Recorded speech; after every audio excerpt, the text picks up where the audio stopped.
As waves of summer heat assaulted the city, its concrete and alloy jungle had turned into a sweltering oven. The air filtration systems were running without pause to save the people from suffocating in the clouds of pollutants, and in poorer districts, water had to be rationed because of the drought. Luckily, none of that touched the peaceful terrace neighborhood. Here, people leisurely enjoyed the warm weather and the cool shade of the tall trees when they had free time, had unlimited access to fresh water and delightfully cold drinks, and lived their lives seemingly without a care in the world. Sonny was constantly surprised to find himself among these fortunate and prosperous people. For the past month, his life was very busy, but without any distress. He had been steadily working toward his various goals, slowly making progress toward each. His shadow fragments were nearing full saturation, and so were Saint's. He had returned to the dreamscape and participated in countless duels in the professional arenas, where the fighters were much more capable and gave him the opportunity to witness and comprehend many different battle styles. As the result, Sonny was able to further develop shadow dance, making his mastery of it much more solid. The enchantment of the mantle was now also very different from how it had been before. Even if he wasn't going to reach the mark, 6,000 defeated opponents, anytime soon, or even a third of it, he was still making consistent progress. The counter already showed a 579 6,000ths. The drawback, of course, was that with each day he went without losing a fight, Mongrel received more and more praise and attention. These days, each of his duels gathered an audience as large as that of the top Dreamscape broadcasters, especially because some sort of a yearly tournament seemed to be approaching. Mongrel's fans, however, were doomed to be bitterly disappointed. Sonny had no plans of participating in a foolish imaginary competition. He didn't care about fame and recognition, and was too busy to even spare it a thought. Apart from practicing shadow dance, he also continued training with Effie and Saint, slowly bringing his mastery of the spear close to that of his knowledge of the sword. He also had to run the brilliant Emporium, which was quickly blossoming into an actual enterprise thanks to Aiko's management and hard work. And of course, he had been training Rain. Come on. Seriously? She was currently in his living room, staring at him with outrage. Sonny tilted his head a little. Sure, what seems to be the problem? Rain opened her mouth, then shook her head. Listen, Sonny, I understand that you are the teacher, I really do. But it has already been a month, and all you taught me were wilderness survival lessons, and one, only one, strike, which I had repeated thousands of times already. When I asked you to train me, I thought, Sonny grinned. You thought what? That I will teach you how to decimate nightmare creatures and bring all your enemies to their knees? She coughed in embarrassment, then said in a small voice, Yes? He shrugged. But that is exactly what I am teaching you. Who do you think survives in the dream realm? The best swordsman, the strongest fighter? No. You need to be alive to fight a nightmare creature, and for that you need to know how to find food, water, how to read tracks and move through the environment without letting it kill you, and it will try to kill you, believe me. He paused, then added, Yes, they taught you the basics in school, but not nearly enough. You want to live long enough to become strong? Then this is step one. Rain let out a long sigh, and then looked at Effie for support. The huntress was currently balancing in her wheelchair with a bored expression on her face, waiting at the door for some snacks she had ordered to arrive. What? Listen to Sonny, kid. He might look like a wet weasel, but this guy knows his stuff. The things he lived through are simply beyond reason. Honestly, if he had any shame, he would be dead. Sonny spared her a dark glance and said, Thanks. I guess. Rain frowned, accepting her defeat. A few moments later, she suddenly asked, What's step two? He raised an eyebrow. What? You said that learning to navigate the environment without dying is step one. What's step two? Sunny looked at her for a few moments, then said, It's about your mindset. You're not ready for step two yet, though. We'll get to it when the time is right. For someone like Rain, that step was going to be the hardest. She didn't really have an aptitude for violence, yet because her life so far had been nice and soft. But she would have to not only come to terms with violence, but also adopt it into the very core of her being, make it one of the cornerstones of herself. That was the only way to survive the spell. Ironically, for Sunny, that step had been the easiest. In fact, he had made it long before his first nightmare, long before the spell even knew of his existence. Rain stared at him with disappointment, then sighed. I just want to be strong like her. He blinked a couple of times. Like who? Rain suddenly smiled. The awakened who saved me. She is so amazing, so strong, so beautiful. A true warrior, not someone like you. Suddenly, a mortified expression replaced her wistful smile. Oh, I'm so sorry. I didn't mean it like that. You are great too, Sunny, I'm sure. Just, not on her level. Sunny stared at her for a bit, then said in a strange tone, Sure, no offense taken. Not everyone is made to be a true warrior, that's right. He wanted to say something else, but at that moment his communicator suddenly rang, announcing an incoming call. Sunny frowned. Who might it be? Very few people ever called him. Looking at the screen, he suddenly felt a bit cold. It was the Soul Reaper herself, Ascended Jet. What? Why is she calling me? Sunny hesitated for a couple of moments, then answered the call. Yes, Master Jet? The familiar voice, as relaxed as ever, came out of the speaker. Oh, hey there, awakened sunless. Are you free right now? What does she want? He glanced at Rain, thought for a bit, then said cautiously, Sort of. Why? For a few moments, there was nothing but static and the sound of a PTV moving, coming out of the communicator. Then Master Jet asked, Mind lending me a hand? A strange expression appeared on Sunny's face. Lend her a hand? Me? Why would a master need help from an awakened? Meanwhile, Master Jet added, You'll be generously rewarded, of course. Well, I can't guarantee the generous part, really, but there will definitely be a reward. His eyes gleamed. Really? What kind? She chuckled. A fair share of contribution points? Enough to exchange for a decent memory, at least. Plus, didn't you say that you owe me a favor? That did not sound bad at all. Saint was on the verge of reaching the coveted status and was currently just a few shadow fragments away from it. However, Sunny couldn't really agree to the proposal without knowing what exactly she expected him to do. Or could he? Master Jet was one of the two Ascended he knew, and his only contact to the government. This was a relationship worth maintaining, which meant that it wasn't wise to refuse her request for assistance. Plus, Sunny quite liked her, and also owed her a lot, even before she had saved him during the gate battle. They were both from the outskirts and had a rather good rapport. They had a connection. He lingered for a moment and then said, All right, no problem. I'll do it. Master Jet answered with satisfaction in her voice. Good. I'll come pick you up then. Sunny glanced around, evaluating how presentable his living room was. He was suddenly a bit nervous. What the hell? What are you nervous for, fool? He cleared his throat and then said, Sure.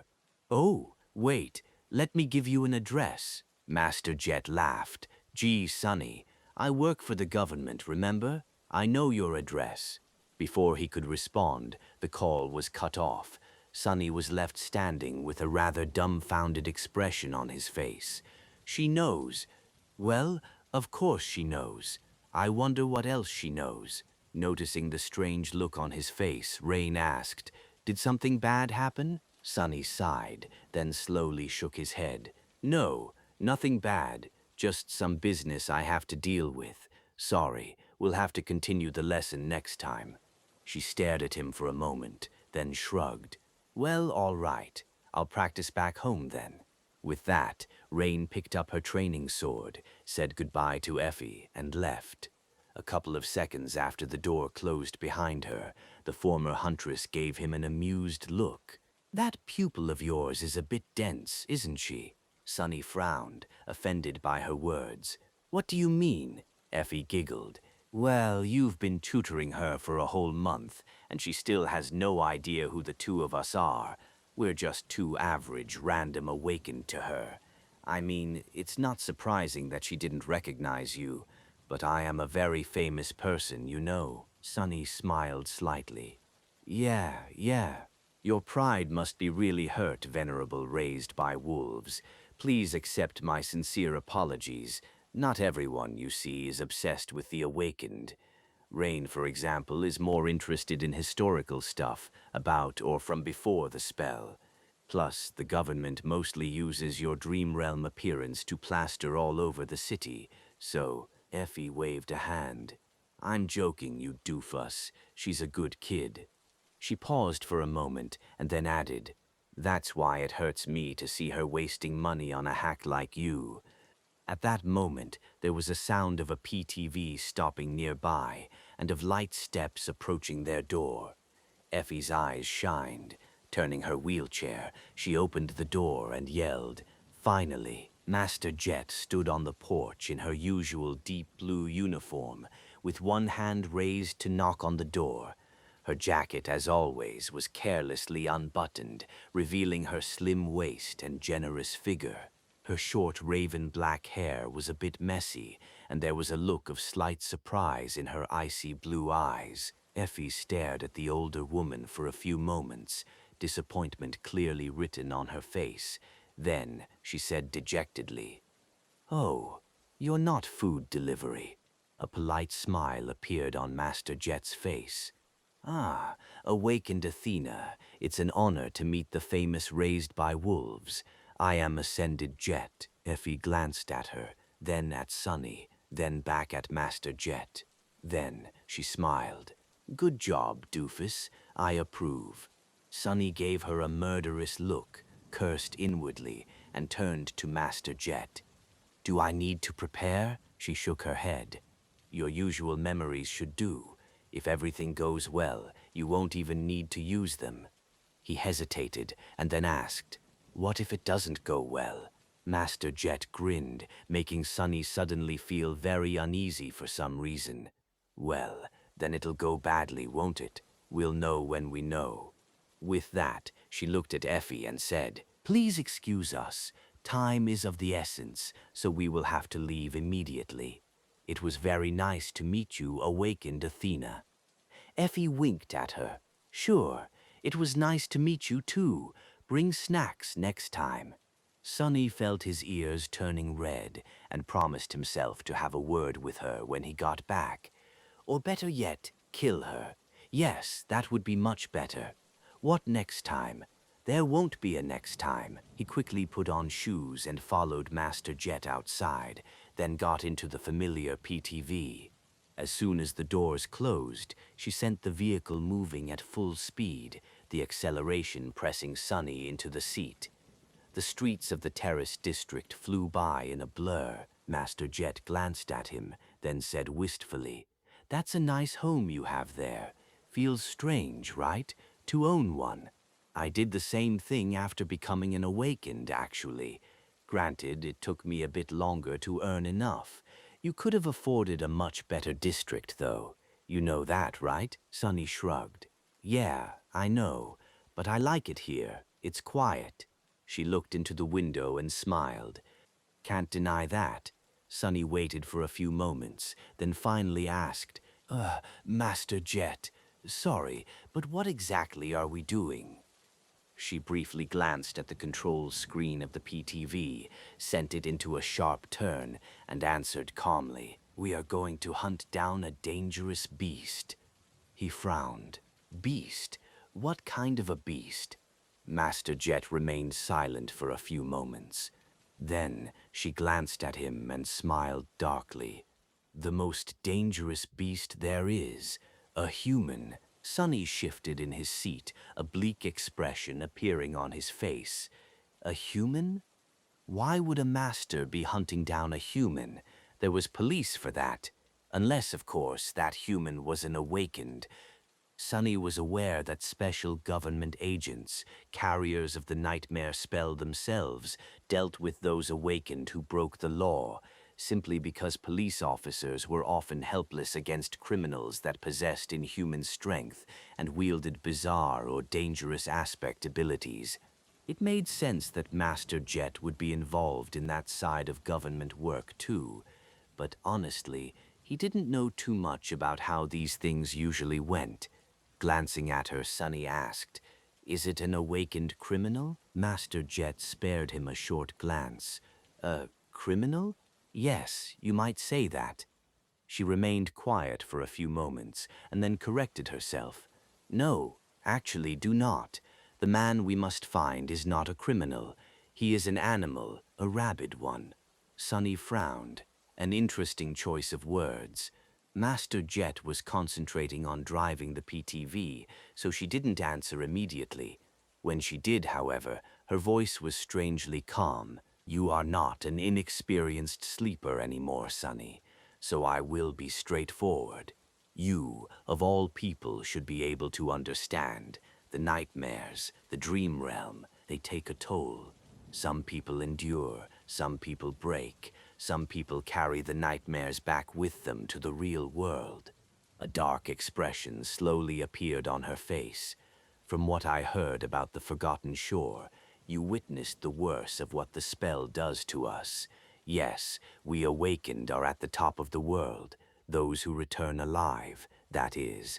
We have all the privileges, all the money, all the power, but the mark it leaves on us never goes away. After all the pain, blood, and horror, after all the crap we the lucky few are forced to survive, many crack." Master Jet looked at the road, her icy eyes full of unimaginable coldness. "Some crack a little, and some crack a lot. The government portrays us awakened as powerful and noble, the saviors of the world, but really, most of us are walking on the edge, just one little step away from madness. All that trauma can mess one up really good, you know? It's all a big, big mess. So, when one of the awakened loses control and makes that last step, what do you think happens?" Sonny remained silent for a while, thinking about the damage a deranged awakened could do in the mundane world. His expression became dark and heavy. He didn't even want to imagine. "When that happens, you receive a call." Master Jet glanced at him and smiled. "Smart. Yes, when an awakened goes out of control, I, or someone like me, receives the call. Things like that usually don't get out because the government doesn't want them to. For obvious reasons, everything is dealt with quietly, and so here we are." Sonny didn't speak for a bit. Then he asked, "So what exactly is going to happen? We find this guy, talk him down or overpower him, and then put him in cuffs, arrest him?" What a funny thought that was. Him making an arrest. Sonny had been on the other side of this equation a few times in the past, and never in his life had he imagined putting handcuffs on someone, and not the other way around. Master Jet gave him a complicated look. There was almost pity? "No, we are not going to arrest him." Sonny blinked a couple of times. "Will he be free to walk around as if nothing happened until the trial?" Of course, there was another, much darker answer. As if reading his thoughts, Jet slowly shook her head. "No, no, he won't be walking around." Sonny looked into the window. Master Jet sighed. "If they summoned me, then things are already beyond that. Think about it. If a mundane human needs to be contained, you can put them in prison. But we are awakened. Realistically, there is no prison that can be built to hold us. Not with every aspect being unique and demanding unique means of containment. So there will be no arrest, and there will be no trial." She accelerated the PTV even further, and then said evenly, There will only be an execution. Sonny looked out the window, not sure how he felt about that. Yes, what Master Jet said made sense. Awakened were too powerful and too dangerous. If one of them lost control, then they needed to be dealt with somehow. In a perfect world, they would go through the same process that mundane humans went through. They would be arrested, tried, and either locked in a cell or receive proper help in a mental institution. But this was not a perfect world. So, instead, they would just be hunted down and executed, and the whole thing would be swept under the rug to preserve the spotless reputation the awakened enjoyed. Although harsh, this was the somber reality. He wasn't against the idea itself. He just didn't know how to feel about the fact that this time he was going to be the executioner. Finally turning to Master Jet, Sonny lingered for a few moments and then asked, "So why me, of all people? Why ask me for help?" Master Jet glanced at him, then grinned.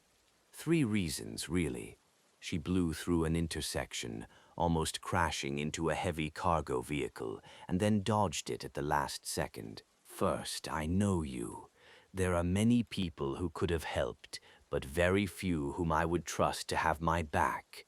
Sonny nodded, strangely pleased to hear that. "Second, from the initial information I received, the suspect might have an aspect that is somewhat similar to yours. High affinity to shadows. So, you'll be helpful when we're tracking him down, and if things go south, he won't be able to escape easily. Another shadow user? Interesting." She gave him a calm look and added, "And lastly, there are a lot of people working for the government, but very few who are suited for this kind of work, unlike you and I." Sonny considered her words. After a while, he asked, "Because I am from the outskirts, just like you?"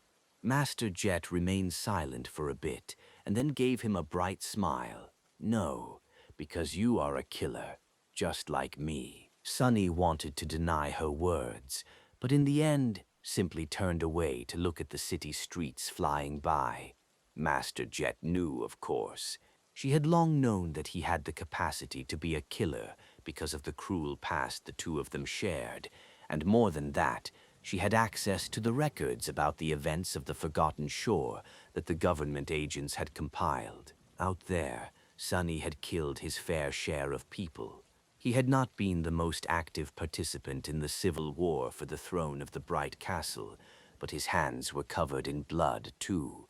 There were very few survivors of the Dark City who, like Aiko, managed to go through that morbid ordeal without staining themselves with human blood. And then there were other lives that almost no one knew that he had ended.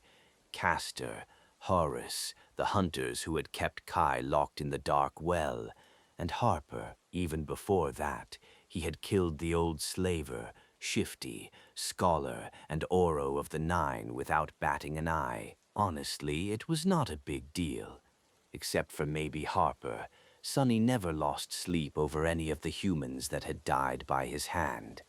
If he was honest with himself, he had to admit that some of them he even enjoyed killing, a little, and it was precisely the fact that he didn't think of it as a big deal that proved Master Jet's words.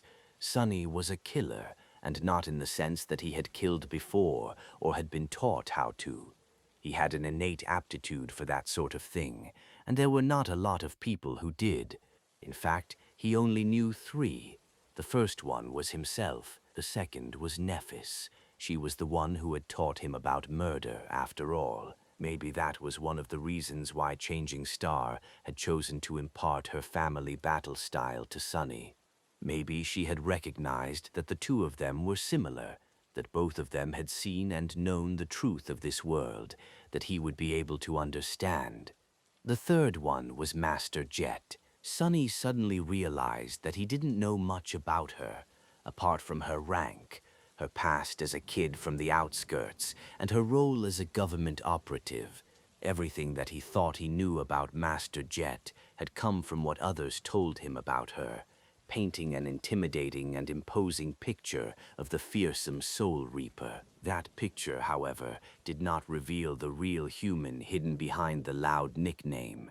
In fact, it only served to obscure her more. What nightmares had Jet herself survived on her path to becoming a master? What were her hopes, her convictions? What were her goals? He had no idea. Thinking about it, Sonny hesitated for a while and then said, "Master Jet, can I ask you a question?" She glanced at him briefly and smiled. "Sure." Sonny carefully chose his words before formulating a question. In the end, he asked simply, "Why are you not a saint?" Master Jet laughed, her voice full of amusement. "What a peculiar question. You say it as though becoming a saint is something that just anyone can do." He shook his head, not willing to let it go. "But you are not just anyone. Sure, you might be younger than most masters out there, but very few of them can compare to you in terms of talent and power. The fact that you chose to challenge the second nightmare proves that you have ambition, so why stop?" She spared him another glance and asked with an easy smile, "Why? What have you heard?" Sonny shifted uncomfortably. "Crap. I've been told that no one wants to go into a nightmare with you because of your problematic personality. Murderous savage and psychopathic killer, these were the precise words they used." Sorry." Her smile turned wider. "Really? Haven't heard those before. I like it. But what do you yourself think?" He remained silent for a bit and then said with a bit of doubt, "I don't think I buy it. I just took it at face value as an inexperienced sleeper. But after the Forgotten Shore, that statement doesn't seem to make sense. Sure, it is important to trust those who you enter the nightmare with, but at the end of the day, strength is strength, and you are very strong. You also work for the government, which proves your ability to be an adequate part of a larger collective, to work in a team. So, I simply don't understand." Master Jet did not speak for a while, concentrating on the road. Eventually she answered, a hint of darkness finding its way into her voice. "That is because you don't know enough. You're young and haven't had to deal with the awakened affairs a lot. Plus, some of these things people only learn after reaching a certain stage. You're not at that stage yet, but since you asked, I'll answer." She looked at him, the smile disappearing from her face. "It is very simple, really. Basically, you need the right people to help you become a master. But to become a saint, you need for the right people to not obstruct you. Take it as you will." She didn't say anything else, and Sonny did not ask, a deep frown appearing on his face. "For the right people to not obstruct you." He understood what Master Jet was hinting at, of course. He knew enough to come to the right conclusion. What she just told him was that to become a saint, one had to receive permission. And it wasn't too hard to realize who had to give that permission. The sovereigns. Who else but them? The three supremes who ruled the most powerful awakened, the legacy clans, from the shadows. Come to think of it, such an arrangement made a lot of sense. There were just a few dozen saints in the world, and each of them possessed unbelievable, mind-boggling powers. Would the sovereigns have allowed for such powerful individuals to exist outside of their control? From everything that Sonny knew about the vile nature of power and how the world worked, the answer was obvious: no. So, did every saint out there actually belong to one of the sovereigns? It seemed that they did. Even Skytide of the White Feather clan, who gave Sonny an impression of being a reclusive and fiercely independent woman, was beholden to a great clan and, therefore, to Anvil of Valor, Vale of Aster, Song, and Vale, the sovereign of that clan. What about people like Master Jet, then? Someone capable enough to become a saint, but either labeled as undesirable or simply unwilling to submit to one of the Supremes. What was the obstruction she had spoken about? Was it a simple lack of support, Or would the sovereigns go much further to prevent an independent saint from appearing in the world? If they had no problem with sending assassins to kill the 6-year-old daughter of their former comrade and companion, then they would surely have none with making someone like Jet meet an unfortunate end should she act out of line. He lowered his head and briefly covered his eyes with a hand. It's absolutely the same crap as what Gunlock had done in the Bright Castle. Gods, how unoriginal. But that was the thing about vile things. People loved to romanticize evil and those who committed it, creating countless alluring characters to act as compelling and brilliant villains. But in reality, human evil was almost always banal. It always followed the same disgusting, predictable paths and led to the same hateful end. No wonder Nephis wanted to destroy them so much. Sonny's thoughts were suddenly interrupted by the PTV coming to an abrupt stop. Looking out the window, he saw that they had arrived at a dark and narrow alley, which was currently blocked off by a police cordon. Blinking lights of several armored police vehicles drowned it in an unsettling glow, and there were many officers on the scene, their faces pale and tense. Master Jet yawned, stretched, and gave him a crooked grin. Rise and shine, awakened sunless, we've arrived. Sonny got out of the PTV, somewhat apprehensive of what he was about to see. The police officers present at the scene looked very relieved to see Master Jet and him appear. Their tense faces cleared, and the darkness hiding in their eyes seemed to dissipate a little. This was not at all how these types of situations were usually portrayed in popular media. In the crime mystery shows, whenever a plucky, mundane detective encountered a cold and by-the-book awakened agent, their relationship always started very confrontationally, with mutual disdain and debates over who was supposed to handle the case, only to end as an entertaining team-up, of course. Once again, reality turned out to be very different from how storytellers liked to portray it. There was no conflict over jurisdiction or negativity expressed by the police officers. Instead, they were genuinely happy to see the awakened specialists arrive. Well, of course they were. It was just as the old policeman had once told, right before Sonny faced the first nightmare. If he died there and no awakened was near, they would have to fight the nightmare creature his body had turned into themselves, and that was not something mundane humans ever wished to do. Master Jet walked over to one of the policemen and greeted him with a short nod. Despite the fact that he was much older than her, not to mention Sonny himself, the officer treated them with the utmost respect. "Nice to see you again, ma'am. Greetings, sir. Let me show you the way." He led them deeper into the alley, toward a heavy metal door that hid in the deep shadows.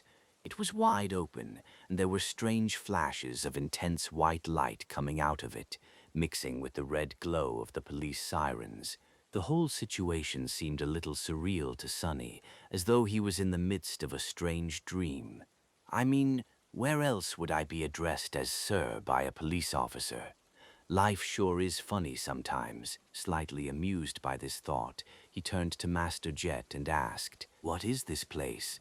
She hesitated for a few moments, then said in an unexpectedly dark tone, "It's a club of sorts, called the Slaughterhouse, one of the few such establishments in the city." Sonny stared at the door, which had no sign or any indication that there was a club on the other side of it. Was this a marketing ploy to create a feeling of mystique and exclusivity, or were there things going on inside that needed to be hidden? A peculiar name for a nightclub. Master Jet smiled with a corner of her mouth. "It is meant for a very specific clientele. The ground floor is your usual dance club, but beneath it there is a VIP area with an underground arena. There is nothing illegal going on there, just things that are in poor taste."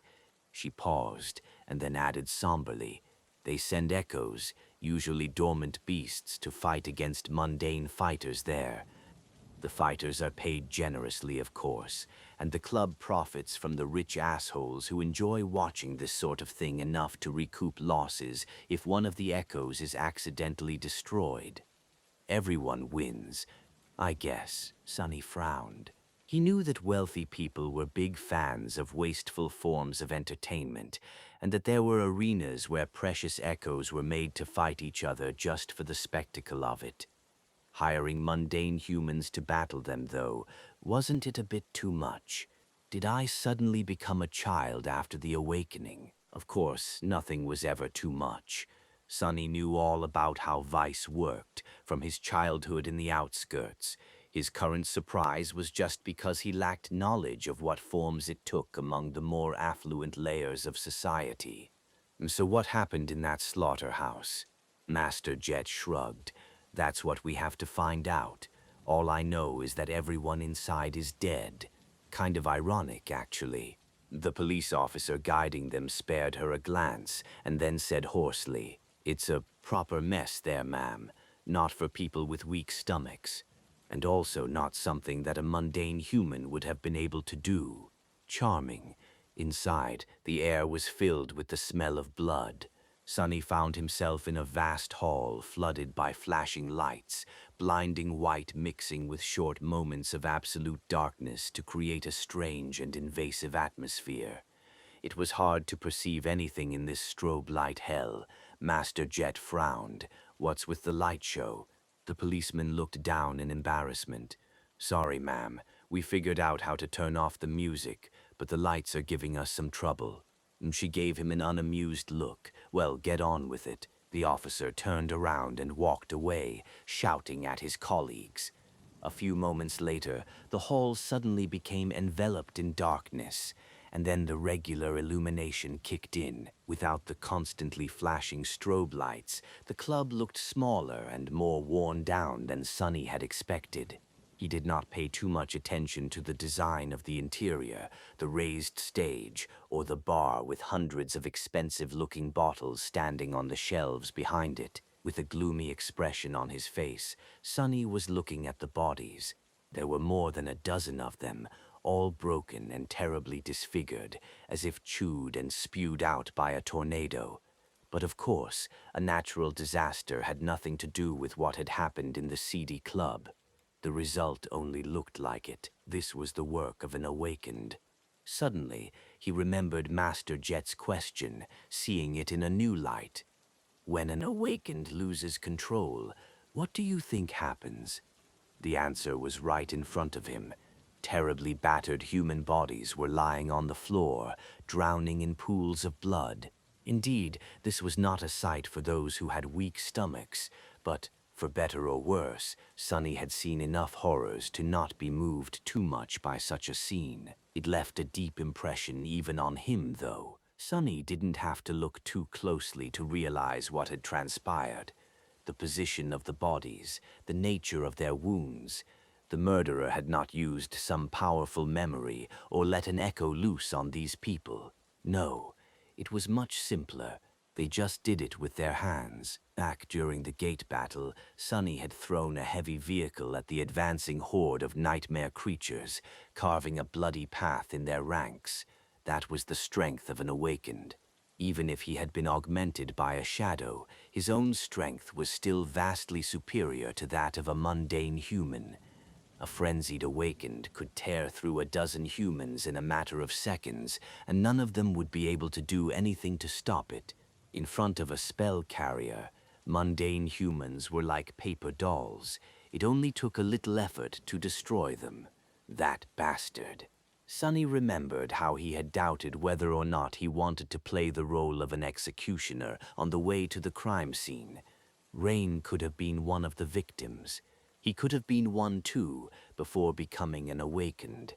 As he was looking at the broken bodies, all his doubts disappeared. As Sonny studied the bodies, Master Jet went away to talk to the police officers and then returned with one of them.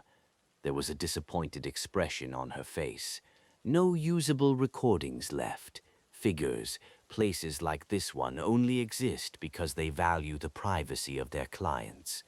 And the few cameras they did have show nothing but darkness. Sonny looked at her. then sighed. Not much to tell from the victims, too. The murderer just used their fists. She shrugged. That's how it usually goes in situations like this. The most likely scenario is that the murderer was one of the clients who went on a rampage because of either alcohol or stimulants and a momentary failure to hold on to their sanity. So I doubt that this mess was premeditated. Master Jet remained silent for a moment and then added he was lucid enough to use his aspect to obscure the cameras, though, so dealing with him won't be too simple. With that, she turned to the police officer and asked, "Any survivors? Do we have witnesses?" He hesitated for a bit, then gave her a strange look. Yes, actually there are a few, but the officer didn't finish the sentence and just stared at them with an uneasy expression. Sonny raised an eyebrow. But what? Are they refusing to talk? The policeman shook his head slowly. No, they're not refusing. I don't know, something is wrong with them. They just don't speak or even react, really. I've seen a lot of people in shock, and sometimes they can seem almost catatonic. But this is something else. Gave us all the creeps, to be honest. Sonny and Master Jet glanced at each other, and then one of them said, "Lead the way." The officer sighed, then escorted them to the back of the club, where an inconspicuous door led to the service rooms. The witnesses were gathered in a small office, standing there motionlessly, with nervous paramedics trying to determine the reason for their condition. There were 5 of them, all sharing the same blank, strangely peaceful expression on their faces. They were completely silent, motionless, and still. They did not react to the arrival of new people at all. Their eyes were calm and empty. Sonny paled. How is this possible? It only took him a second to recognize what was wrong with the survivors, of course. In fact, they weren't survivors at all. These people were dead. To be more precise, they were hollow. How can a mundane human be hollow? Suddenly, he felt a cold shiver run down his spine. Looking at Master Jet, he saw that she had a deep frown on her face, too. The massacre in the dance hall was bad enough, but this just made the whole situation frightening and eerie. If before Sonny was just disgusted, now he was starting to get concerned. What the hell? Master Jet stared at the 5 hollows for a few moments, then turned to the paramedics. "Go take a break, guys. Let these people be. They are already dead." One of the paramedics, a mature woman with short blonde hair and gentle eyes, looked at her with confusion. "I'm sorry, ma'am, but they're fine. We need to—" Jet let out a heavy sigh. "Their souls are destroyed. There is nothing you can do to help them. Something else will take care of the rest." The paramedic looked at her for a while, then glanced at the ground and silently walked away. Her colleagues followed, expressions of regret, anger, and horror clearly written on their faces. The police officer stayed, but made a point of standing as far away from the hollows as he could. Master Jet stood silently for a few moments, her scowls growing deeper, then turned to Sonny. "Answering your question, I don't know." He hesitated for a bit, then asked, "But how can a mundane human become a hollow? It's only supposed to happen to those who die in the dream realm, right?" She glanced at him, then silently shook her head. Eventually, Master Jet said, "Wrong. There is a very small chance of a powerful soul attack creating a hollow, but beings capable of dealing direct soul damage are very rare, so it doesn't happen too often. Almost never, really." Sonny walked closer to the 5 empty humans and studied them. "Can you do something like this?" Master Jet lingered for a bit, then answered simply, "If I am really precise, something was very wrong with these people, and not just the fact that they were hollow. There was something else, something that almost made Sonny's hair stand on end, a feeling of subtle but profound wrongness." He reached out with shadow sense and flinched. Master Jet did not miss that sudden reaction. "What? Did you discover something?" Sonny gritted his teeth, then nodded. They're shadows. They're dead. She stared at him with a raised eyebrow. How does this work? I don't know much about shadow affinity. Sorry, it's a very rare type of aspect. Does damage to a shadow correlate to soul damage? Sonny thought for a bit, then shrugged. I am not so sure myself. There's no manual for it after all. But only two things ever managed to damage my shadow. One was another shadow, and the other was a soul attack. Sonny wasn't sure that he was comfortable providing Master Jet, a person specializing in exactly such a type of attack, with this information, but decided to share it nevertheless. He trusted her that much, at least. So, since shadows are susceptible to soul damage, it is not too much of a leap to assume that they share a deep connection to the soul, or are tied to it somehow, at least. She nodded and remained silent for a while, thinking. Then, Master Jet echoed his recent question, "Can you do something like this?" Sonny shook his head. "No, my aspect doesn't have means of dealing damage to someone's shadow, at least not yet." His shadow sense, meanwhile, spread throughout the whole club, allowing him to perceive it as a whole. And there, deeper underground, he noticed something strange. Sonny lingered for a few moments and then turned to the police officer. "Gather your colleagues and leave. Don't come inside again until either Master Jet or I tell you to." The policeman opened his mouth, wishing to say something, then simply nodded and hurriedly walked away. Master Jet glanced at Sonny with a question in her eyes. What was that all about? Sonny gave her a dark look. How do I say this? I think the killer is still inside. Master Jet remained silent for a second, then asked calmly, "Are you sure? This place has been swept multiple times before we arrived." Sonny nodded. "He is here, underground." She looked down, her face slowly turning somber. "Well, I guess we should go and say hi." Sonny nodded and made a step toward the door of the small office. However, she suddenly stopped him. "Wait." He looked at her with a bit of confusion. "Yes." Master Jet hesitated for a few moments. There was a complicated expression on her face. Finally, she said, "There are very few people with a shadow affinity aspect in the world, and even fewer who frequent places such as this." Sonny frowned. "What are you trying to say?" She looked at him darkly. "I'm saying that I might know this guy. In fact, when I heard that there was an incident in the Slaughterhouse, I already had a suspicion of who was responsible." He blinked a couple of times. "You know the murderer?" Master Jet shrugged. "There are hundreds of thousands of awakened in the world. That seems like a big number, but in fact it is not. If you live long enough, sooner or later you will know of everyone who is worth knowing, more or less. It's a small world." She paused for a moment, and then added, "Point is, if I am right, then this will be dangerous. This guy is not someone who has spent his whole life behind a citadel wall. He was the real deal, a specialist." Sonny glanced at the 5 hollows, then frowned slightly. A specialist. What a peculiar word. But he understood what Master Jet had meant. Most of the awakened were thrust into the spell and tried desperately to survive, striving to return to a semblance of a normal life. A much smaller amount, for whatever reason, embraced their new nightmarish reality and adapted to it, even thrived in it. They shaped their lives to suit the deadly challenge of the nightmare spell, and not the other way around. Sonny was one of these specialists himself, after all. If he is such a specialist, then how did this mess happen? Master Jet shook her head. "Who do you think are the most compromised awakened?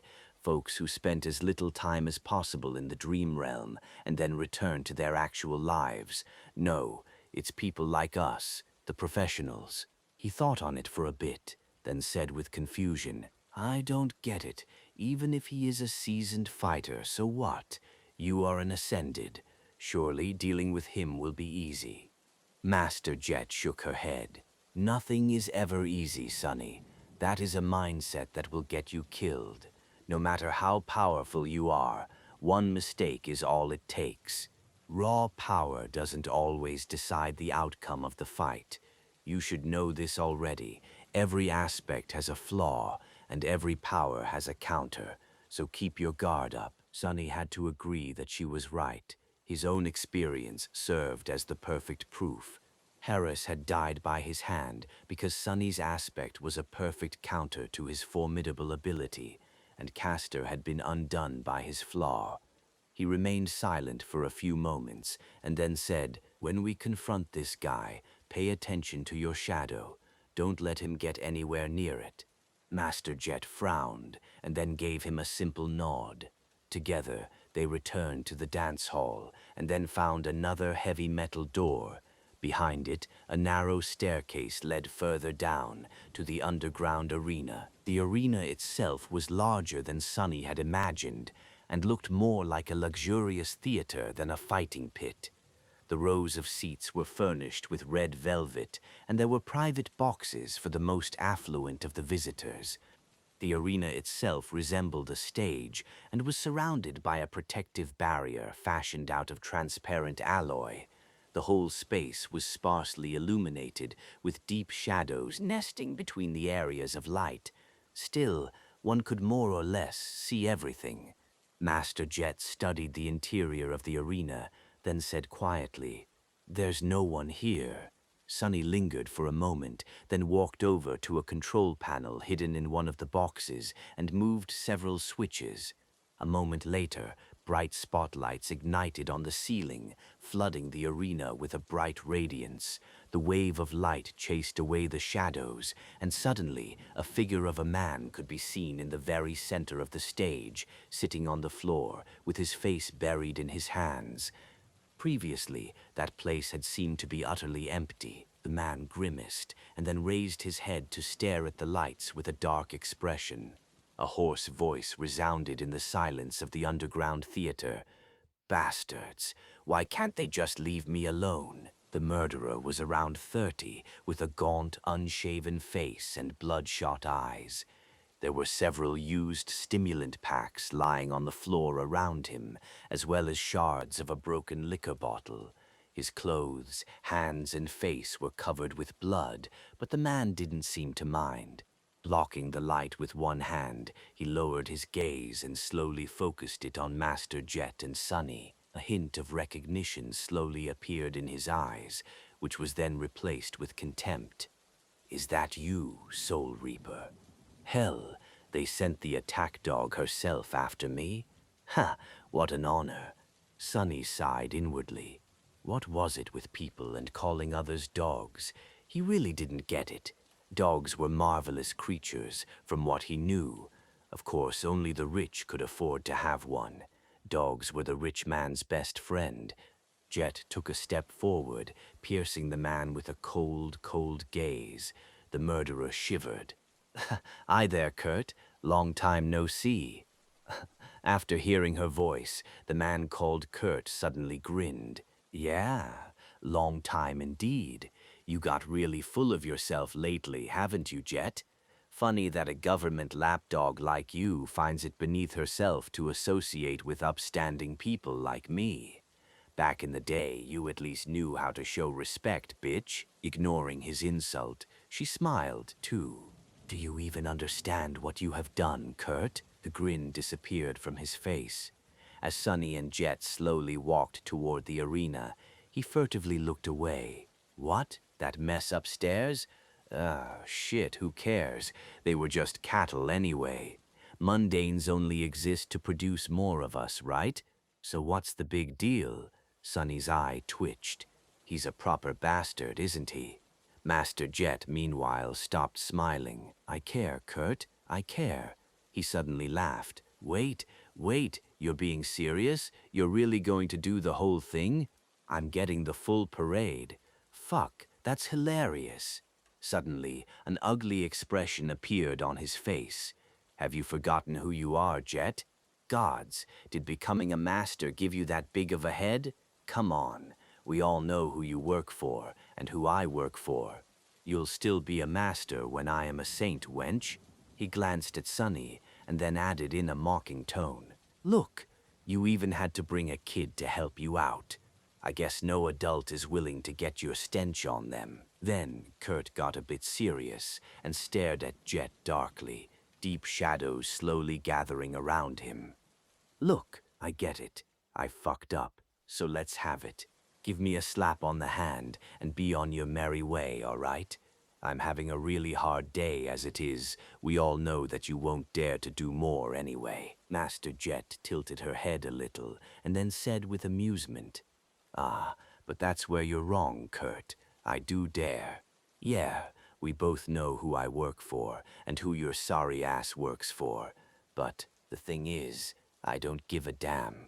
She chuckled and outstretched one hand as if ready to summon her weapon. Kurt laughed again. This time, however, his laugh was a bit desperate. Then he looked down and whispered, Ah, well, not like it matters anyway. You know about the Obel scale, so why even bother? Nothing will change. Eojum. He remained still for a moment, and then suddenly exploded with movement. After that, everything happened very fast. Kurt moved with terrible speed, covering the distance between the center of the arena and the first row of the seats, where Sunny and Master Jet were, in a split second. Just from the way he moved, it was easy to tell that his soul core had been fully saturated a long time ago. He was indeed a powerful awakened.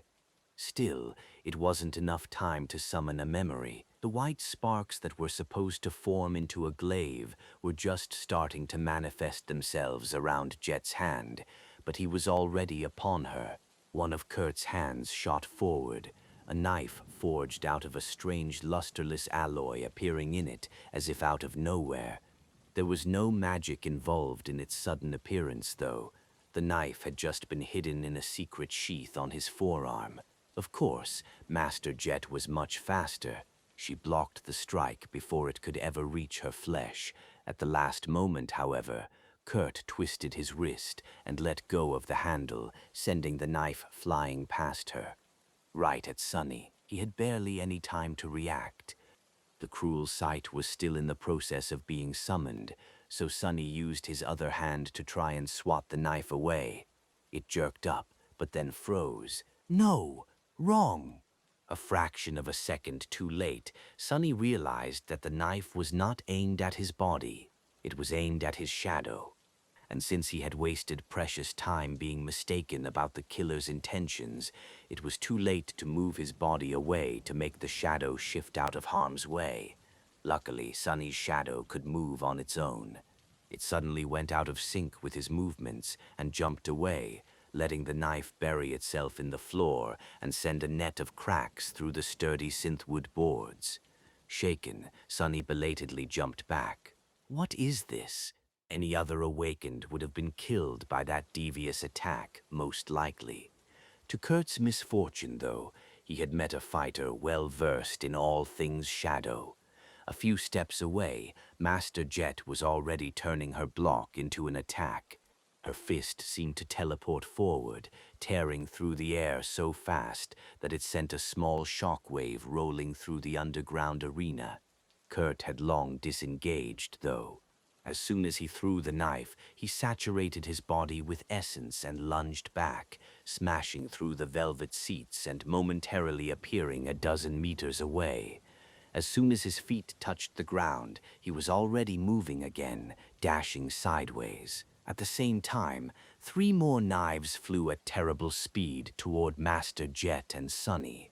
Their purpose was not to kill or wound them, but just to slow them down. One was meant for the Ascended, one for Sunny, and the last one for his shadow.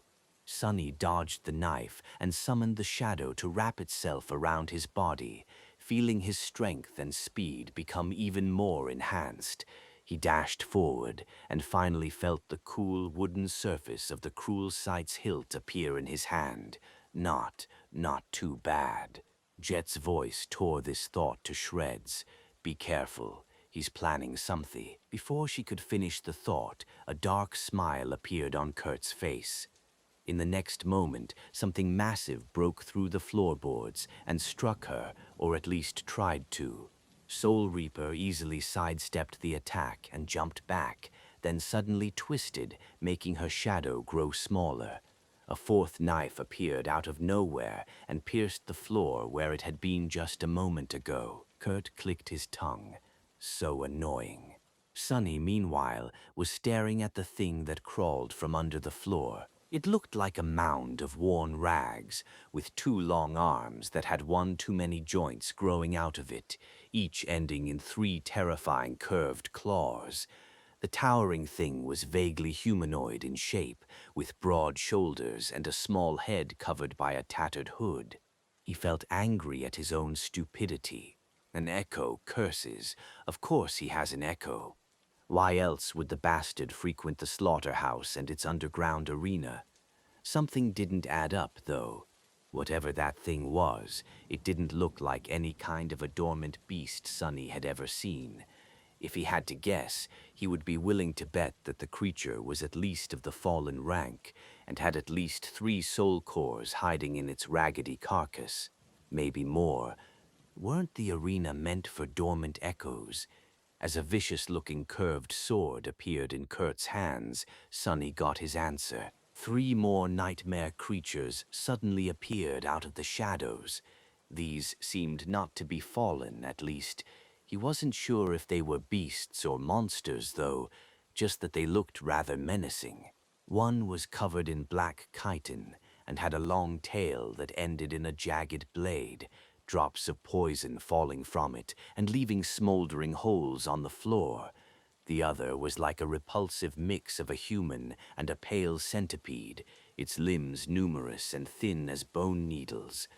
The last one resembled a marionette with sharp knives sewn to its wrists. The 4 echoes surrounded Master Jet. If it was anybody else, Sunny might have been worried. Soul Reaper, though, seemed unperturbed. She simply raised her glaive and smiled darkly. The air in the underground arena suddenly felt bitterly cold. She was probably capable of handling the echoes without too much trouble, even if one of them was a fallen demon or worse. Would she be able to do so while also paying attention to her shadow, though? That was not something people intuitively knew how to do. As the nightmare creatures attacked, Kurt surrounded himself with dancing shadows and dashed forward, while Sunny simply took a step back and suddenly appeared in his way. The more shadows the bastard used, the easier it was for Sunny to get to him, after all. He noticed a hint of surprise in the killer's eyes and brought the cruel sight down. The somber memory was in the form of a short sword right now, so the almost non-existent distance between the two of them was not an issue. Somehow, Kurt managed to dodge the silver blade and swiped at Sunny with his curved sword. Although he was incredibly fast, Sunny was much, much faster.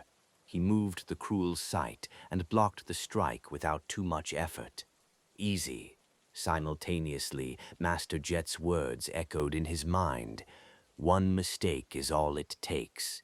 Yeah, Sunny knew it all too well. Usually, he was the beneficiary of this deadly truth and exploited the mistakes of his enemies to bring them down. This time, however, the situation was reversed. As something broke with a deafening crash and a roar full of agony resounded behind their backs, a triumphant spark appeared in Kurt's eyes. At the same time, his shadow suddenly moved.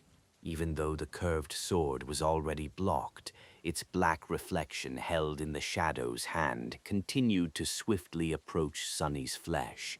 Before it could cut him down, though, the blade of the cruel sight suddenly ignited with blinding radiance, summoning pure sunlight into the underground arena. Sunny had activated the enchantment which could absorb and expel light. Because it shined much brighter than the lamps illuminating the theater, Kurt's shadow was suddenly thrown away, appearing behind him and far away from Sunny. An expression of shock twisted the killer's gaunt face, and he swiftly jumped back, creating distance between himself and the radiant short sword, which was already flying toward his heart. The hilt of the cruel sight, however, suddenly elongated, turning into the shaft of a spear. Before Kurt could do anything, the silver blade pierced his armor and buried itself deep in his chest. He opened his mouth, eyes full of disbelief. Before any words could escape it, though, the spearhead turned furiously incandescent, and suddenly the killer's body became enveloped with white flames. In mere seconds, he had turned into ash. Sonny sighed. "You have slain an awakened human, Kurt. What a pity. I hoped to receive more than a single fragment from a fellow shadow user. The spell wasn't done talking, though.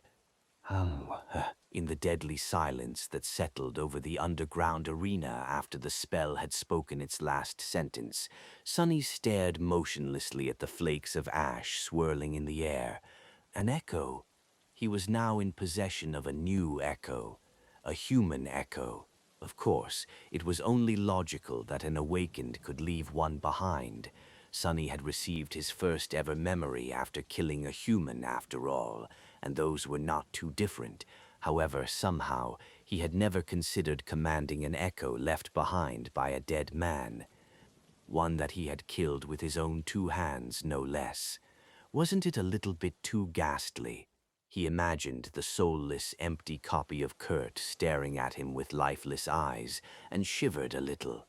The situation was only made more morbid by the fact that a softly glowing soul shard was left in the pile of ash that the killer had turned into. Just like with nightmare creatures, the strange nature of Sonny's aspect left the crystal intact despite absorbing the shadow fragment. If an ordinary awakened was in his place, the shard would have formed empty and cracked. Sonny had never dug into the corpses of his human victims to retrieve one, so this was his first time seeing a soul shard left behind by one of his own kind. Before Master Jet could see it, too, Sonny bent down, picked up the luminescent crystal, and hid it in his sleeve. His face twitched slightly. Just as he did, an amused voice resounded from behind him. "Well, I'll be damned. That was fast." He hesitated for a moment, and then turned around. Master Jet was surrounded by a scene of devastation, the interior of the underground theater in her vicinity completely destroyed. She was casually leaning on her glaive, and there was an amused expression on her face. Kurt's echoes, of course, had disappeared after his death. However, Sonny didn't know how many of them she had killed before that happened. In any case, there were no wounds on her body. Master Jet whistled. "You actually put down the bastard all by yourself. That's, nicely done, Sonny." From her voice, it was clear that she was pleasantly surprised. And why wouldn't she be? Kurt had been an awakened with at least 10 years of experience under his belt, with a fully saturated soul core and an insidious, deadly aspect, while Sonny had become an awakened less than a year ago. He was never formally trained and had no clan or organization supporting his growth. Not bad for a kid from the outskirts. He shrugged. He was overly reliant on the unique nature of his powers. A little knowledge of the shadows was all it took, really. She slowly shook her head. "Maybe you're right. Still, Kurt had quite a reputation back in the day. But hey, why am I surprised? They gave you the SS designation for a reason."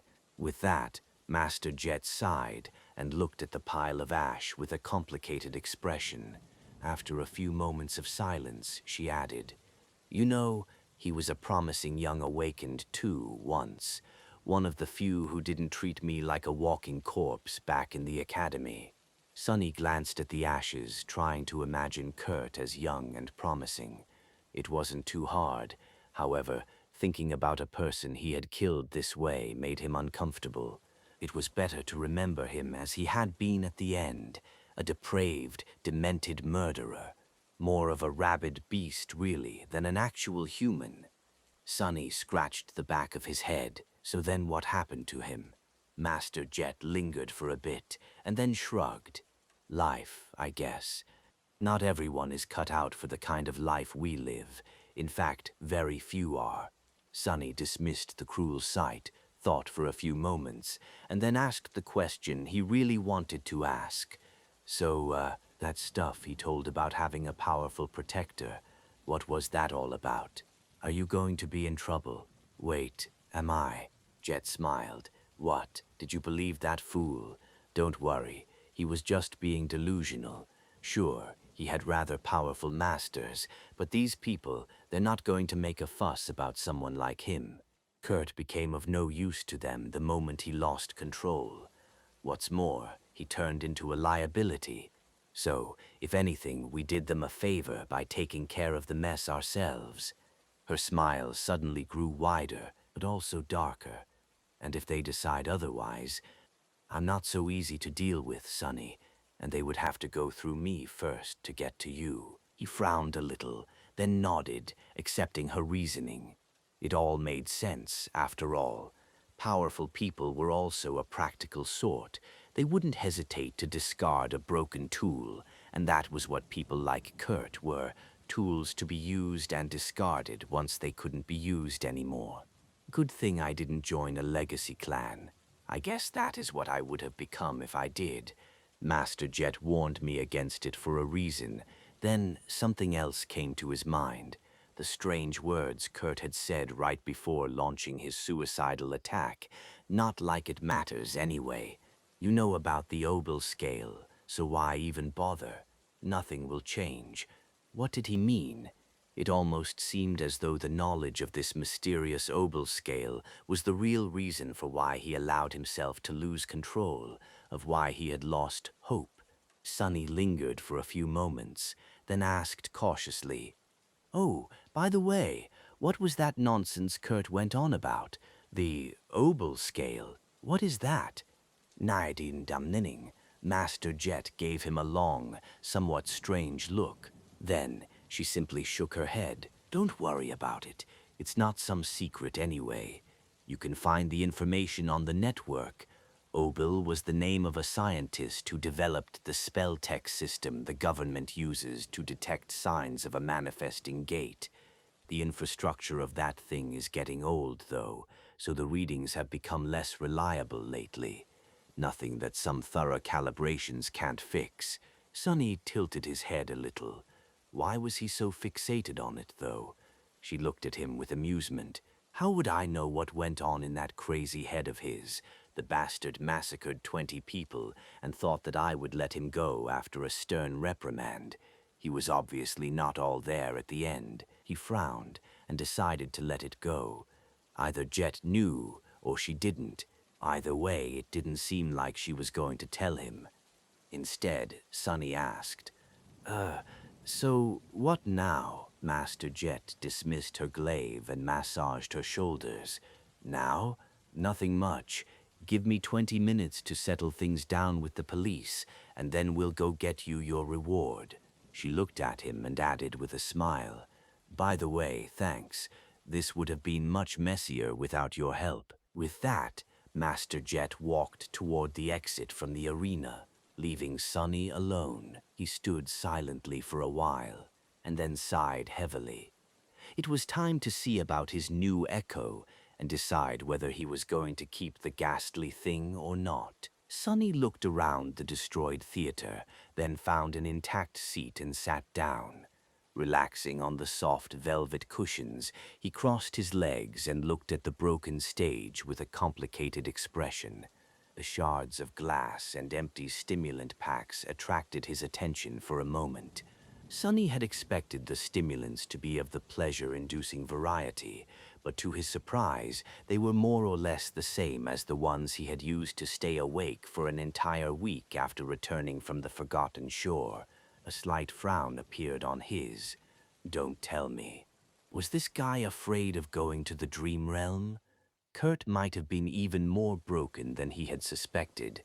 From how Master Jet had described her former acquaintance, the man had once been a dedicated combatant, a specialist. But what kind of a specialist was scared of his specialty? With a sigh, Sonny stared into the distance and summoned the runes. And there it was, written in the ancient symbols in the air in front of him. Echo. Come. Echo type. Beast. All humans were considered to be beasts by the spell, since they only had one soul core, so this was not surprising. Well, all humans except for Sunny and Nephis. As the thought of becoming a demon drifted into his mind, Sunny read further. Echo rank, awakened. Echo attributes, pum pum. Attribute description, your blade strikes fast and true. Attribute description, you are known to shadows. Attribute description, you bear a mark of death, as just like death, you were created to be a weapon. Sunny tilted his head a little. So, an attribute that increased perception and agility, an attribute that gifted Kurt affinity to shadows, although to a much lesser extent than his own, and a third attribute that, actually, Sunny had no idea what the third attribute did. Its description, though, was very interesting. He knew that death had been created by Shadow God, and now he learned that it had been created as a weapon, but against whom? What kind of enemy could have demanded the creation of such a terrible thing? Someone immortal, perhaps. No, that didn't make sense. If there had been a time before death was invented, then everything back then was immortal, eternal, and endless, right? Sunny wasn't sure that he understood the concept of a world without death. What he did know, though, was that something as harrowing as death would not have been invented without a reason. He frowned, then turned his attention back to the runes. Echo abilities. Frau, ability description. You can affect the movement of shadows and walk through them unseen. Frau Port. You can strike at the shadows, and your shadow can strike at the living things. Frau Pnoms, Frau abilities, Fremps Iblinin, Frau Smos, Uai, Smenid, Frem Smos, what Kurt's aspect abilities had been. They were different, but at the same time similar to his own. Both were much less versatile and powerful than what he was capable of himself, though, even if the ability to deal direct damage to and through his shadows was something Sunny would have loved to have access to. Frau, especially, was almost no more than a slightly different version of his passive attribute. Frau. Still, having a shadow like Kurt could add a new layer to his battle prowess. There was also the last ability description. This echo has the innate abilities of a carrier of the spell. So, using memories? That was a nice ability to have. Even Saint herself was limited to only using weapons and charms. Full of thought, Sunny looked at the last string of runes. Echo description. He blinked a couple of times. What's up with that description? Oh my, am I imagining things, or does the spell sound bitter? What a funny thought that was. Sunny reclined in the chair and waited for a bit, then grimaced and dove into the soul sea. Let's take a look. He walked past the rows of silent shadows, noticing the dark figure of Shadowblade Kurt standing among them motionlessly. Sparing him a glance, Sunny approached the spot between the black suns of his shadow cores, found a large sphere of light that orbited one of them, and summoned the echo down. The sphere floated to the surface of still waters and slowly dimmed, revealing a gaunt, naked man standing inside. Sunny felt his skin crawling. In front of him was a human, or rather, a soulless copy of a human. Echo Kurt looked almost like a person, but the lifeless emptiness in his eyes screamed of a profound, abhorrent wrongness. It was incredibly unnerving. The echo was very much like the hollow victims of its original, only even more vacant and devoid of the undefinable spark that all living things possessed. It was an artificial copy of a man that lacked the very thing that made him human, a ghastly effigy. The thing was incredibly creepy. Sunny hesitated, then tried to think about things logically. The echo was more or less useless to him in its current state, but thanks to its ability, it would possess the innate capacity to use memories, which meant that Sonny could provide Echo Kurt with an armor and a weapon. That question was, did he want to? On the surface, that question was rather simple. Who wouldn't want to have a creature equal to a powerful awakened in their service? But really, things were more complicated. Sonny frowned, then raised a hand and poked the ghastly creature in the shoulder. A new string of runes appeared near it. He froze, thinking. Having a human shadow certainly had its benefits, but having any shadow also demanded a tremendous investment of resources. Nurturing Saint was very hard on Sonny, and especially on his pocket. Less importantly, but still somewhat pressing, was the need to spend 100 shadow fragments to complete the transformation. Sonny had spent so much time and effort to get close to creating a third core, and the idea of being suddenly pushed back by a whole 100 fragments did not seem too alluring. The point was, he felt reluctant to turn just any echo into a shadow, so was Kurt a worthy echo? Even though Sonny was very curious to see what would happen if one of the silent shadows was placed into a human echo, the answer was no. Sonny wasn't sure that he was. There were two reasons. The first one was rather simple, but also not too convincing. Master Jet had said that all of them, seasoned awakened, were walking one step away from the madness. Sonny felt like dragging around a reanimated copy of a man he killed would bring him closer to making that step. His humanity and sanity, to be honest, were already on thin ice. However, that wasn't the main reason. The second reason, and the most important one, was the nature of the shadows. Shadows weren't soulless, empty copies of their originals.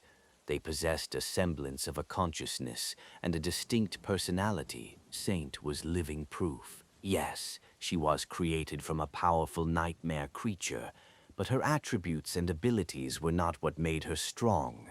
Saint was strong because she was Saint. Her will, intellect, and unbreakable resolve were what made her such a deadly presence on the battlefield and a valued companion for Sonny, and that was why he didn't want to create a shadow of Kurt. Yes, Kurt possessed powerful abilities that shared the affinity with Sonny's aspect, but Kurt himself was weak. His weakness was the cause of why he had drowned himself in alcohol and distasteful hobbies, and why he had eventually surrendered to the burden of the nightmare spell and massacred defenseless humans in a fit of demented frenzy. No matter how powerful, Sonny didn't want to possess a shadow of an unstable butcher, but more than anything, he didn't want to possess a shadow of someone who was weak. How could he rely on someone like that?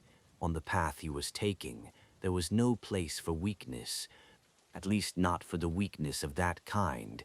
With a sigh, he summoned Saint and watched her appear near the naked figure of Kurt in a whirlpool of black flames.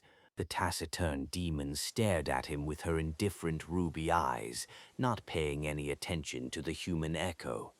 Seeing them side by side only made Sonny more sure of his decision. He remained silent for a few moments, and then gestured at Kurt. "Do you, maybe, want to eat him?" Saint remained motionless for a few moments, then silently turned to the echo and raised one hand. Her gauntlet easily pierced the chest of the dead killer, and a few moments later his body disintegrated into a flood of white sparks. Those sparks formed into 3 brilliant streams and entered into the darkness that hid inside the shadow, then flowed into her 3 core remnants. Ah, Sonny felt a wave of bitterness wash over his heart, but very soon it disappeared. He was watching the shadow fragment counter in the runes describing Saint. Apparently, feeding on echoes was much more nourishing for a shadow. She received much more fragments than she would have from an awakened memory of the first tier. Right now, the counter was showing a simple number, shadow fragments. A triumphant smile appeared on Sonny's lips. Finally, how long had it been since he created Saint and saw the dreadful written in her runes? A year, no less. That was how long it had taken Sunny to gather enough memories to saturate the dark embers that burned in the black depths of his shadow. What was going to happen now? The last time Saint had evolved, her transformation took a very long time. Was she going to retreat into the chrysalis of his shadow core again? Or was reaching 200 fragments completely different from what had happened to her after the killing of the Black Knight? A few moments later, Sunny received the answer. Bathed in the lightlessness of his soul sea, Saint suddenly shuddered. The darkness hiding in her body surged, and the three embers hidden within it, one in her chest, one in her abdomen, and the last one in her head, shined with black radiance. It was very different, but also very similar to the process he himself had gone through twice, once after the first nightmare, and once after going through the gateway in the Crimson Spire. Is she ascending to a new rank? The thought filled Sunny with a jubilant thrill. Meanwhile, Saint was in the throes of her transformation. The still waters around her were now restless, as though assaulted by invisible winds. Wisps of dancing black flame suddenly appeared around her body, and it rose above the surface of the water, becoming partially obscured. Sunny took a step back and silently watched the strange and beautiful process, his heart beating wildly. After a few minutes, it was over. The invisible winds disappeared, and so did the black flames. The water turned tranquil and still once again. Saint landed on her feet and straightened, her graceful figure brimming with new power. The glow of her ruby eyes seemed to have become brighter. Unlike the previous time, the taciturn demon had not changed outwardly. Her onyx armor was still composed of polished, stone-like metal.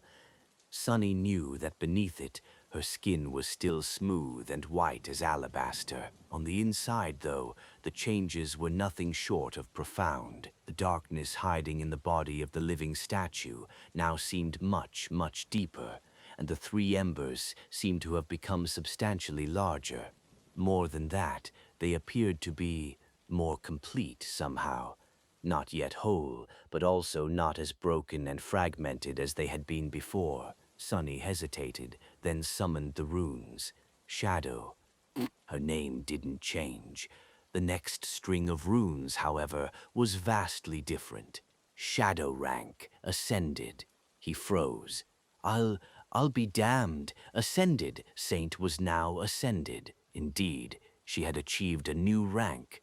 The same rank, in fact, as that of Master Jet, as well as the Black Knight, Mirror Beast, and Mordant Mimic. An ascended human was called a Master, while nightmare creatures of the same rank were called Fallen. Saint was now somewhere in between, a creature possessing multiple cores, but following the path of ascension as opposed to the path of corruption. Like Sunny himself, of course, she was much more powerful than him now. Sunny was torn between being mad with joy and slightly bitter. Back when he had created Saint, she was stronger than him for a long, long time. After becoming an awakened, he had finally caught up to her, but now she was the stronger one once more. He sighed, then looked at his demon with a wide smile. Good job, Saint. Who's going to stop us now, huh? The taciturn demon did not answer, and just tilted her head a little.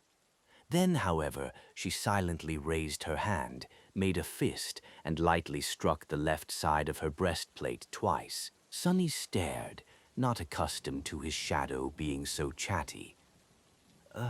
Yeah, exactly. Feeling a little awkward, he lingered for a moment, and then looked back to the runes. Saint's class, attributes, and abilities did not change.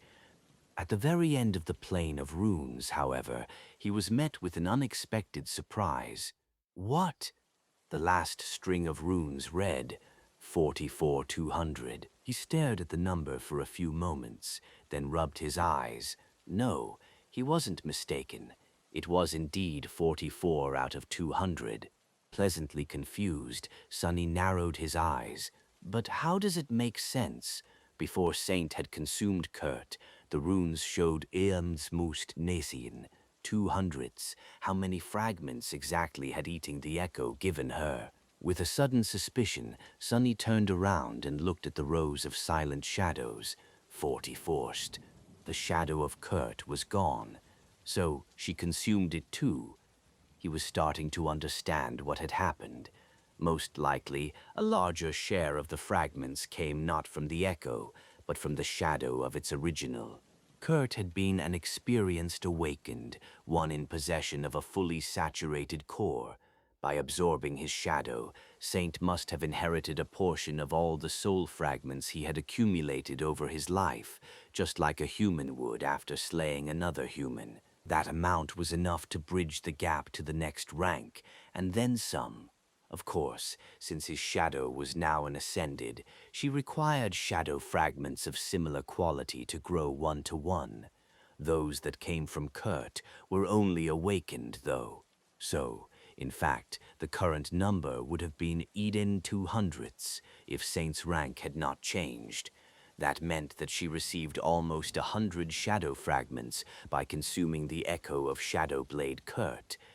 An utterly insane number, considering that it had taken Sonny somewhere around half a year to feed her that much before.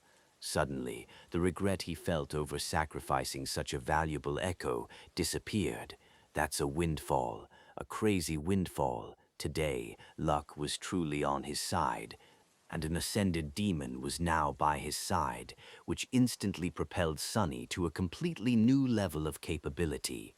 Together with the newly transformed Saint, he would be able to do much more, challenge much more powerful nightmare creatures, and therefore accelerate his own growth even further. Even better, this change could not have come at a better time, because it was nearly time for him to return to the shipwreck island and challenge the terrifying being that dwelled in the ancient wreck. Having an ascended shadow by his side would be of enormous help. Sonny only noticed that a wide, stupid smile appeared on his face when Master Jet returned to the underground arena. He hurriedly erased it and stood up. "All done?" She gave him a relaxed nod, then yawned. "Yeah, we are free to go. A little paperwork, and the contribution points I promised will be yours to spend. We can grab a bite first, if you want." Sonny smiled. Oh yes, there is also the reward from the government. Now that he didn't need to spend all the contribution points on bringing Saint to full saturation as soon as possible, what else would he be able to get? Sitting on the very edge of the sanctuary island, with his feet dangling above the abyss of the sky below, Sonny was enjoying the view of the clear streams falling down into the darkness and turning into clouds of water dust. After a while, he lowered his eyes and looked at the item laying on his palm with a bit of confusion. So, that's it? This was one of the 2 memories he had exchanged for the contribution points given to him for helping Master Jet deal with Shadowblade Kurt. It looked like a long, narrow needle forged out of black steel with gold wire wrapped around one of its ends, sort of like an antique acupuncture needle, but much sturdier. The needle's name was Heavenly Burden, a very ironic name for a memory here on the Chained Isles. He had just received it this morning, and this was his first opportunity to properly study the thing. Very curious, Sonny summoned the runes. Memory, memory, bandy, memory rank, awakened, memory tier 3, memory type, tool, memory description, to be free upon be free upon. One has to let go of all attachments they hold in their heart. Only those who untethered themselves from everything can become truly free. Sounds wonderful. At first glance, the memory wasn't too outstanding. Its rank wasn't high, and neither was its tier. With the amount of money Sonny was making, he could probably buy something like this after a week or 2 of collecting soul shards in the dream realm. But that was why contribution points were more valuable than credits. The The government had access to things that were exceedingly rare or simply impossible to get on the market. Heavenly Burden was one such thing, and it was due to the enchantment the needle possessed. Memory enchantments. Enchantment description. Indeed, it was a memory that could allow him to fly. Sort of. Flight enchantments were extremely rare and tremendously valued. In all honesty, Sonny had no business being able to get his hands on a memory such as this. He was already incredibly lucky to have the Dark Wing, which, while not capable of true flight, was pretty close to it. Usually, only masters or saints were able to purchase decent flight memories. That was why Kai was so lucky. But Master Jet pulled some strings, and as the result, Sonny was currently holding the Heavenly Burden in his hands. Well, from what he understood about the Black Needle, calling it a decent flight memory was a bit of a stretch. Still, it was indeed capable of gifting him the ability to fly. He grimaced a little, then thrust the needle into his forearm. However, nothing happened. Well, of course it didn't. The thing failed to pierce the soft but adamantine fabric of the puppeteer's shroud. Sonny thought for a bit, and then enhanced the Heavenly Burden with one of his shadows. This time the needle went through and buried itself in his flesh. Ouch! The pain was sharp, but not too bad. More than that, Sonny had no time to think about it, and that was because as soon as the Heavenly Burden pierced his skin, his body floated up and continued doing so. Sonny was steadily rising into the sky, be it at a slow speed. It was as though he had suddenly turned into a balloon. The feeling would have been rather funny if it wasn't so terrifying, mostly because a sudden gust of wind threw him slightly to the side, and now there was nothing but the darkness of the sky below beneath him. Both amused and slightly tense, Sonny summoned the Dark Wing. He also summoned the Prowling Thorn, just to be on the safer side. After both memories manifested themselves, he hesitated for a moment and then wrapped the Black Needle in his second shadow, too. Immediately, the speed with which he was rising into the air increased. Sonny allowed himself to float upward for a few moments, and then commanded the Dark Wing to activate. With its help, he changed the direction of his flight and slowly moved back toward the island. Making sure that there was solid ground under him, he then dismissed the Heavenly Burden and smoothly glided down. Not bad, not bad. Now, he had two memories to deal with what Cassie had seen in the vision of their supposed death. One memory could only move him upward, while the other allowed him to glide in any direction except up. Together, they gave him the ability of true flight. Even if it was slow and not nearly as effective as what Kai could do, it was still flying. The point was, he was not going to fall endlessly into the sky below again, not unless he wanted to. Sonny returned to the edge of the sanctuary, sat down, and stared at one of the chains leading to a neighboring island. It was early morning, and he was waiting for someone. They're still not here. With a sigh, he looked down and summoned the second memory he received from the government.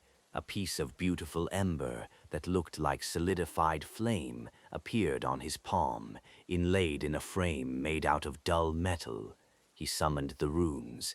Memory, memory, memory rank, ascended. Memory tier, I. Memory type, charm. Memory description. And then there was nothing but flame. Short and sweet. Memory enchantments. Enchantment description.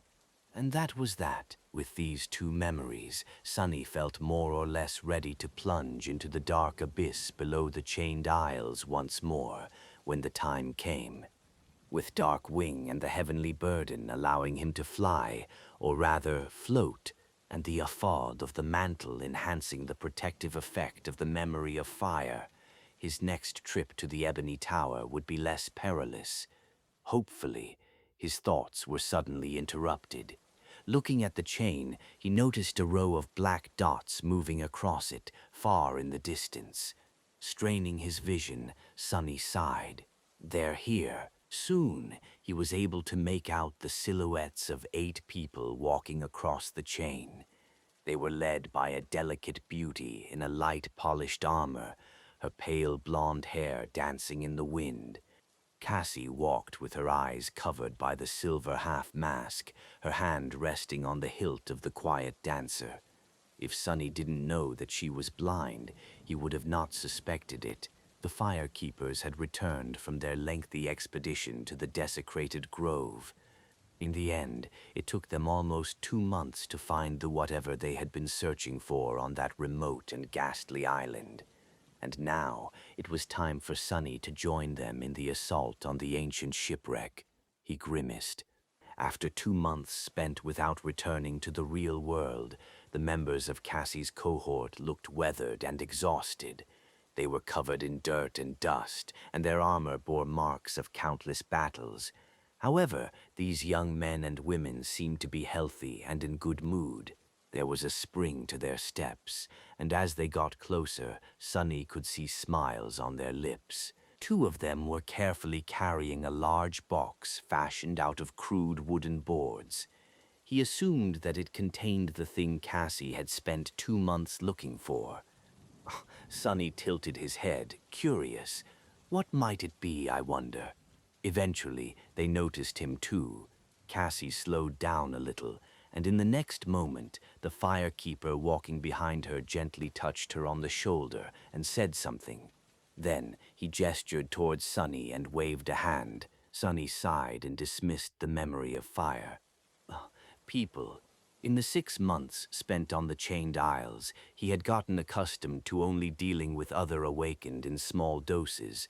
Knowing that he was going to have to be in the company of relative strangers for a while and fight with them side by side did not make Sonny happy. In that regard, Mordred had been a perfect companion. He only appeared once every few days for a short while, helped Sonny with advice, and then disappeared without a trace, not asking for anything in return. If only all relationships could be so simple. Sadly, the mysterious prince was still nowhere to be found. Sonny had not heard from him ever since returning from the ivory tower, almost making him think that he had simply imagined the whole thing. The mirror shard he kept in the covetous coffer reminded him that he had not, though. Sonny forced a smile to appear on his face and waved at the firekeepers in return. "Welcome back, guys.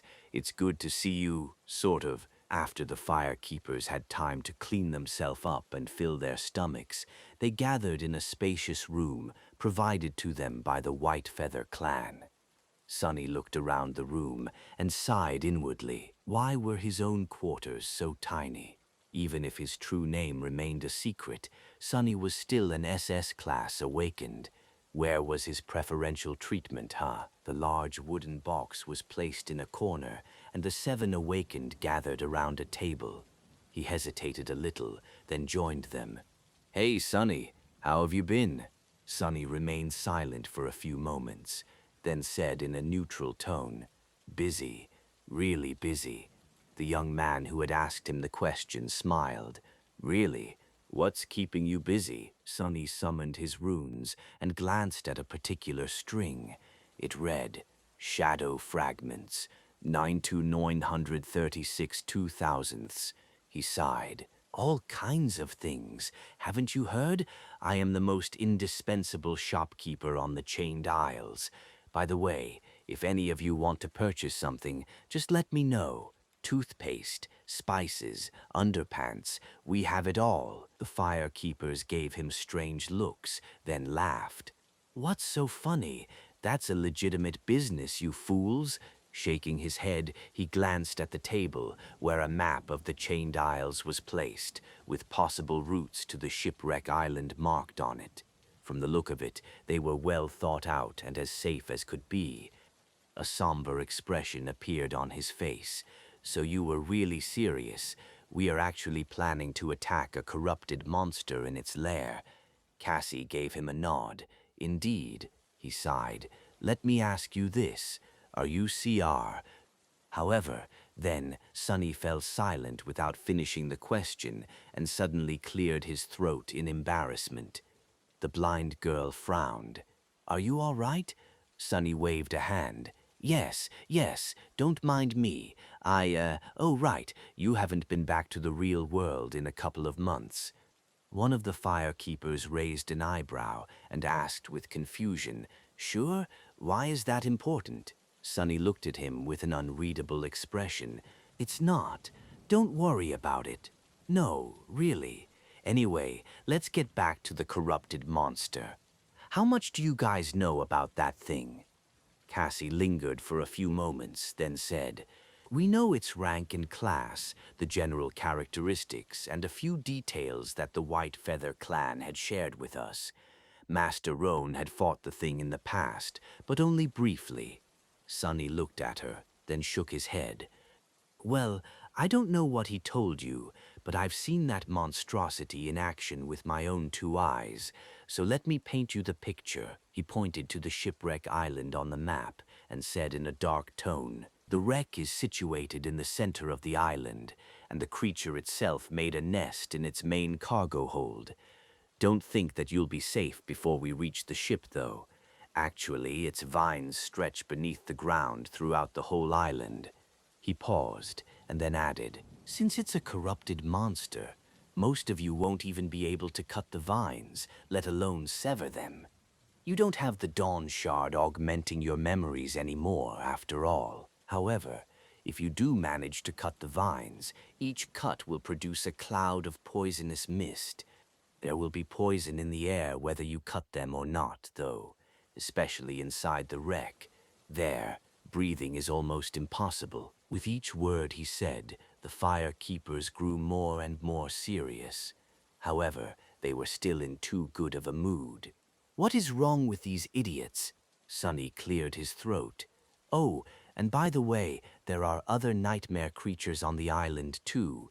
Big, nasty fallen beasts called sailor dolls." He hesitated and then said, "Well, if there is one good about the whole situation, it's that the creature in the wreck usually slumbers until one of its vines is disturbed. Cassie told me that it is weak to fire, so my suggestion would be to just burn the whole ship down and the scary bastard with it."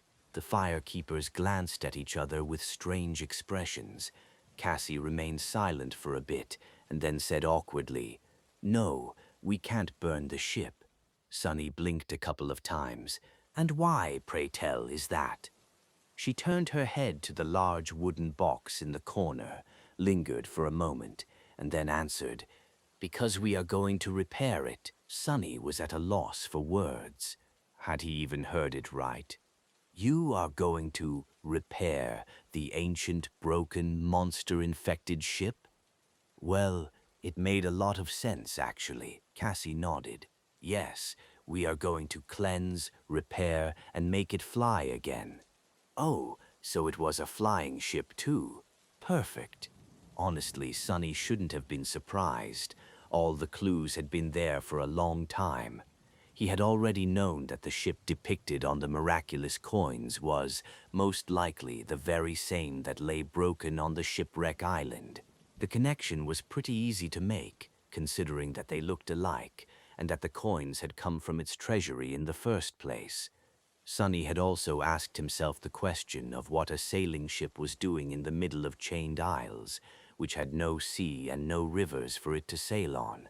The thought that it had actually been designed to fly through the skies had crossed his mind, among other things. And finally, on the coins, the ancient ship was shown as having a beautiful tree wrapped around its mast. It had also belonged to the enigmatic person called Noctis. Wasn't it too much of a coincidence, then, that Cassie had come to the sanctuary of Noctis and ventured on a long expedition to a desecrated grove? The word desecrated implied that the burnt grove had been sacred once. After all, only sacred things could be desecrated, and a sacred tree sounded exactly like something capable of making a massive ship fly. Right. Sonny stared at the large wooden box with a ponderous expression. After a while, he asked, "So what's in the box?" Cassie walked over and gently put a hand on its lid, a sapling. We spent 2 months searching for a living root in that ghastly place, and finally, deep underground, we found the only one that remained. The wondrous tree which kept the ancient ship afloat in the sky had come from that grove once. The sapling will grow into a new one. She sighed, and then turned to the fire-keepers. Shakti and Kar were artisans back in the bright castle. Shakti is gifted with an aspect that helps plants thrive, and was Kido's apprentice. Kar is an awakened carpenter. We have more people on the way to the Chained Isles, too, to help with the reconstruction. Sunny remained silent for a while, so she had been planning to commandeer the ancient wreck for a long time, from before he had come to invite her to challenge the second nightmare with him. Was it a coincidence? They were going to have to brave the sky below to get to the seed after all, and here was Cassie, conveniently planning to claim and repair a flying ship. How much did she really know? As if hearing his thoughts, Cassie turned to him, her face suddenly turned somber. With this ship, we might be able to cross the Hollow Mountains. At least that is our hope. The fire-keepers grew quiet. After a while, the familiar girl Shakti said in a dark tone, "We have to try, no matter what. Going there on foot is suicide. Maybe flying will be different." They were all really resolute in their desire to find Nephis, it seemed. And what about Sunny himself? Well, things were complicated. He sighed. "All right, that answers the question of why you want the ship, and how you might be able to repair it. But how are we going to defeat its current tenant without using fire? No offense, guys, but I really don't think that you can handle that fight. Maybe you can hold on for a while outside the wreck, but inside, it's a death trap." The fire-keepers looked at each other again. Finally, their mood turned dark.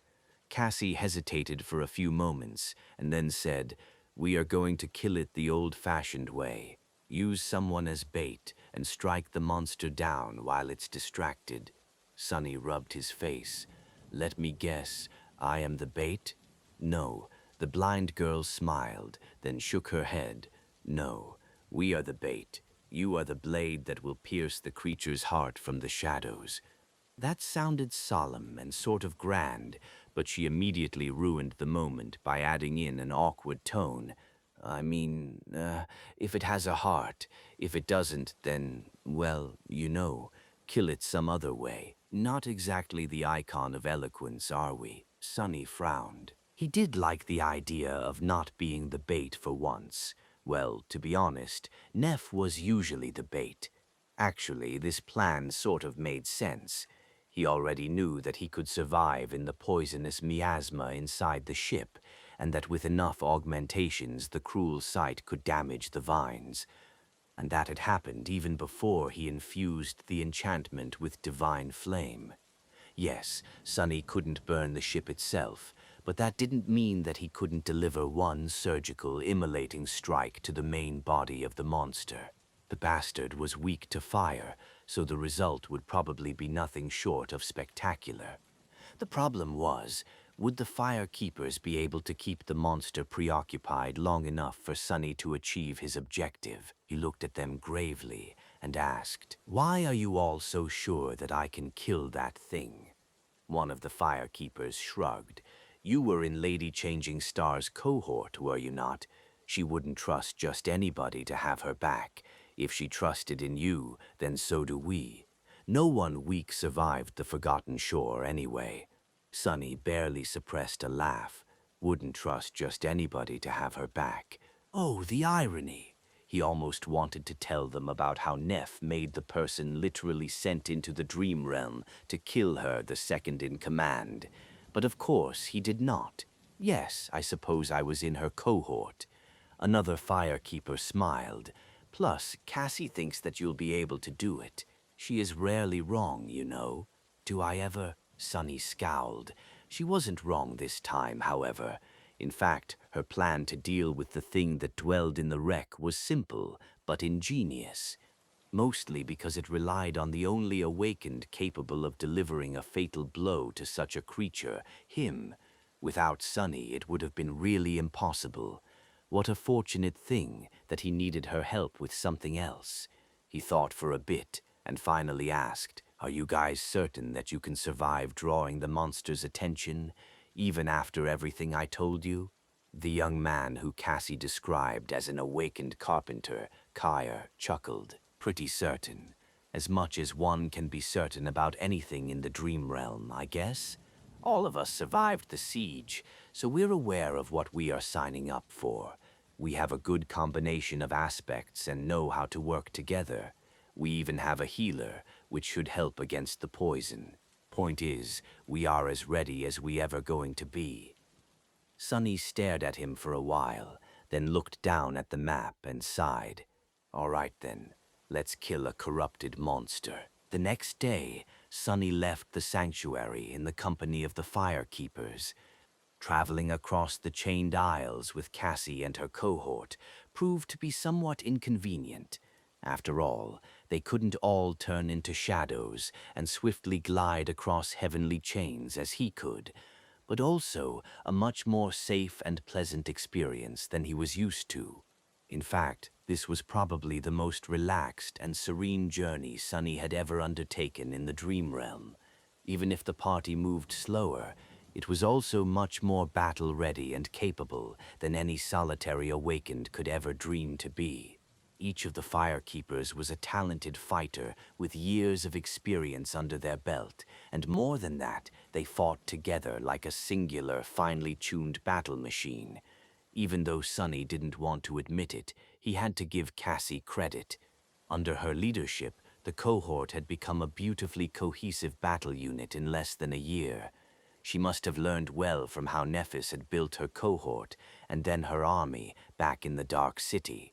The fact that these young men and women shared a common past and had gone through a harrowing hell together must have helped a lot, too. Whenever the party encountered nightmare creatures, Sunny felt a very strange and unfamiliar sensation. It was almost as if he didn't have to do anything. He could literally remain still, and nothing would happen to him. His temporary companions were more than capable of dealing with the abominations themselves. Of course, that was only because the route they were taking had been carefully chosen to avoid the really dangerous places. There was another reason for why this expedition was going so smoothly: Cassie herself.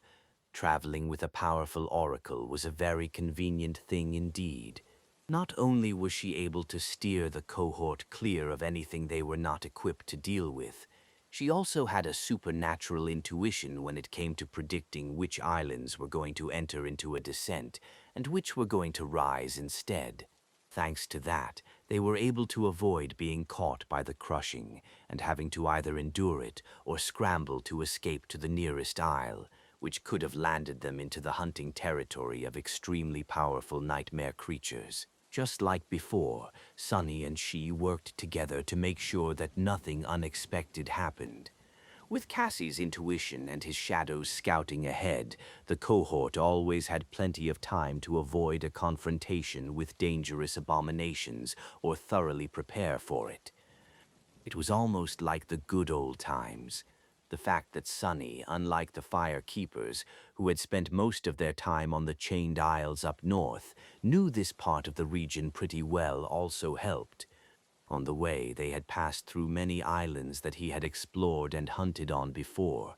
Plus, he had the covetous coffer now, which made their rest stops and meals much more enjoyable. So, as far as traversing the dream realm went, this journey was almost enjoyable. After a calm and comparatively uneventful week, they finally reached the shipwreck island. Asterisk, asterisk, asterisk. This close to the tier, the nightmare creatures were much more dangerous and vile.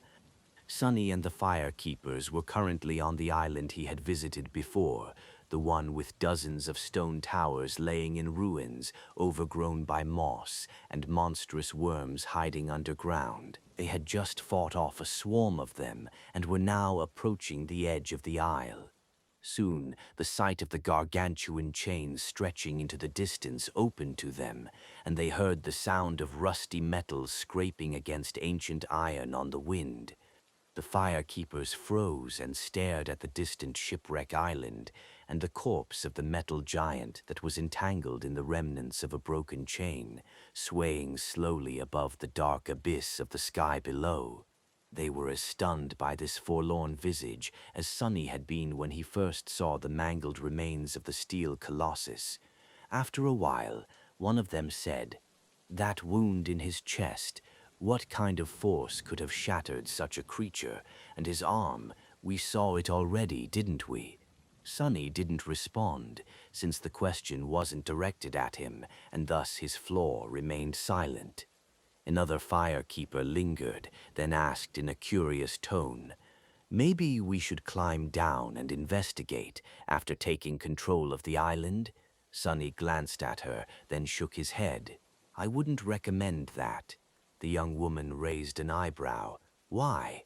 A dark smile found its way onto his face. "You think the monster in the wreck is bad?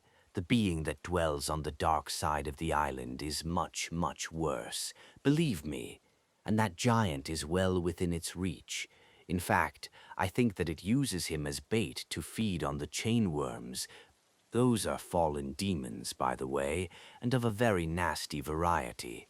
They're just candy to that thing, though." The firekeepers turned their attention to the underside of the shipwreck island, which was shrouded in darkness. Their faces turned solemn, and after a while, one of them asked, "But what is it?" Sonny shrugged. "I have no idea. I only saw the tip of its root.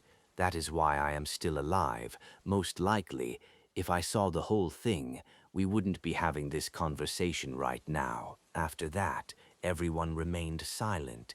Sonny used that time to take another look at the two tall pillars that rose into the sky from the ancient stone structure on the other end of the chain. Now that he knew that the ancient ship had been a flying one, the purpose of these pillars became clear too. They were wharves, or rather mooring masts. The flying ship had to dock to something, after all, when it was not braving the vast expanse of the sky. That made him think there were several such pillars on the island, which suggested that Noctis had not been the only one in possession of a sky vessel in the ancient past. Maybe flying ships were how all the inhabitants of the Chained Isles traveled across the chasms of the sky below. That made sense, really. The chains themselves were not exactly convenient roads. It's just that the Awakened used them for that purpose. But how had the captains of the flying ships dealt with the crushing? Or had there been no such curse on the Chained Isles before Hope escaped from its bonds? His thoughts were interrupted by the loud rattling of the heavenly chain. The shipwreck island was descending. The firekeepers looked at each other. Their faces turned grim. Cassie gripped the hilt of the quiet dancer and then said, her voice calm and steady, "Get ready. You all know the plan, so I won't waste time repeating it. Stay strong, stay together, and stay alive. Today, we will be victorious." Sonny stretched his neck, then summoned the cruel sight. "Let's hope your intuition is right this time, too." Returning to the shipwreck island felt strange. It was almost exactly the same, but also different. They followed the remains of the ancient road and crested the hill to see the desolate valley below. The wreck of the once graceful ship was at its center, the dead tree wrapped around its mast.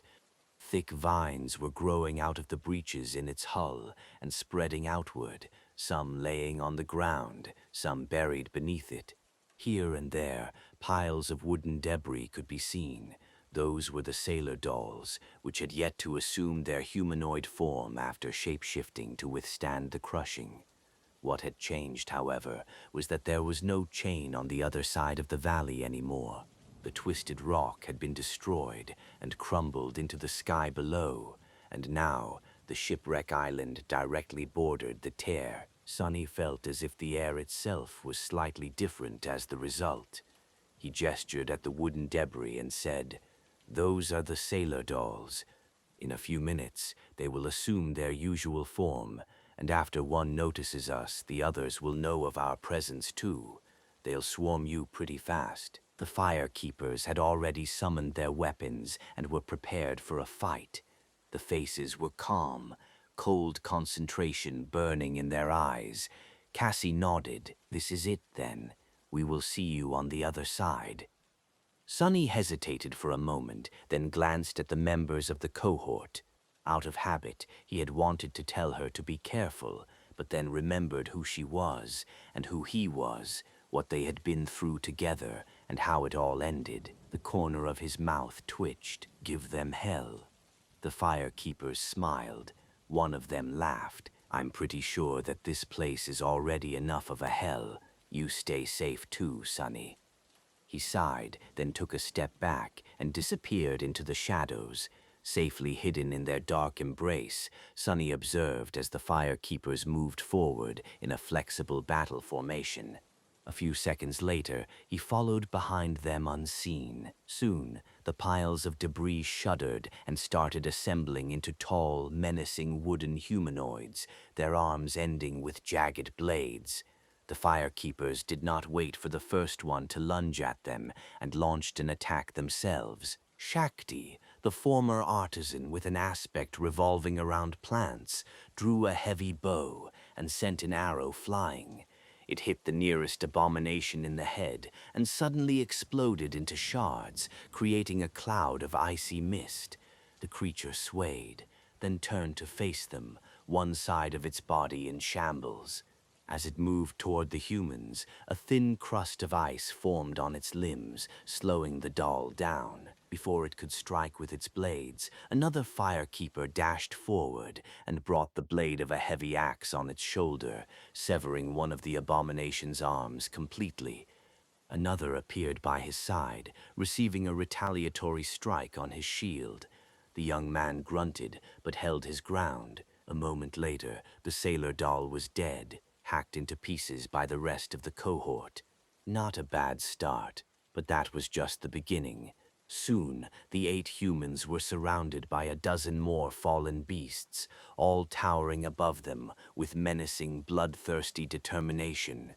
Things were about to turn bad for the firekeepers, but at that moment, Kyor, the artisan specializing in carpentry, froze for a moment and narrowed his eyes. Immediately, a subtle change happened to the wooden creatures. While not really rendered weak, they did, however, become a bit sluggish and slow. That made it possible for the members of the cohort to hold against the onslaught of the nightmare creatures, a whole rank above their own. It was not easy, though. The firekeepers held their formation, but only just barely. The young man, armed with the heavy axe, was now using his aspect ability, which made the blade of his weapon shine with an angry red glow. It bit into the wooden flesh of the abomination he was fighting, penetrating much deeper than it should have been able to. His partner was like a wall, refusing to take even a step back. He blocked strike after strike with his heavy shield, lashing out from behind it with a short spear from time to keep the enemies from simply overwhelming him with their size and mass. This was the healer of the cohort, so his fortitude and grit came from his physical prowess alone, not from any kind of ability. There was another firekeeper that used a shield, a young woman with dirty blonde hair and an aspect that allowed her to exert vicious strength with each strike of her sword. She fought in tandem with a young man who wielded 2 great swords in his 4 hands. The second pair appeared when he activated his own aspect ability. These 2 were quite devastating together. Shakti continued to fire her bow, switching between memory arrows and mundane ones which were crafted by Kar. Her bow was powerful enough, and her aim precise enough, to deal heavy damage to the advancing sailor dolls. The carpenter himself was sustaining the strange hex he put on the abominations and covering her with a wooden staff in his hands, his face grim and full of resolve. Another firekeeper possessed an aspect that allowed him to gift his companions with an augmentation to stamina and endurance, as well as making one of them much more resilient. He wielded a curved sword and covered Cassie's back, and then there was Cassie herself, who had turned out to be perhaps the most deadly of them all. She wielded the quiet dancer in one hand and a long dagger in the other, using it to deflect blows and launch an unexpected quick attack from time to time. The delicate girl wasn't the strongest, nor was she the fastest of the fire keepers. However, she fought with confident grace and deadly insight, resembling that of a true master. If it was anybody else, Sunny would have assumed that they had long reached the pinnacle of skill and were now able to not only flawlessly follow, but also control the flow of battle. It reminded him of how Nephis fought, of how deeply attuned she was to the underlying laws that governed combat. Of course, the difference was that while Changing Star was able to predict and manipulate the cadence of battle due to her knowledge, talent, and skill, Cassie could actually perceive a few moments into the future, which made her a frightening presence on the battlefield. As Sunny watched, a towering sailor doll raised one of its blades and brought it down on the blind girl, aiming to cut her body in half. However, Cassie simply moved slightly to the side a split second before the blade would have sliced her apart and lashed out with her dagger. At the same time, the quiet dancer suddenly flew out of her hand and shot through the air. The dagger pierced the creature's chest, while the rapier threw its second blade a few centimeters off course, then continued forward and tore through another abomination's neck. In the span of a second, two fallen beasts were heavily wounded and soon fell dead to the ground. Still, Sunny recognized the truth of it behind the superficial appearance. Yes, Cassie had an incredible advantage due to her unique and powerful aspect. But not just anyone would have been able to make use of it. In fact, almost no one could have done what she did. In the havoc of a battle, especially a battle between awakened and nightmare creatures, where a fraction of a second could mean the difference between life and death, it was already immensely hard to perceive, comprehend, and react to the enemy's actions in time. It must have been so much harder, then, to perceive both the present and the future, to comprehend not one but two states of the battle, and swiftly act in response to achieve the result, not to mention that Cassie was doing all that while being blind. The mental strain and burden of it all. Sunny couldn't even imagine it. What he did know, however, was that it was impossible to perform such a feat without one crucial thing: clarity. It seemed that Cassie had not listened to the lessons Nephis had taught them for nothing. She was Changing Star's other pupil, after all. Soon, the Firekeepers had dealt with the first wave of the sailor dolls, but the second, larger one was already approaching. Before it could reach them, though, Cassie grabbed the quiet dancer from the air, turned to her cohort, and yelled, "Prepare!" Then, she covered her mouth and nose with a hand, turned the rapier down, and thrust it deep into the earth. A moment later, the ground shook. Suddenly, the whole of the valley seemed to be moving. The ground shook and seethed, and slowly, green and brown vines started rising from beneath it like vile snakes. The hulking sailor dolls that were about to descend upon the Firekeepers froze, as if consumed by fear. Then they turned around and stumbled away. Some simply crumbled into piles of debris, pretending to be dead. Even these fallen beasts were terrified of the being that dwelled in the heart of the ancient wreck. Cassie and her cohort, however, remained unperturbed. Moving with swift determination, they made their preparations. Just a moment after the blind oracle thrust her rapier into the ground, the Firekeepers had strips of cloth wrapped around their mouths and noses. The corpses of the slain sailor dolls were dragged to form a circle around them and set aflame. Soon, the cohort was surrounded by a ring of tall bonfires, the 8 awakened bathed in the waves of heat. They stood back to back, their weapons drawn, and their faces full of grim resolve. Only Shakti was on one knee, her hand pressed to the ground. After a moment, she screamed something. Sonny was still observing from the shadows, his emotions in turmoil. Although he would not go so far as to call these young people friends, he had grown somewhat attached to them after going through the ordeal of the Civil War in the Bright Castle and traveling together. These fire keepers were a likable sort. He didn't want to watch them die while doing nothing, but that was his role in this fight. He had to remain safely hidden until the corrupted monster's attention was fully concentrated on Cassie's cohort, and then deliver one decisive strike, ending it all. That time had not come yet. Consumed by dark discontent, Sonny continued to watch. Reacting to Shakti's scream, one of the firekeepers suddenly dashed to the side. A fraction of a second later, the moss beneath his feet was pierced by a stem of a brown vine. It thrashed blindly, failing to catch anyone in its deadly embrace, but then seemed to have sensed the presence of life and shot toward the nearest human. The vine was as thick as a man's arm, and there were black thorns protruding from its glistening surface.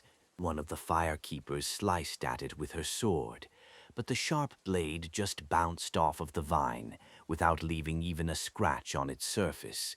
Two others simply fell on it, pressing the thing down with their shields. That gave enough time for the young man whose aspect allowed him to enhance his weapon-type memories to bring his glowing axe down, severing the vine. As soon as he did, a cloud of poisonous mist shot out from the cut, enveloping the young man. Luckily, he knew to hold his breath and immediately jumped back. Cassie, who had sheathed her rapier and was now holding a familiar wooden staff, pointed it forward and summoned the wind. The cloud of poison was blown toward the bonfires and devoured by flame. Ilaimperin. Indeed, it was. In fact, all of the firekeepers seemed to be equipped rather well, and several of them wielded weapons above their rank. Quiet Dancer was also not the only echo in their possession. Just as another vine appeared from the flames, its stem singed and damaged, a familiar shape suddenly weaved itself from sparks of light just beyond the ring of bonfires and pounced on it. It was a creature that looked like a giant praying mantis, its flesh composed of glass and blood-red clay. Sonny remembered seeing these creatures during the siege of the Crimson Spire. Two scythes came down on the vine and bit deep into it. A moment later, the mantis dashed away with incredible speed, avoiding being entangled and shredded to pieces by the jagged black thorns. Despite this efficient start, more and more vines were crawling toward the circle of fire, and several more appeared from beneath the ground inside it. With each moment that passed, the size of the vines attacking the firekeepers was bound to increase too. The further from the wreck, the thinner and weaker the vines were. But closer to the ancient ship, truly monstrous ones were already in motion, spreading outward with murderous intent. It was as though the monster was slowly unfurling its long limbs, which both spelled doom for the cohort of awakened and was their intent. Only when the primary vines were too far away from the main body of the creature to return at once could Sonny make his move. After that, he was either going to succeed and end the whole battle, preventing the fire keepers from perishing in the flood of vines, or they were all going to die together. That moment of truth was swiftly approaching. Faced with more and more vines, Cassie and her cohort did their best to resist. They cut apart those that were damaged by the fire, enough for their weapons to become effective, and concentrated the efforts of several members on those which did not. But no matter how hard they fought, soon the scales started to tilt in the favor of the corrupted monster. Their formation was on the verge of being broken, and their actions, perfectly coordinated at first, were slowly turning desperate and hectic.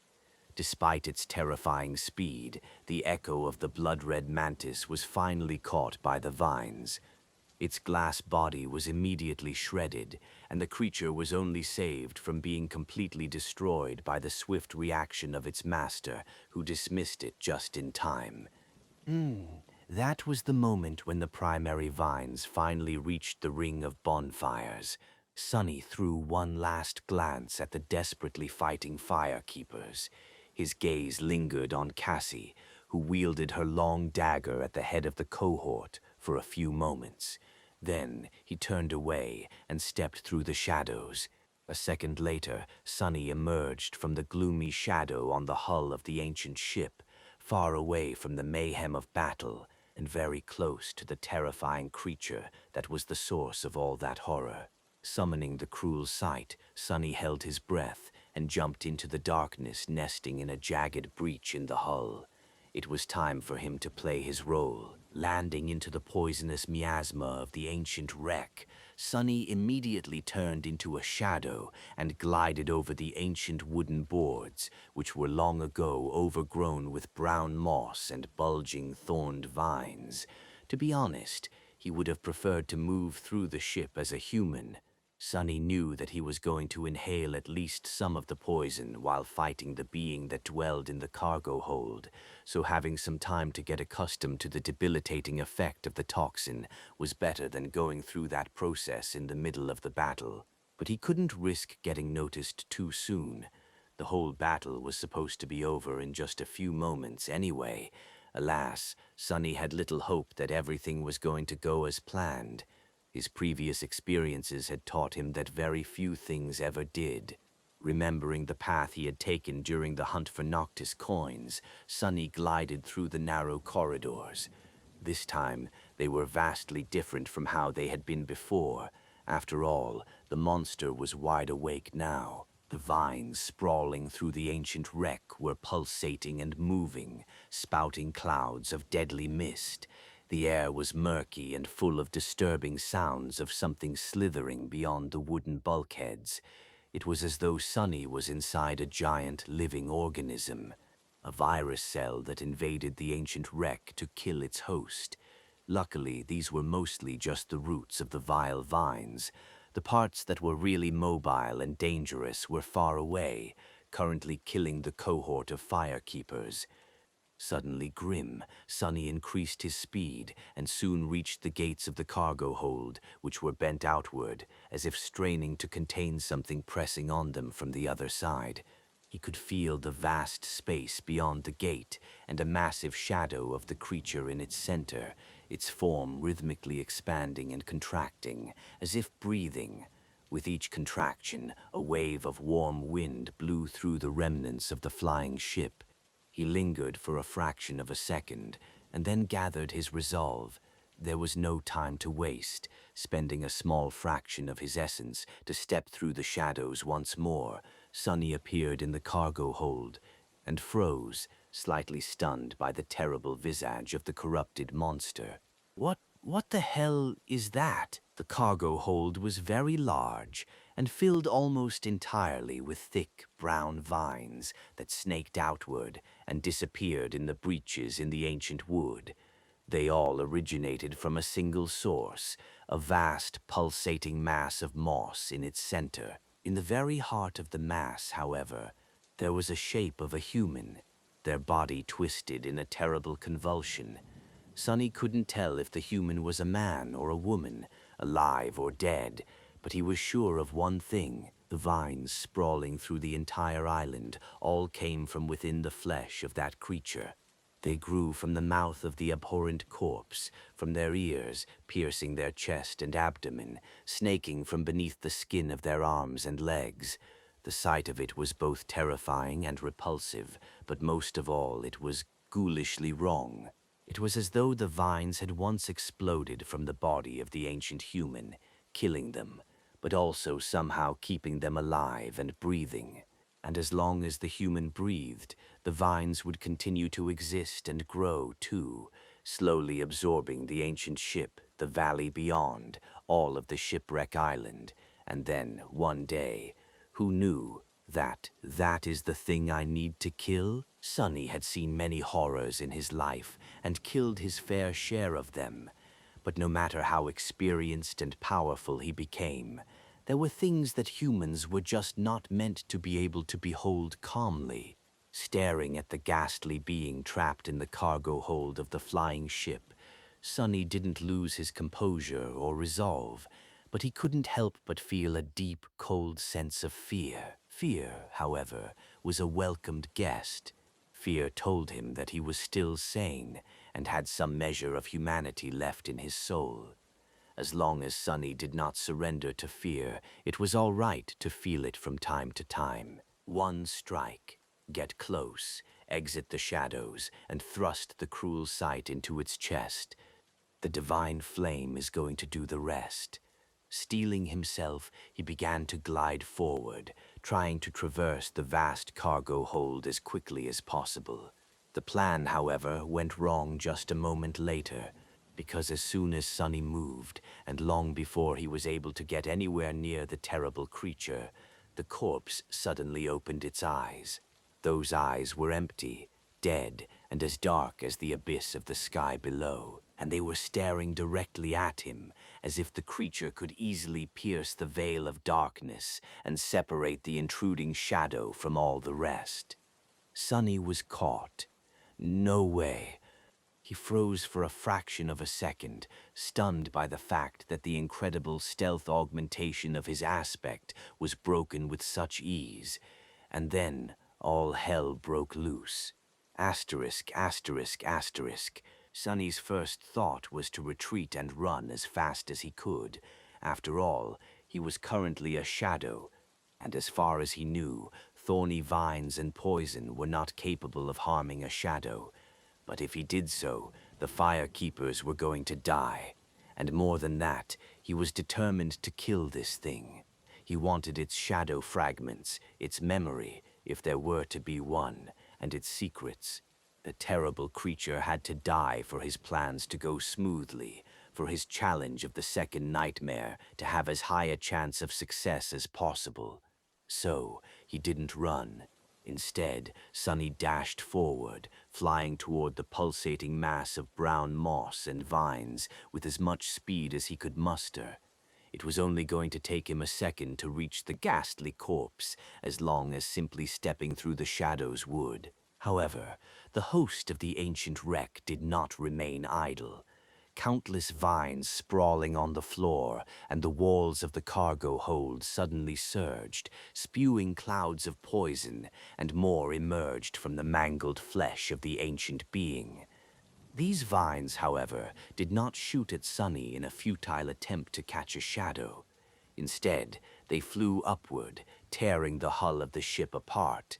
Bright sunlight flooded through the wide breach, and as it banished the shadows populating the cargo hold, Sonny was suddenly expelled from their safe embrace, rolling on the floor while the sharp thorns of the vines bit into his flesh through the fabric of the puppeteer's shroud. His thoughts were in a state of momentary panic. Not good. Sonny rolled over his shoulder and jumped to his feet, the blade of the cruel sight slicing through a vine that was flying through the air to ensnare him. Blood was streaming down his back, and poison was entering his lungs. What's worse, a concentrated dose of it must have been infused into his bloodstream by the black thorns. Sonny suddenly felt feverish and weak, and a sense of cold paralysis was spreading through the left side of his body, which took the most damage. He was still able to move, and Bloodweave was already working to contain and devour the toxin. But before it prevailed, Sonny was in a dire situation. Gritting his teeth, he dashed to the side, hoping to escape the sunlight and use Shadow Step to reach the abominable creature in the center of the cargo hold. Before he could dive into the saving darkness of the shadows, however, a massive vine crashed into the floorboards, shattering them and barring his way. Sonny froze for a fraction of a second, realizing that there was nowhere to escape. Dozens of vines were already moving in his direction, glistening in the sunlight as clouds of murky mist escaped from the pores on their surface.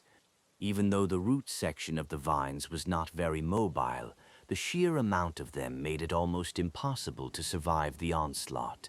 What's worse, the vines were contracting, pulling more and more of their length into the cargo hold. He cursed. What? At least the pressure on the firekeepers should have diminished. Sonny, however, Sonny was one moment away from being killed. He was not going to be able to reach the monster without the help of the shadows, but bathed in the merciless sunlight, he also had no chance of diving into their embrace. All he could do was use his own. Commanding one of the shadows to unwrap itself from his body, Sonny sent it toward the ghastly corpse and staggered as the strength and resilience provided by it disappeared. The second shadow slid from the cruel sight and attached itself to his feet, meant to serve as a threshold through which he was going to step. Now, all he had to do was to survive the short second it was going to take the first shadow to reach its goal. That was easier said than done. Straining the flexibility of his body to its limit, Sonny felt his joints groan and his tendons tremble on the verge of tearing apart. Twisting at an almost impossible angle, he dodged one of the vines, placed his hand on the spongy carpet of the brown moss, and performed a bizarre spin, narrowly sliding between two more. If not for the torturous training he had put himself through to accommodate the inhuman demands of shadow dance, this would have been impossible. Feeling the skin of his palm burn, as though submerged in stomach acid, he retrieved his hand from the brown moss and immediately jumped backward to save himself from being entangled in the slithering vines. He was swift enough to avoid being caught, but not swift enough to escape unscathed. The black thorns tore into his right side, and more blood flowed down his body, while more poison entered his bloodstream. Sonny ducked, dashed desperately to the side, then rolled and threw himself upward from an impossible position, feeling his ligaments rip. Dodging the swarm of vines was like being a fly surrounded by a contracting mass of spider webs. Luckily, he only had to survive in their lethal moving maze for a second. Before the vines could turn into an impenetrable barrier all around him, Sonny dove into his shadow and emerged right in front of the vile mass of brown moss and the remains of the human encased within it. The cruel sight flashed with pure light, and in one fluid motion he thrust its incandescent blade into the chest of the monster. Got you. And then, nothing happened. The corpse didn't react to receiving a mortal wound at all.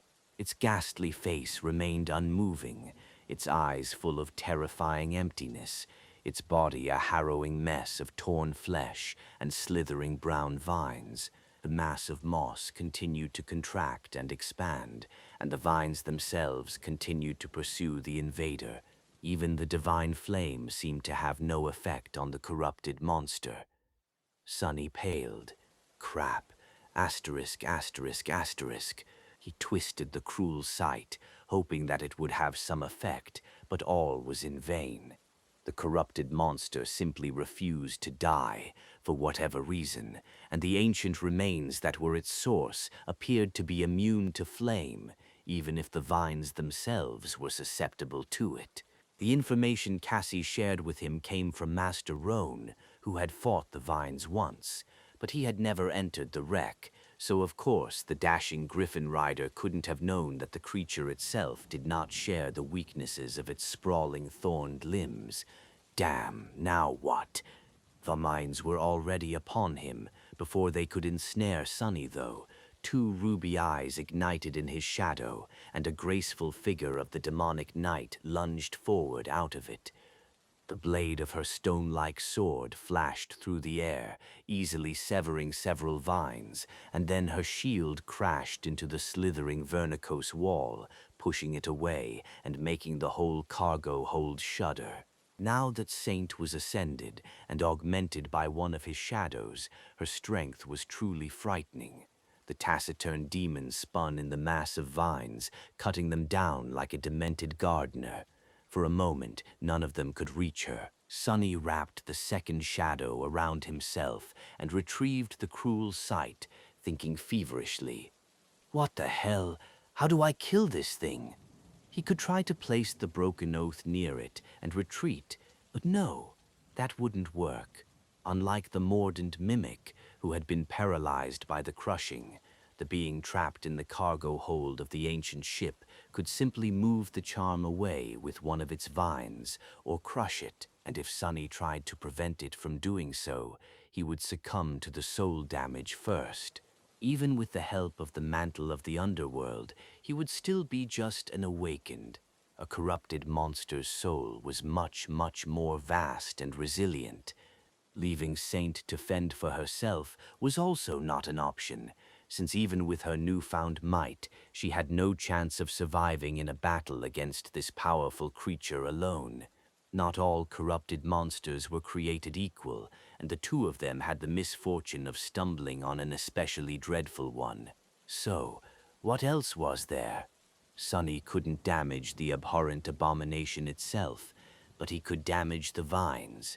That would buy him some time to come up with a solution, at least. Jumping back, he sliced at the root of a thick vine growing out of the ancient human's forearm, severing it. As a side effect of this attack, the corpse seemed to retrieve some control of its hand, which slowly rose and stretched towards Sonny. Damn!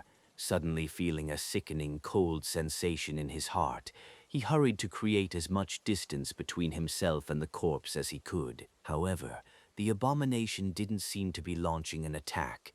Its hand strained to rise, held down by the mass of vines growing from it. Struggling against this terrible burden, it twitched and moved slightly, then froze. One of its fingers trembled. The creature seemed to be pointing at something.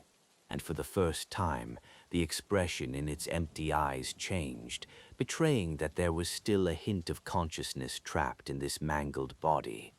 Those terrible eyes were not burning with bloodlust, hunger, or wrath. Instead, they were full of harrowing agony and pleading. Sonny almost stumbled because of the terrible realization. Was the mutilated body inside the nest of moss still alive? How could that be? Thousands of years must have passed since the flying ship crashed on this desolate island. How long had this poor soul suffered this harrowing torture? What sin had they committed, and who had doomed them for an eternity of ghastly suffering? How had the vines ended up growing from their flesh, and why? But most importantly, how the hell was that mangled thing not dead? Even divine flame was powerless to end its grisly, gruesome existence. If Sonny could find the answer, maybe he would be able to kill the corrupted monster after all. Using the momentary lull in the onslaught of the vines that Saint's appearance had brought him, he faced away from the fight and tried to understand what the host of the abominable growth was pointing at. He desperately hoped that the ancient human was, indeed, trying to point at something, and not just convulsing in terrible pain. Where is it? What is it? His gaze flew to a certain point on the wall of the cargo hold and lingered on it. At first glance, there was nothing different about it. That section of the bulkhead was just like all the rest, ancient and overgrown with brown moss. But as he looked closer, he noticed a small gap in the layer of moss, as well as a strange bend to the vines growing on that particular wall. It was as though they, too, wanted to avoid something lodged into the wooden boards. That had to be it.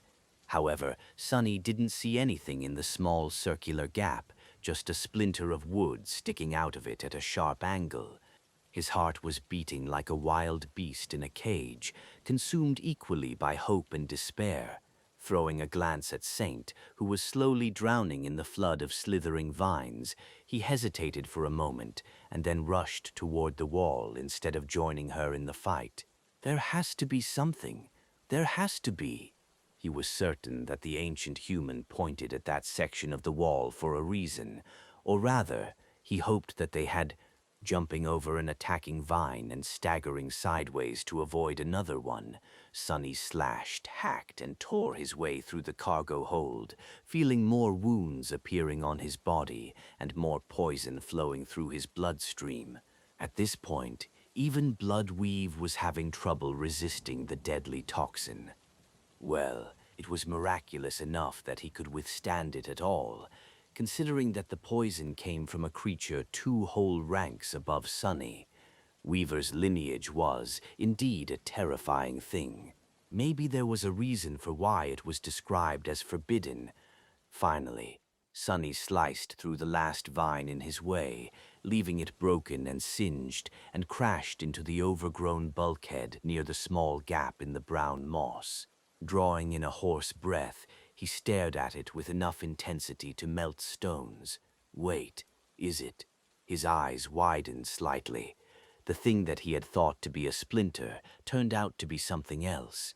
Out there on the wall of the cargo hold, thrust deeply into it by someone's hand, was a rather simple-looking knife. Its shape, however, was very familiar to Sunny. It was exactly the same as the knife that lay on the white altar of the Sanctuary of Noctis, except for the fact that this one wasn't cut from a single piece of obsidian. However, it also wasn't cut from ivory. Instead, it seemed to be made entirely of wood, as if a tree branch had somehow grown in the shape of a knife and was then broken off to become one. What does it mean? Sunny allowed himself to remain confused and perplexed for a split second, and then decisively grabbed the handle of the knife. Act now, think later. Damn it all. Please don't tell me that I need 1,000 coins to lift this one too. Luckily this time there was no need for an offering.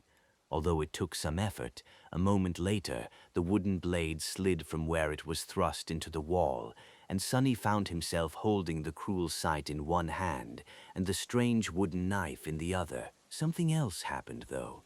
As soon as he laid his hands on the wooden handle, all the vines in the cargo hold surged in his direction with frenzied fury, utterly forgetting about Saint and her vicious sword. Sunny paled. Crap! Before the mass of slithering vines could crush him, he abandoned all attempts to escape and thrust his hand forward instead. The wooden knife slipped from his grip, cut a sharp arc in the air, and was nimbly caught by Saint. Without wasting the opportunity that the sudden shift in the corrupted monster's behavior gave her, the taciturn demon immediately dashed toward the pulsating mass of brown moss and thrust the wooden knife right into one of the ancient human's empty eyes. In the next moment, the whole wreck shuddered. The mass of moss violently contracted, throwing Saint away. The vines suddenly lost any semblance of cohesion and thrashed violently, forcing Sunny to retreat as close to the wall as he could. Still, the sea of black thorns was mere centimeters away from his face, raging in a storm of chaotic movements. Even the brown moss he was pressed against seemed to be convulsing, as if overwhelmed by unbearable pain. Despite all that, the only thing Sunny saw was the one remaining eye of the terribly malformed ancient human. It stared at him for a few moments, the emptiness and darkness slowly giving way to something else, a feeling of relief so vast that it was almost beyond the concept of emotion. Then, that look of deliverance was gone too. The terrible eye was empty once again, now truly and forever. The head of the ancient human lifelessly rolled back, and as soon as it did, the vines suddenly fell to the ground too, dead and motionless. Suddenly weak, Sunny powerlessly slid to the floor. The voice of the spell whispered into his ear. The voice of the spell whispered into his ear. Doris stabben je mithing. Je nithing thundiding punt. Sitting on the floor of the cargo hold, with his back against the soft and spongy layer of rotting brown moss, Sunny bent down and spat a mouthful of blood. Breathing hoarsely, he stared at it for a moment, and then tiredly leaned back. He did not feel too well. A bitter smile appeared on his face. What? Is that all? After all that had just happened, Sunny felt that he really deserved more. This time his hopes were not for naught. The spell remained silent for a bit, as though to torture him, and then added, better, better, memory time, memories numsime, mimer serpentine. Tantum, memory sign to memory sub, num some memory sum, memory sign seam, meter sumt, a meter sign, a dom dice, a memory sum, betters none dun, mamus mummed. After that he groaned and coughed some more blood. All around Sunny, the brown moss was rotting, withering, and turning into dust. The same thing was happening to the vile mass of vines, albeit at a slower rate. Now that both the corrupted monster and its host were dead, the ancient wreck seemed to be cleansing itself. He couldn't be bothered to pay attention to these changes, though, and was fully concentrated on his own miserable state. Even though the whole battle took less than a minute, Sonny had sustained a lot of damage. His body was pierced and torn by the black thorns, and he had too much poison running through his veins. One of his ligaments seemed to be seriously torn, too, which brought him a lot of pain now that the adrenaline was starting to dissipate. The puppeteer's shroud was a wonderful armor and accompanied him on his misadventures from almost the very start of it all. But Sonny had to reluctantly admit that with the caliber of enemies he was facing these days, its protective qualities left a lot to be desired. Sadly, even such a powerful memory could not keep up with the progress of its master. If there was one good thing about his condition, though, it was that the effects of the poison did not seem to be growing stronger. Bloodweave had the situation under control, and he was bound to feel better soon. In any case, the battle was over. The plan worked in the end, even if killing the wormvine had turned out to be much more complicated than anyone would have thought. Still, somehow, Sonny had managed to achieve his goal. The Fire Keepers, if they were still alive, were going to have to clean up the remaining sailor dolls should the beasts regain their courage after the corrupted monster's death, but he couldn't muster enough energy to care at the moment. Saint stared at the quickly disintegrating corpse of the person who had once been called Solvane for a bit, then walked over and stood above him silently, looking away in her usual indifferent manner. Sonny rested for a while, not even summoning the runes to take a look at his new memory. Slowly, his exhaustion diminished, and he could think clearly once again. As that happened, numerous questions inevitably assaulted his mind. What had happened in the cargo hold of the ancient ship was just too peculiar. Who was Solvane, and how had they ended up as the host of the Wormvine? How had they survived for thousands of years? Why was Solvane immune to divine flame and couldn't be harmed by the cruel sight, but succumbed to one strike of the wooden knife? Where had that knife come from in the first place? And why was it so similar to the obsidian one that lay on the altar in the sanctuary of Noctis? As Sonny considered all these questions and found no answers, one thought gradually encompassed all the others. A saint. I killed a saint. The spell had described Solvane as a transcendent human, which was what saints were really called. Sonny knew it to be true, but still couldn't quite believe it. He was not someone to sell himself short, but not even in his wildest dreams had Sonny ever considered being able to kill a saint, at least not at his current rank. Saints were simply creatures of another plane, unrivaled demigods with enough power to level entire cities. Technically, a corrupted monster was of the same rank as a saint, and even possessed one more soul core, but there was no comparison. Due to their aspects and nature, transcendent humans were much more of a force to be reckoned with than any beast or monster could ever hope to be. Only a devil of the same rank, or maybe a powerful demon, could stand a chance in a battle against them. And yet, Sonny had killed one. He had also killed a corrupted monster with the same strike. Well, technically, it was Saint who had delivered the strike, but it didn't matter. The result was the same. Now that is definitely something that no one is going to believe, huh? Sonny chuckled, then grimaced from pain, and finally summoned the runes. The first thing he did was check his fragments. The number was just as he expected. Shadow fragments. 958 2/1000ths. He had managed to kill a few nightmare creatures on the way to the shipwreck island, and killing a human and a monster 2 ranks above him gave 12 more fragments, 4 from the saint and 8 from the worm vine. Sonny sighed, lamenting the unfairness of his aspect for the 1000th time, and looked at the list of his memories. New runes appeared at the end of the list. He held his breath and read, Memory. D, memory rank, transcendent. His heart started to beat faster. At long last. This was the first transcendent memory he had acquired, which was a very pleasant milestone. Granted, an awakened like him was not even supposed to have ascended memories, let alone something 1 whole rank higher. But then, an average awakened rarely had to fight things above their rank, too. Pleased, Sonny continued to read. Memory tier 3. Huh? How was this possible? The memory could have either come from the worm vine, in which case it was supposed to be of the 2nd tier, or from Sylvain, in which case it was supposed to be of the 1st. However, it seemed as though the undying chain had actually come from both of his kills, maybe because Sylvain and the parasitic worm vine were irrevocably connected. As such, it ended up being of the 3rd tier. Sonny had not even known that something like that was possible. Even more pleased, he grinned in satisfaction and returned his attention to the runes. Memory type, armor. His eyes glistened. Now that's what I'm talking about. Sonny was really beyond himself.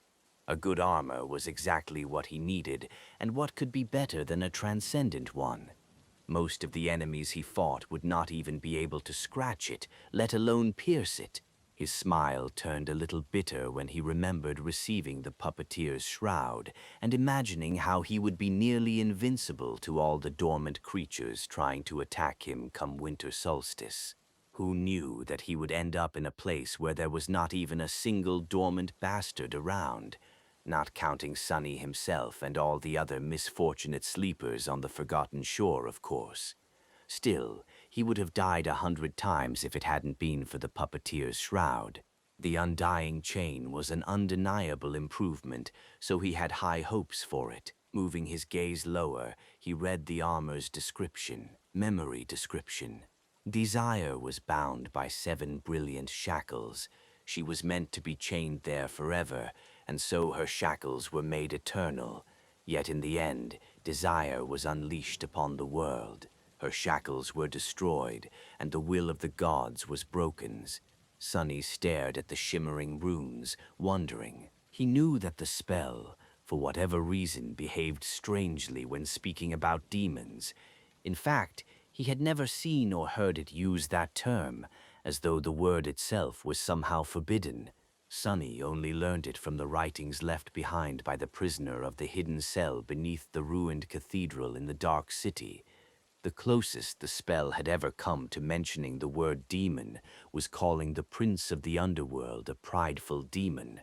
Yet, there was no doubt that the desire it spoke about here was a demon, the demon of hope, who had been once chained in the ivory tower. Sonny had seen the place where she had been imprisoned himself, as well as the seed of nightmare growing from her broken shackles. At first glance, the meaning of the description was rather obvious, or at least it was to him, with how much he already knew. But something told Sonny that it wasn't. The thing that didn't seem to add up was the fact that he had received the undying chain for killing Sylvain, or the worm vine, both of whom had seemingly nothing to do with the description. Unless he was thinking about it all wrong. Worm vine was susceptible to fire, as well as other means of dealing damage powerful enough to wound the abomination's flesh. But Sylvain was not so simple. The saint from whose flesh the terrible monster had been born seemed immune to any form of harm, including the immolating divine flame. Almost as if Sylvain was immortal. That would certainly explain how the poor saint had survived thousands of years of harrowing torture after becoming Wormvine's host, and why the memory Sonny received from their death had the epithet of undying. Was there a second, less literal meaning to the 7 brilliant shackles mentioned in the description of the undying chain, which apparently were made eternal, just like Sylvain had been? Sonny frowned. This is just too weird. Even if his tentative theory was technically not impossible, the existence of the wooden knife went against it. What was that knife, and why had it killed Sylvain when nothing else seemed to have been able to? The knives, perhaps, were an even greater mystery. In any case, he didn't have enough information yet to try and glean the truth. With a sigh, Sonny returned to the runes. Learning what his new armor could do was much more interesting than trying to guess at the ancient mysteries with no clues anyway. Memory enchantments. Why the stace? Why the stace? Enchantment's description. This armor provides the wearer with high protection against mind attacks. Ride this stace. Sonny blinked. What are the chances? Resistance to mind attacks was the second rarest form of protection, right after resistance to soul damage. And yet, this was the third armor-type memory he had received that boasted it. His luck was incredibly good, or maybe his tendency to run into especially terrible monsters was incredibly bad. In any case, this enchantment made sense. If this memory was connected to the imprisonment of hope, whose powers had been most likely tied to mind manipulation, then having protection against such attacks was logical. The fact that the undying chain had only 3 enchantments, as opposed to 5 of the mantle of the underworld, was also to be expected. The tier of a memory seemed to dictate how many enchantments it could accommodate, and the mantle, despite being of a lower rank, was higher by a few tiers. The second enchantment of the undying chain was very interesting. Enchantment's description. This armor becomes stronger when worn by those of divinity. Ride this days, Sonny grinned. Even without looking at the undying chain and its spell weave, he could tell how this enchantment worked.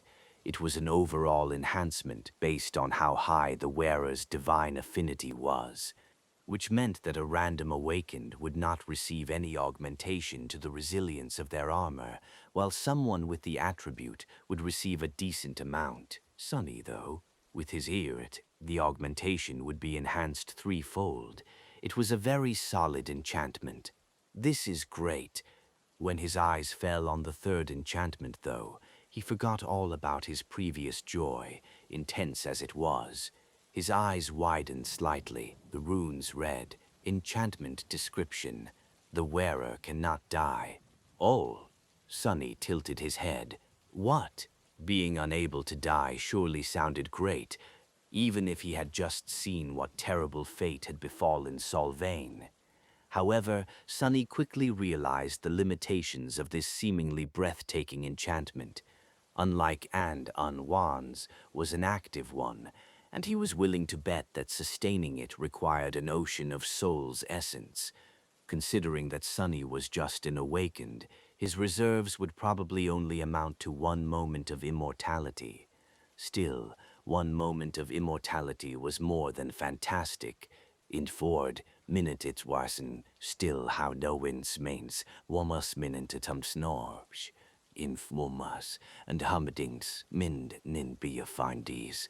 Minoponged, minute humdin de dee. Sonny could imagine a lot of situations where this enchantment could save his life, but even more where using it would only amount to postponing his death by a fraction of a second. It was an amazing, but very dangerous tool. Full of thought, but extremely satisfied, Sonny stood up. Gunlag, too, had possessed a transcendent armor. However, his golden echo now felt inferior to the Yandi. The bright lord seemed so invincible and terrifying once, but Sonny had long surpassed him, and now his arsenal did as well. It was a strange feeling. With a sigh, Sonny dismissed the torn and bloodied puppeteer's shroud, then summoned the Yandi. Immediately, a slender metal armor weaved itself from nothingness around his body. It was forged out of lusterless, bleak steel. which looked very similar to the iron from which the heavenly chains themselves were made. The armor covered his body almost entirely, and the few gaps left between the fitted plates of steel showed a layer of thin but incredibly strong chainmail underneath.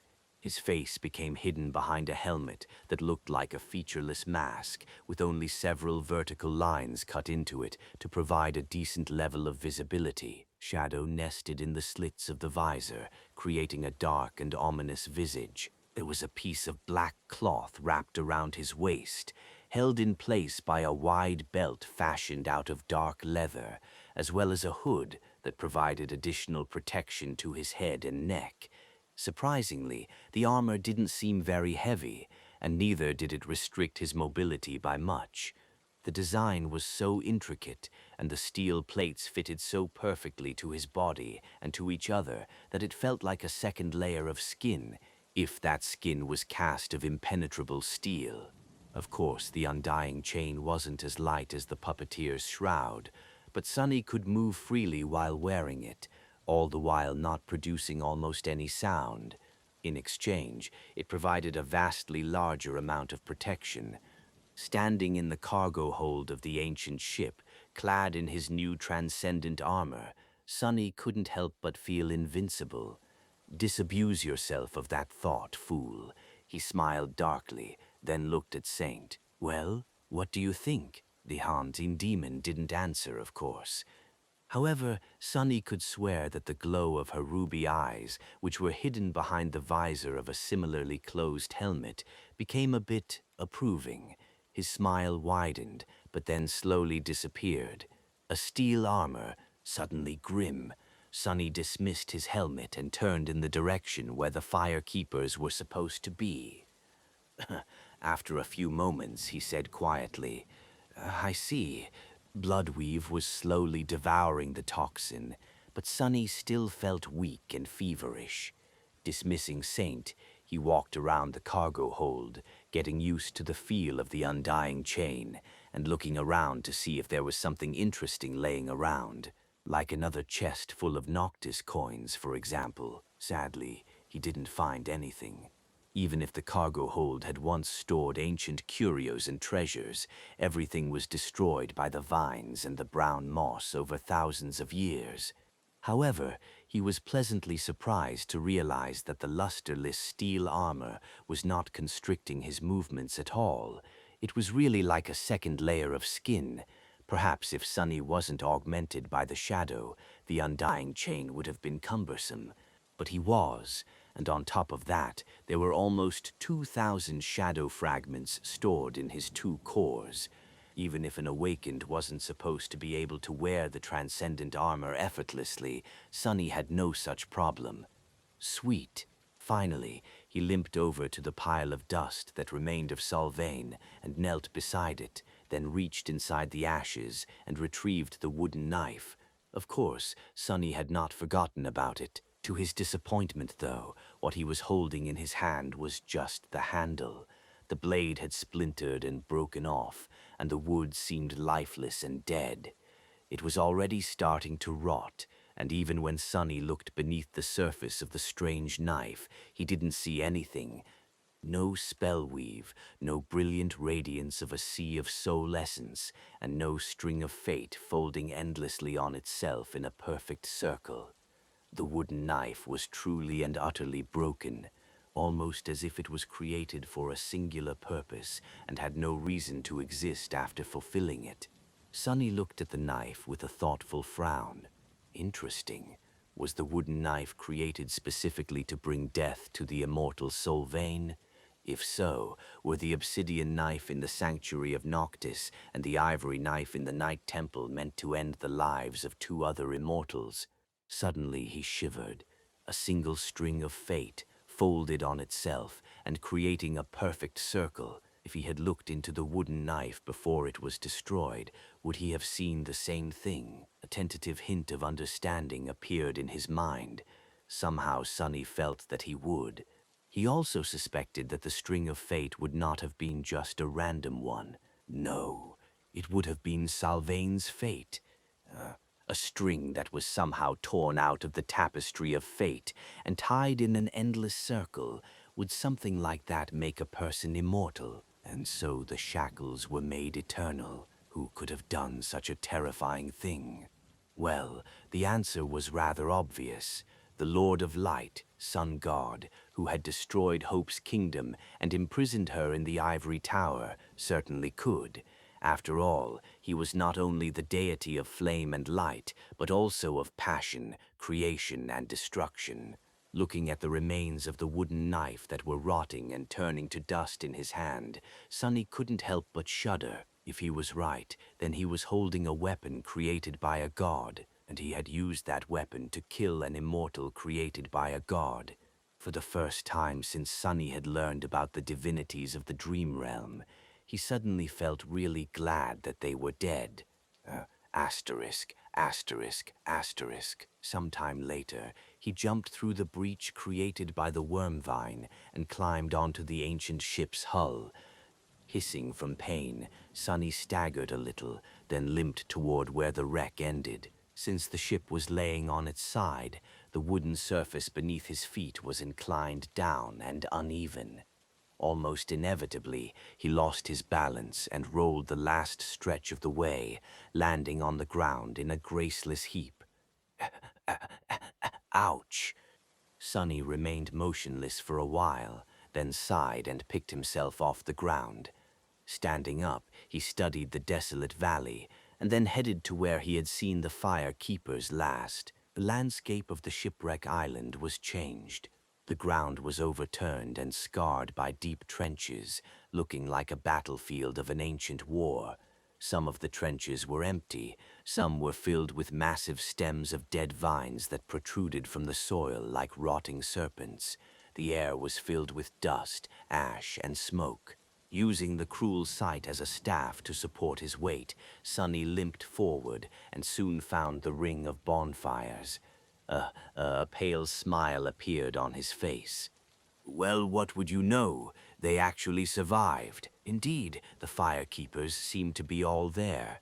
Granted, they looked incredibly exhausted, battered, and injured all over. All of them were covered in blood, dirt, and soot, their armor torn. Some were sitting with tired expressions on their faces. Others lay on the ground, with only the movement of their chests betraying that they were alive.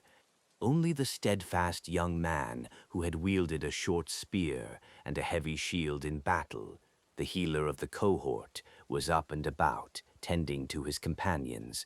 Sonny walked between two of the bonfires and stopped, leaning on the cruel sight. His eyes darted around, lingered on the delicate figure of a young woman with pale blonde hair for a moment, and then turned away. Sonny? Sonny? He glanced at Shakti, the artisan girl, who was resting on the ground a few steps away from him. The young woman looked more or less like a corpse. Her armor was almost destroyed, revealing deep lacerations on her tanned skin, and her face was dirty and pale from blood loss. What's worse, her right arm was torn away, ending in a bloodied bandage near the elbow. Such a wound was not permanent, since it was dealt to her spirit body and not the actual one, but still quite severe. Nevertheless, there was a wide grin on the artisan's face. Looking him over, she whistled and said, "New armor? Looking good." She tried to laugh, but then bent over in a fit of violent coughing. It seemed that all of them were still suffering from the effects of the worm vine's poison, even if the healer had used his aspect to make it less lethal. The others looked in their direction, alerted to his arrival by Shakti's voice. Their eyes brightened. "Thank the gods! Sonny, you're alive! Good work out there! Crazy bastard, you actually did it!" Sonny couldn't help but smile. Obviously, why wouldn't I? It was just a corrupted monster. His smile widened. Actually, I also went and killed an immortal saint that happened to be nearby. One strike for the both of them, to not waste any time. All it took was a minute. The firekeepers stared at him for a bit, then rolled their eyes. Shakti shook her head. "Sure, Sonny, if you say so. But really, I just don't get you. Killing a corrupted monster is already an incredible thing. Why do you even have to invent some ridiculous story? Sunny blinked a couple of times with an innocent look. What do you mean, invent a story? It's the truth. I am a very honest person. The most honest person in two worlds, really. Sunny slumped on the ground, summoned the endless spring, and greedily drank some water. Since his injuries were light, well, at least compared to those received by the firekeepers, it was some time before the healer got to them. But eventually it was his turn to receive treatment. The healer, a young man named Shim, was pale and exhausted, his soul essence clearly almost entirely depleted. Still, he managed to repair the ligament Sunny had torn while dodging the vines to a large extent. It hurt like hell, though. Of course, this healing ability couldn't compare to Neff's purifying white flames, but then it was hard for anyone to compare to Neff. Sunny knew it better than anyone. With a dark expression, he summoned the runes and glanced at the painfully familiar string of them. Shadow fragments, Melia 148 2,000ths. He was only 42 fragments away from evolving into a demon. This transformation was not only going to allow him to reinforce his body and reserves of shadow essence even further, but also reward Sunny with a third shadow. Having another invaluable helper would increase his power tremendously, making him capable of stacking 3 augmentations on top of each other, or spreading them over between his body, his memories, and Saint. He was almost to 2,000 fragments. To accumulate so many in only 7 months, that was an achievement worth celebrating. Very few awakened ever fully saturated their cores, and those who did usually spent long years slowly collecting soul shards of the nightmare creatures they killed. Decades, even. And that was for only one core. Sunny could be proud of himself. And yet he didn't feel happy. Looking lower, he concentrated on another, much shorter cluster of runes. Master, Changing Star. As soon as he did, new runes ignited in the air.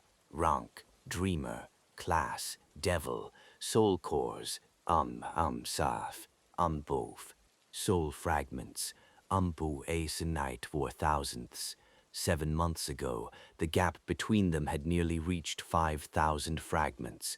Today, it was much smaller, but that was only thanks to the Noctis coins he had sacrificed to the altar.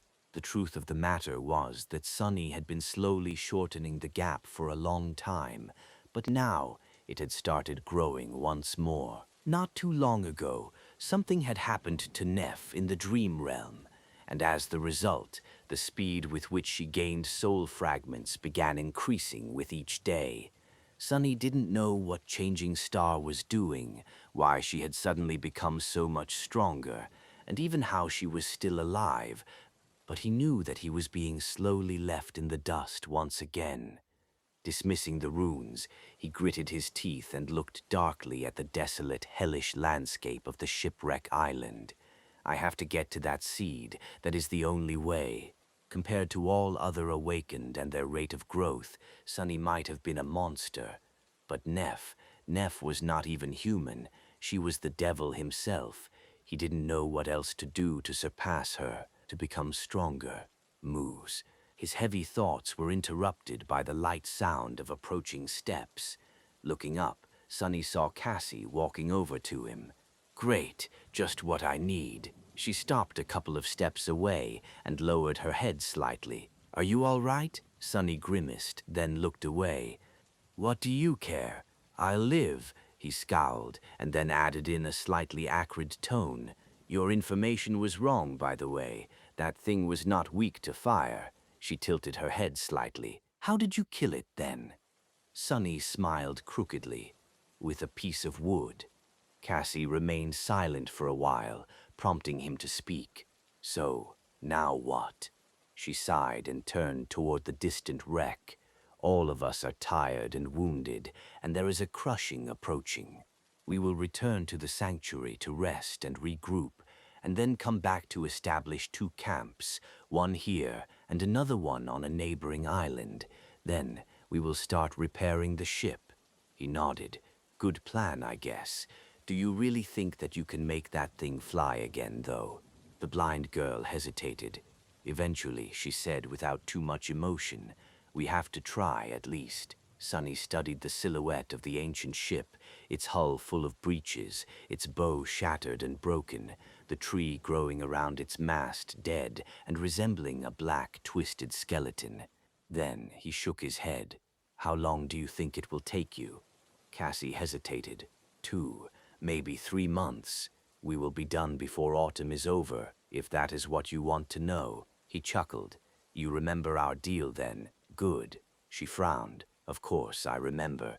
Sonny looked at the ground, then asked her coldly, "When are we leaving for the Night Temple then?" Cassie lingered for a few moments, a troubled expression suddenly finding its way onto her face.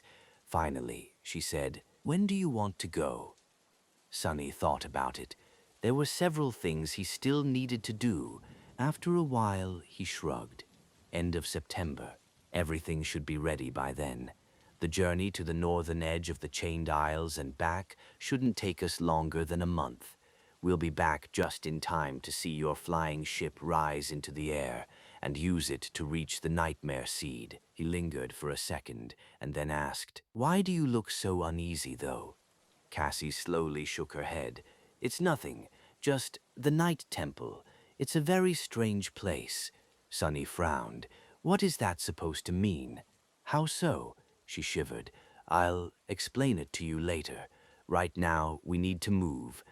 This island is about to enter the ascent phase, which meant that the crushing was not too far ahead as well."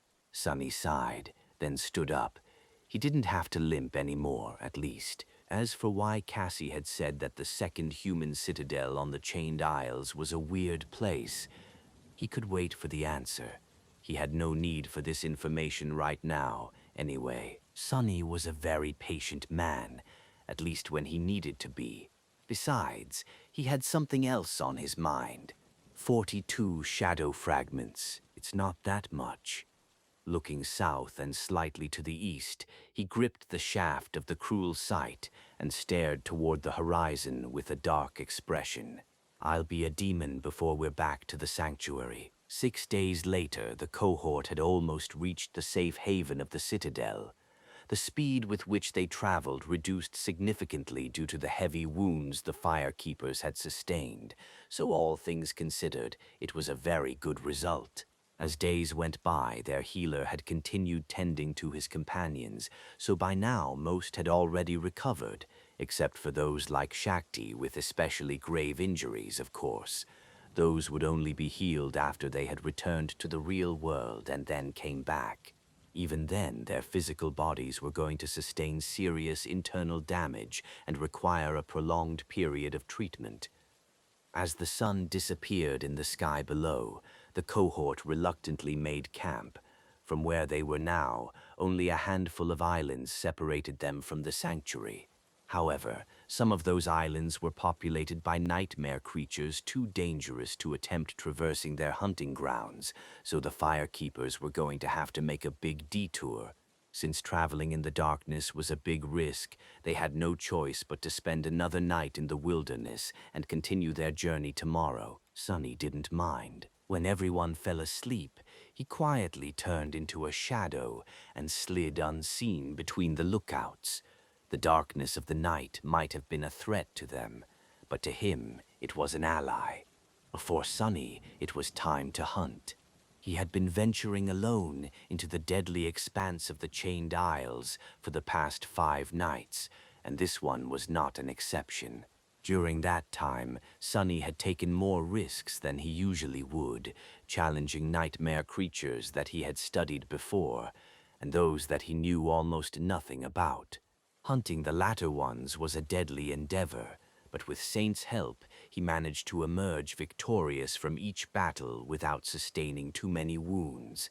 The undying chain had also played a big part in his success, since even when Sonny received damage, it blocked most of it. Nothing had been able to pierce the bleak steel of his new armor yet. Nundanai. Gliding across the heavenly chain, Sunny approached a neighboring island and soared into the sky, then crashed heavily to the ground. The silver blade of the cruel sight gleamed, reflecting starlight as it manifested in his hand. Sunny rose to his feet and grunted, then walked forward with a dark expression. The island he just reached was descending, but still high enough for him to feel the remnant effects of the crushing. Still, Sunny didn't care. Tonight, nothing was going to stop him. He was just one step away from fully saturating his cores. Sunny walked between tall, jagged stones, approaching a large ruin that stood forlornly near the center of the island. He had been to this place and explored it before, so he knew what kind of abominations made their nest in the ancient structure. The ruin might have been beautiful once, but now it was warped and misshapen, its walls full of cracks and on the verge of collapsing. Sunny didn't know what purpose it had once served and how it was destroyed, but had concluded many months ago that a terrible battle must have taken place inside the ruin once. The clues were in the central hall of the shattered building, where the stones were damaged and looked like melted wax. Its walls had collapsed outward, which told him that whatever force had devastated the structure had come from within as opposed to from the outside. Regardless of any of that, he had fought the dwellers of the ruin before. There were two types of nightmare creatures inhabiting the island of jagged rocks. The first ones were of the awakened rank and resembled stone gargoyles. They had lived near the edges of the island, and Sunny had already killed most of them, if not all, during his first months on the Chained Isles. The gargoyles never went near the ruin itself, because there were much more powerful creatures dwelling inside the ancient building. Those were of the fallen rank and looked like beautiful specters. Beneath their eerie beauty, though, hid an ocean of madness, evil, and bloodlust. The first time Sunny had encountered these wraiths, he barely escaped alive. Luckily, the wraiths only appeared at night. And now that he was much stronger and had the cruel sight, which had the ability to harm incorporeal enemies, this night was going to be their last. Summoning his helmet, Sunny looked at the ruin through the narrow slits of his visor and walked into the darkness that reigned between the ancient stone walls. Asterisk, asterisk, asterisk. Sunny growled, jumping back from the ghostly form of a beautiful young woman he had just pierced with the incandescent blade of his spear. Or rather, she had seemed beautiful before showing her true face, a twisted, terrifying mask of inhuman hatred and corruption, ancient madness burning in the dark, bottomless pits of her eyes. Fighting phantoms had turned out to be much harder than he had anticipated, even if the enchantment of the cruel sight allowed him to strike them down. Not only because their movements were fast and unpredictable, defying the logic of combat he was familiar with, but also because their attacks seemed to be able to deal soul damage as well. In fact, the claws of the wraiths of the ruin were able to bypass armor completely. The undying chain mitigated some damage due to its higher rank, but not enough to make the battle even remotely easy. Currently, Sunny felt weakened and in the throes of terrible pain, as if he had spent too much time in the vicinity of the broken oath. Curses. This just went to show that one could never feel safe in the dream realm. After receiving a transcendent armor, Sunny had allowed himself to become too complacent. He should have known better than to forget that. No matter how powerful a person was, all it took to die was one mistake. Every power had a flaw, after all. But still, he wasn't going to retreat now, as an ear-piercing scream echoed from the stone walls, growing closer and closer. Sunny gritted his teeth and summoned the runes, shadow fragments, 994 2000s. He raised the cruel sight and faced the direction of the eerie shriek with a grim smile. One more to go. Before the wrathful specter had time to appear, Sunny attacked first. Stepping through the shadows, he passed through the stone wall in front of him and entered a vast ruined hall. It was illuminated by the pale rays of moonlight that fell through the broken roof, but also full of deep darkness. That darkness was cut by the bright radiance emanated by the incandescent blade of the cruel sight. Jumping over a pile of rubble, Sonny brought his spear down on the howling wraith and then spun, sending an unexpected thrust in the direction where any enemy would have retreated. Sadly, the apparition was suddenly somewhere else. Curses! The wraiths moved through space as if they were suspended between two worlds, as well as between the ground and the night sky. Their feet, if they had any, never touched the stone floor, and as such, Sonny couldn't observe their footwork to judge their next move. What's worse, sometimes they simply disappeared and then appeared some distance away, as if phasing between different states of existence. Math. It was a bit like fighting Sonny himself when he used Shadow Step to zip around the battlefield. So annoying. Dashing forward, he barely avoided the ghostly claws and rolled over his shoulder on the floor. The steel of the undying chain scraped against the shattered stones, producing a dull sound. Considering how narrow the slits of the featureless mask that served as the visor of his helmet were, Sonny had a surprisingly wide and unobstructed field of view, almost as if he wasn't wearing any at all. Jumping back to his feet, he was finally able to take a good look at the hall he had entered. So that's where she was coming from. It was the central chamber of the ruin, where, as he suspected, a fierce confrontation had taken place in the ancient past. The stone slabs of the floor were cracked and misshapen, the pattern of destruction suggesting that something had detonated with tremendous force in the center of the hall once. The pillars supporting the roof were long toppled, and the walls themselves had mostly collapsed. In the center of the room lay the remains of something resembling a massive stone chalice, now broken and almost unrecognizable. And there were human bones littering the floor. Some skeletons were scattered entirely, and some were still whole. A few even wore the rotten remains of red silken garments that strongly resembled those of the deadly specters. Sonny had no doubt that these were the remains of people from whose souls the ghastly wraiths had been born. He had no idea how they had died, why their souls had turned into vengeful specters instead of dissipating into the void, and what drove them to madly attack anyone who approached the ruins. All he knew was that the wraiths were very hard to destroy and full of seething hatred toward the living. Or maybe they just really hated him in particular, for whatever reason. He grinned and then brought his armored boot on one of the skulls, crushing it into dust. That caused the damnable specter to let out another chilling shriek and lunge at him with murderous fury, as if she had lost all reason, if the creature had any reason, that is, to begin with, which was precisely what Sonny was hoping for. His body, conditioned by the endless hours of practice with Effie and Saint, reacted almost on its own. Shifting his weight to his right foot, Sonny burst with motion and threw his hand up. The polished shaft of the cruel sight slid between his fingers, suddenly extending forward to its full length. He only caught it near the very end.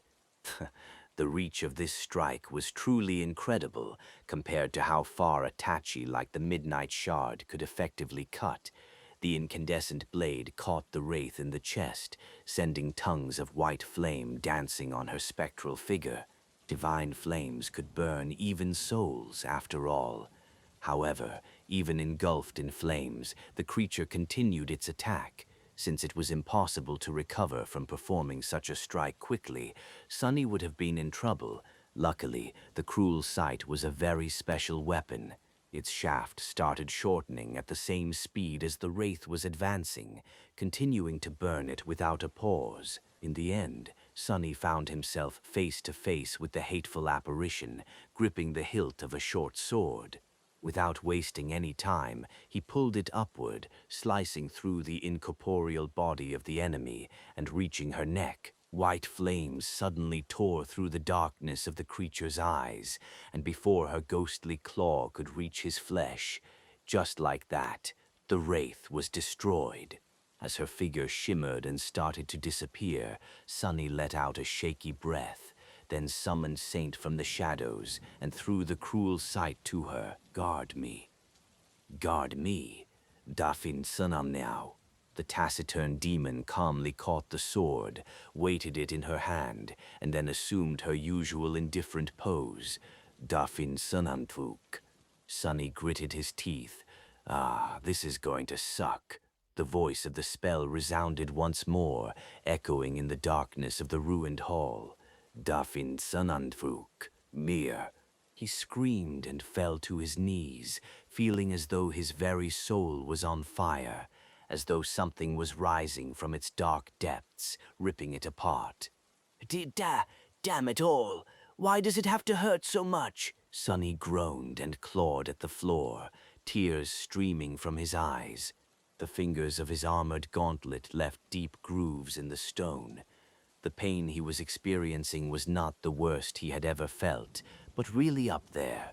Ugh! He slammed his fist down, sending cracks through the slab of ancient stone, then did it again and again, pulverizing it into tiny shards. Eventually, those shards turned into dust, and only then did his agony finally begin receding. The spell whispered into his ear. Released from the paralyzing pain, Sunny fell down and sprawled on the floor.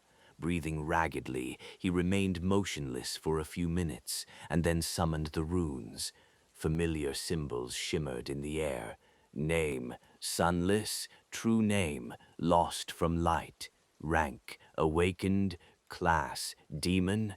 Shadow cores, shadow fragments, Sunny smiled weakly. After a while he said, "Back to zero, I guess." Now that Sunny had experienced moving up a class without simultaneously rising to a new rank, he understood the difference between the two more clearly. Ascending to a new rank was a much more profound change. It elevated the quality of his shadow cores and essence, gifted him with new abilities, and allowed for a deeper access to his aspect.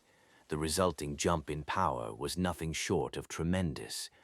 Reaching a new class, on the contrary, primarily affected the quantity of his shadow essence, and as such, the increase in power was much more gradual. Sunny didn't feel much stronger than he had a few hours ago, but that was because he had already been enjoying the extra strength and essence capacity for a long time. In fact, the main benefit of having several cores had been aiding him ever since Sunny passed the 1,000 mark on the counter of shadow fragments. Unlike all other awakened, excluding Nephis, there was no limit to his capacity to store essence and reinforce his body. Or rather, that limit was so high that it might have as well not been there. However, that was not to say that Sunny didn't get other, incredibly potent benefits from manifesting a third shadow core. Standing up with a groan, he allowed the moonlight to bathe his slender figure and looked down at the three dark silhouettes sprawled on the ancient stones in front of him. One shadow looked like it was suffering from a toothache, the other was beyond itself and jubilant, and the third one, the third shadow was just standing there motionlessly and staring at him, its dark figure not betraying any hint of emotion. Under its silent and unnerving gaze, he suddenly felt a bit uncomfortable. For some reason, Sunny shivered slightly. Is it just me, or is this guy a bit, creepy? The creepy shadow didn't react at all to his thoughts, and just continued staring at him without moving. Sunny hesitated, then cleared his throat. Well, welcome to the team. Meet the other two, your elder siblings." The new shadow lingered for a few moments, and then slowly turned its head to look at his other ones. Immediately, the happy shadow made an energetic move to welcome it, but then stumbled mid-step, shivered a little, and slowly backed away, somehow ending up hiding behind the gloomy one. The gloomy shadow sighed with contempt, then faced the new guy and glared at him, clearly unimpressed. Amused, Sonny watched the two stare at each other for several minutes straight.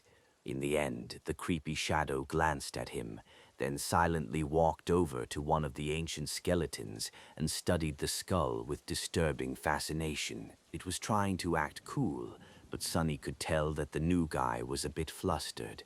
He smiled. That's right. That gloomy one is a real menace. Even I am afraid of him, a little.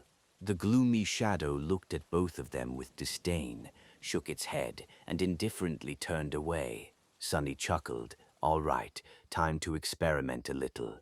After that, he summoned all three shadows and wrapped them around his body. Immediately, he felt explosive might course through his veins, his skin turning hard as stone, his speed increasing tremendously. It was as though he grew 4 times more powerful than he had been a couple of seconds ago. A dark grin found its way onto his face. So that is how it feels to be a demon. Sonny dashed to the wall of the vast chamber, then ran back, raising a gale of wind in his wake.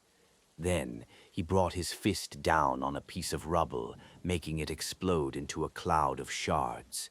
Finally, he saturated his muscles with essence and jumped up, easily flying a dozen meters into the air and climbing onto the roof of the ruin through the breach in the dome of its central hall. His heart was beating fast in triumphant exhilaration. Incredible! This is amazing! Sitting down, he glanced at Saint, who was far below him now, and laughed. Sonny was more powerful now than any awakened was supposed to be. In fact, in terms of pure physical ability, he was much closer to masters, perhaps even at the same level as those of them who had just reached their rank and had no time to reinforce their cores yet. That was not to say that he had a good chance of prevailing in a fight against an Ascended. Physical ability was not what made them so deadly, after all. Remembering the ease with which Master Jet had severed the arm of a fallen tyrant, Sonny sighed wistfully. What's more, he now had the ability to augment 3 things at the same time.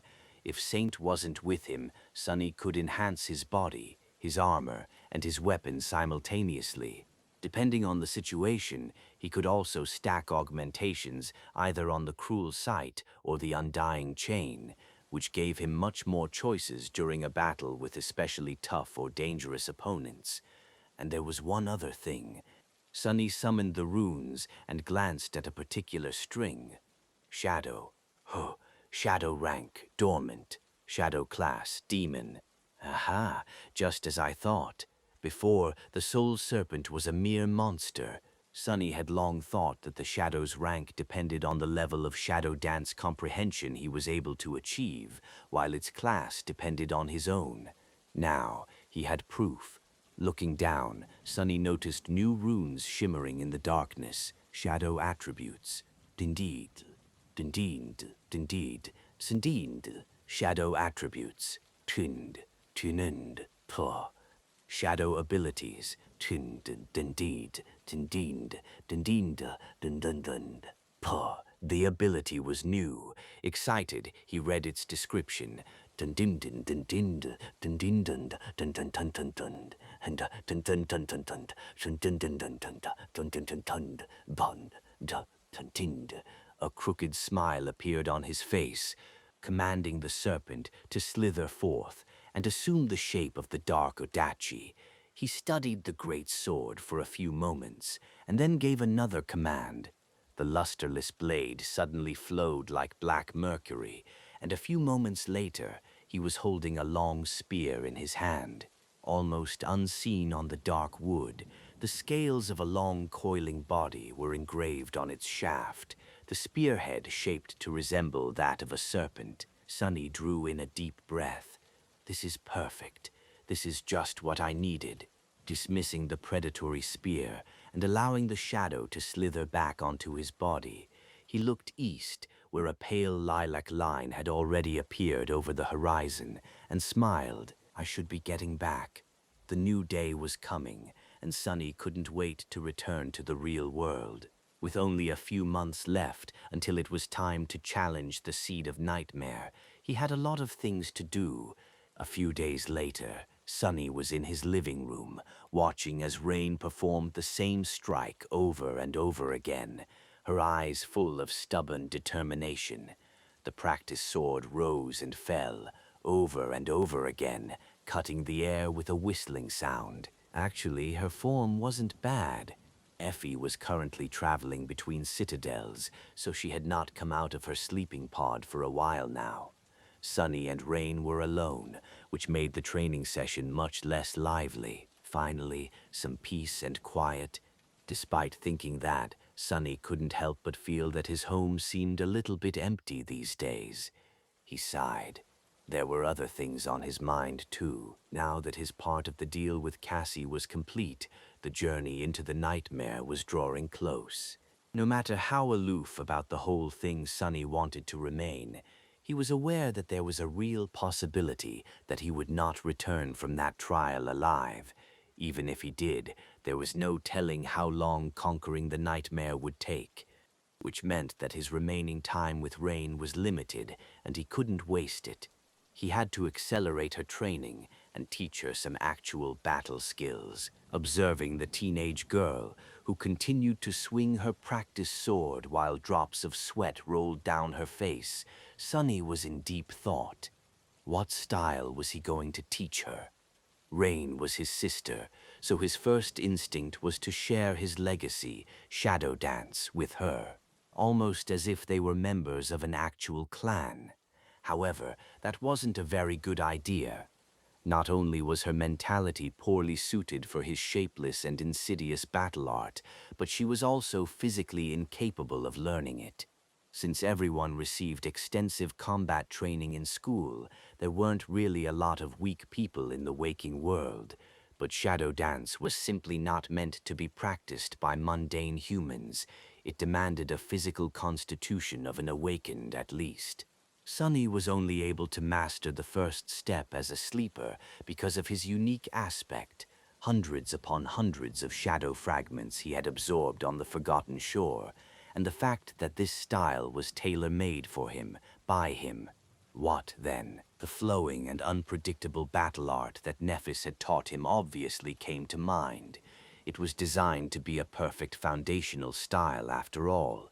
However, Sunny didn't like the idea of teaching it to Rain, not only because he felt that he didn't have the right, but also because it came from the Immortal Flame clan. Sunny suspected that this ingeniously adaptable battle art had been created by the martial genius, Broken Sword himself. He also had an idea of who Broken Sword's killers were. Who could tell what problems knowing this style could drag along? By now, Sunny had also learned a plethora of various battle styles in the dreamscape. However, none of them impressed him too much. That meant that there was only one choice left. Coincidentally, he felt that it was the most fitting, Saint's solid, grounded battle style. It seemed to suit Rain's quiet, thoughtful, and meticulous personality very well. It was also the most precise and methodical technique Sunny knew, and one that provided the best defense. His goal was to ensure that Rain survives for as long as possible, and having a flawless defense went a long way if one wanted to not die. More than that, his sister seemed to share a connection with Saint. If she was such a big fan of the graceful demon, perhaps there was a reason for that. In any case, learning the style of her idol would not be the worst thing in the world. Noticing that he was staring at her with a dark expression, Rain stopped and gave Sunny a questioning look. "What? Did I mess up?" He slowly shook his head. "No, actually your form was perfect for the last 100 strikes." A wide, incredibly bright smile suddenly appeared on the teenage girl's usually calm and collected face. "Aha, see, I practiced every day while you were gone on your trip. All my classmates think that I lost my mind. What do those fools even know?" The corner of Sunny's mouth twitched. Since when does she refer to people as fools? She was such a polite girl before meeting me. Rain blinked a couple of times, then asked, "But if I was doing it right, why were you staring at me with that curses and damnation expression of yours?" "A what now? I don't have a—" Sonny cleared his throat. I think that you're ready to learn more than one strike." Rain beamed. "Yes, finally." She looked around the living room and then said, "So, are you going to show me some real battle techniques? Effie said that you are decent with the sword. At least I think that was what she meant. Are you?" Sonny hesitated, then shrugged and stood up. "Yeah, I do know my way around a sword. Let me just— Actually, this place is too cramped. Follow me." Turning around, he went toward the hallway and pressed on a certain wall panel, which then moved aside, revealing the doors of an elevator. Rain stared at all that with a funny expression. You have a secret door in your house?" Sonny smiled. "Sure. Actually, I have two. One for the stairs and one for the elevator." The girl thought for a second and then gave him an understanding nod. "Ah, you have an underground shelter. That's smart. We don't have one in our home, since building it is very expensive." He gave her a strange look. "Aren't your parents rich?" Rain laughed. "For a wildly successful young entrepreneur, you don't know a lot about money, do you, Sonny?" "Sure, our family is not poor, but there's rich, and then there's rich, and we're not that kind of rich." Sonny tilted his head, trying to make sense of what he had just heard. "What the hell is that nonsense? Rich is rich, isn't it?" He frowned. "I know lots about money, kid. I know to make it and how to spend it. What else is there to know?" Rain stared at him for a few moments and then silently shook her head. Together, they entered the elevator and descended into the underground dojo. The dojo was rather large and submerged in absolute darkness. Sonny gave the home a command, and immediately bright light chased the darkness away, revealing the floor, walls, and ceiling that were covered by heavy plates of armored ceramic alloy. Some of the plates already had cracks in them, which Sonny was painfully aware of. After all, those cracks had appeared as the result of Saint repeatedly slamming him against the floor. Simply looking at them made Sonny ache all over. "I'm going to have to replace a few soon." He exited the elevator and walked over to a stand where various practice weapons were kept. These weapons were made out of reinforced synthetic materials to withstand the intensity of awakened training, and had cost him a fortune. Sadly, Sonny had never even touched them, since training with the real deal was far more effective. Behind him, Rain walked into the dojo and looked around with curiosity. This space looked dark and mysterious, like a lair of a mythical monster. "Do you come here a lot?" Sonny gave her a short look. "Of course I do. This is where I sleep." She was slightly surprised, but then seemed to understand the meaning of his answer. For mundane humans, such a shelter would only be useful if a gate opened nearby. But awakened were more or less defenseless while in the dream realm. They needed the protection an underground bunker could provide much more, since their empty bodies could be easily destroyed when the spirit wandered away. Her gaze traveled to the steel sarcophagus of the sleeping pod, and then moved past it. Suddenly, Rain's eyes brightened. "Wow, is that a dreamscape pod?" Sonny hesitated, surprised by her strong reaction. Sure, why? My super expensive sleeping pod is much more impressive. Why is she so fascinated by that silly thing?" The teenage girl walked over to the alcove with the two machines and studied one of them with excited curiosity. The luxurious, state-of-the-art sarcophagus received zero attention. "Do you play often?" He rolled his eyes, then shrugged. "From time to time, I guess, when I have time. Dueling other awakened helps with my own training." Rain sighed with envy. "That's cool. Some of my classmates have personal dreamscape pods too. They play the version for mundane humans, of course, but it still sounds amazing." Sonny smiled. What, do you want to play? Rain looked at the pod for a few moments, then slowly shook her head. When she spoke, her voice sounded too mature for her age. No, not really. It's only fun with friends. He frowned a little, then asked in a neutral tone, Why, don't you have any friends? The teenage girl sighed, then turned away from the capsule. No, I used to have a lot in my previous school, but after Dad got me a spot in this one, I just study and go home. People there are not very friendly. That's one way to put it. Sonny looked at her, then smiled widely. Well, friends are overrated anyway. I never had any growing up, and look at me. Have I not turned out just fine? She did look at him, doubt clearly written on her face. Yeah, but Sonny raised an eyebrow. But what? Rain lingered for a few moments, then asked curiously, Don't you have a girlfriend? Sonny blinked. Huh? Wait, what? What girlfriend? Don't tell me that you think that Effie and I... Rain giggled. Actually, I did think that at the start. So I asked Effie, and she told me that you already have a girlfriend. Sonny's eye twitched. Damn Effie. I'm really going to kill her. Better yet, I'll make Saint kill her. How many times will she repeat that stupid joke about us before realizing that it isn't funny? It wasn't funny the first time, and it's certainly not funny the 100th. He opened his mouth to retort angrily. However, Rain's next word made him fall silent. She said that you bring her flowers every week and even visit her mum from time to time. I think it's very sweet. Sonny froze, staring at the teenage girl with a heavy expression. Feeling that his reaction was a bit strange, Rain frowned. Did I say something wrong? He lingered for a few moments, then turned away. No, Effie just likes to run her mouth sometimes. She shouldn't have told you that. Not quite understanding what was happening, but feeling dark undertones in his voice, the teenage girl awkwardly smiled. Did I just get Effie in trouble? Staring at the practice weapons, Sonny sighed. No, it's just that there is indeed a girl I bring flowers to when I can. But she isn't my girlfriend. Rain glanced at him in confusion.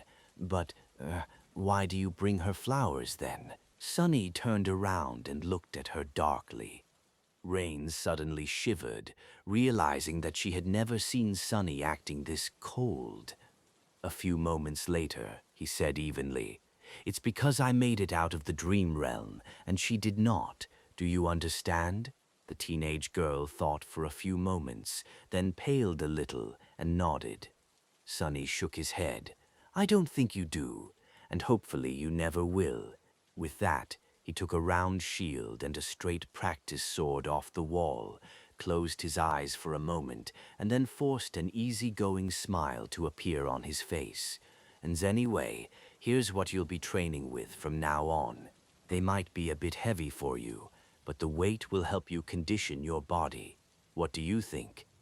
Still feeling a bit awkward, Rain took the weapons, weighed them in her hands, and cleared her throat. Actually, I prefer ranged weapons.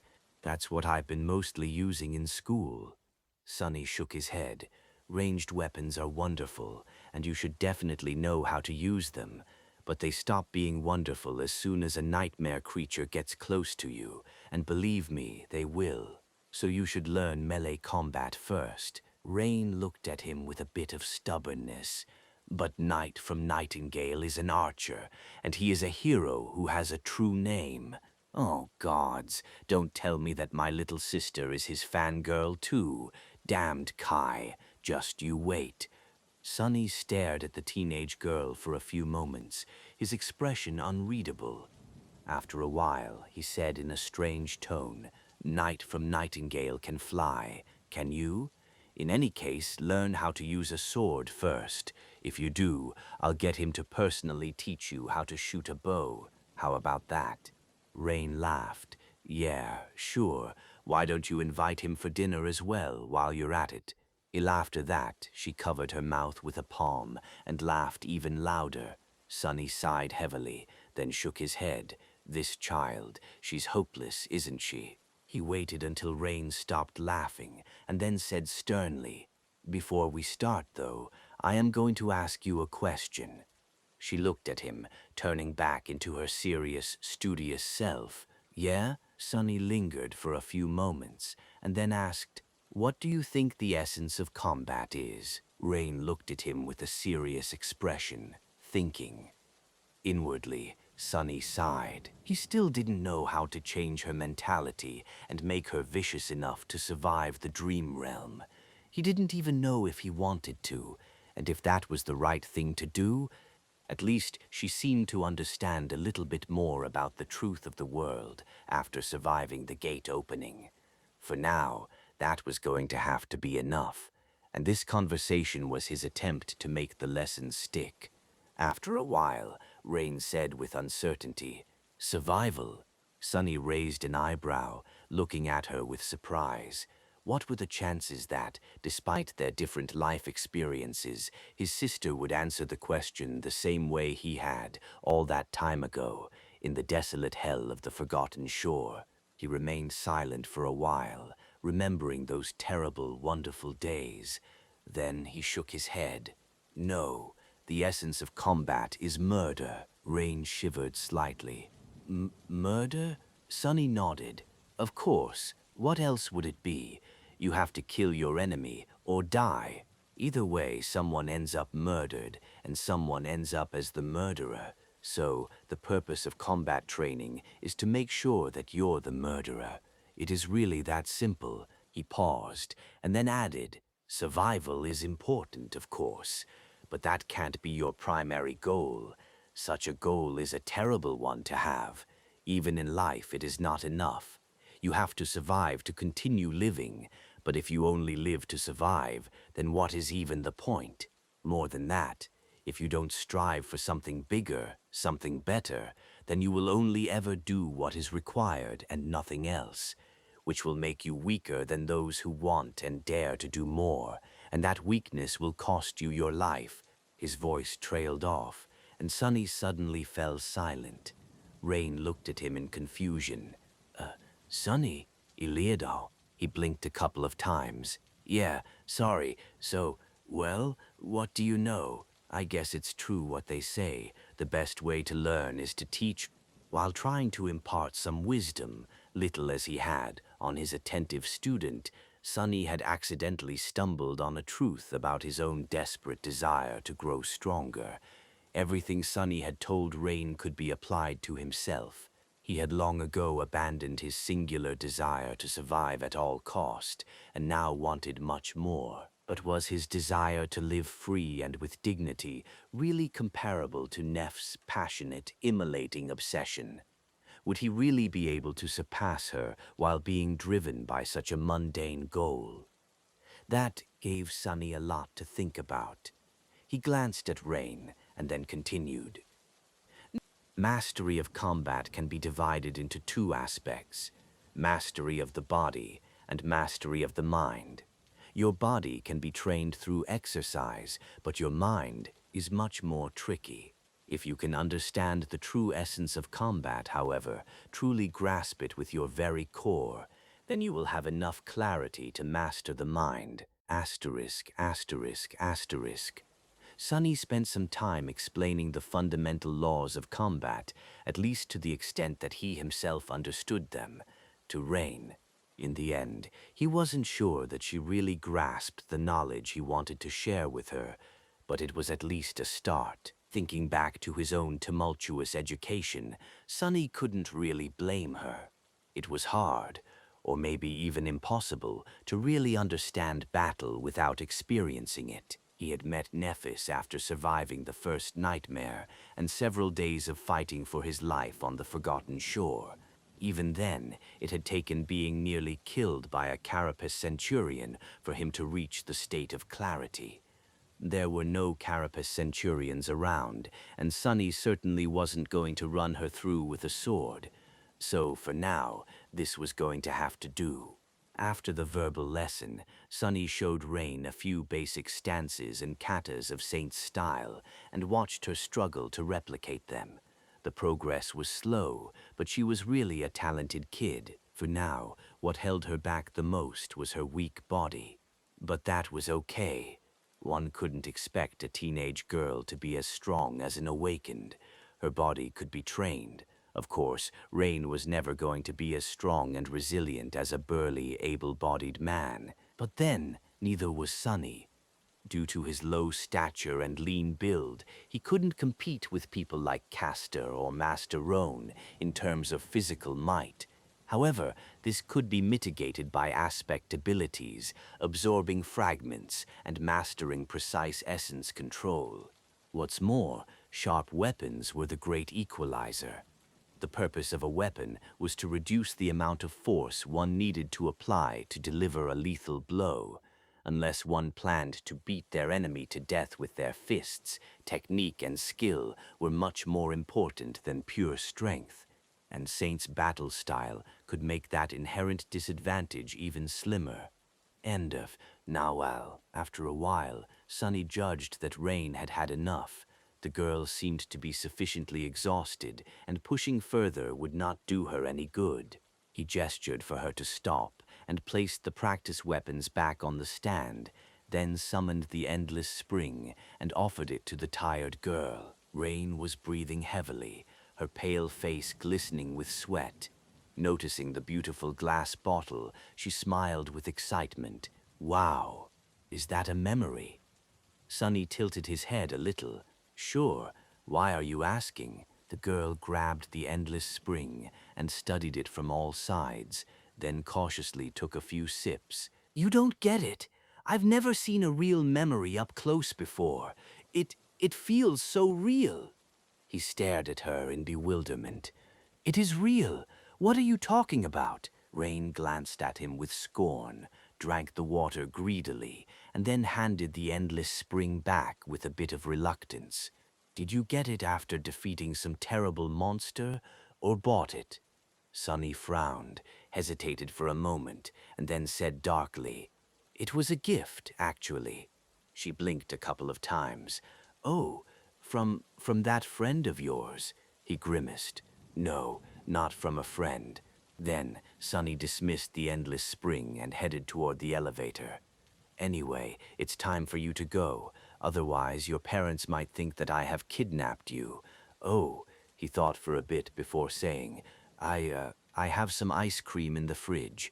We can eat it before you go, if you want. Unless Effie has already devoured everything, of course. Rain giggled, then followed him with a very pleased expression. Before entering the elevator, she threw one last glance at the Dreamscape pod, and then suddenly asked, By the way, the Dream Tournament is in a few days. Are you participating? Sunny scoffed and pressed the button, sending the elevator up. Do I look like I have time to play with kids in a playground? I have real things to do, you know. Rain glanced at him and sighed. Yeah, I get it. What a pity, though. I hear that the main prize this year is especially amazing. You wouldn't be able to win it, of course, but there are many smaller rewards. Sunny's expression subtly changed. As the doors opened, he looked at Rain, remained silent for a moment, and then asked in a very, very disinterested voice, Oh, really? There are prizes? Huh, how curious. What kind of prizes are we talking about exactly? Sometime later, Sunny saw Rain out, watched as she walked away, and then calmly closed the door. As soon as she did, however, his placid expression evaporated. What the hell? How come I didn't know about this? Hastily taking out his communicator, he accessed the network and searched for information about the Dream Tournament. A few minutes later, he sat down on a chair, a little stunned. What is this insanity? Sunny knew, of course, that dreamscape duels were a popular form of entertainment, both among the awakened who participated in them, and among the mundane humans who followed their favorite duelists and created boisterous fan clubs. However, he had no idea that even the great clans paid attention to the illusory game. Apparently, the creator of the dreamscape held a big tournament each year, and each year one of the great clans, either Valor, Song, or Knight, sponsored the prize pool. Participants who managed to achieve good results were able to receive cash prizes, memories, and even echoes. The rewards for the finalists were especially generous and came directly from the great clan's armory. They were also of the ascended rank. Sonny trembled, his eyes burning with avarice. No, no, think about it rationally. The great clans were obviously after a straightforward goal.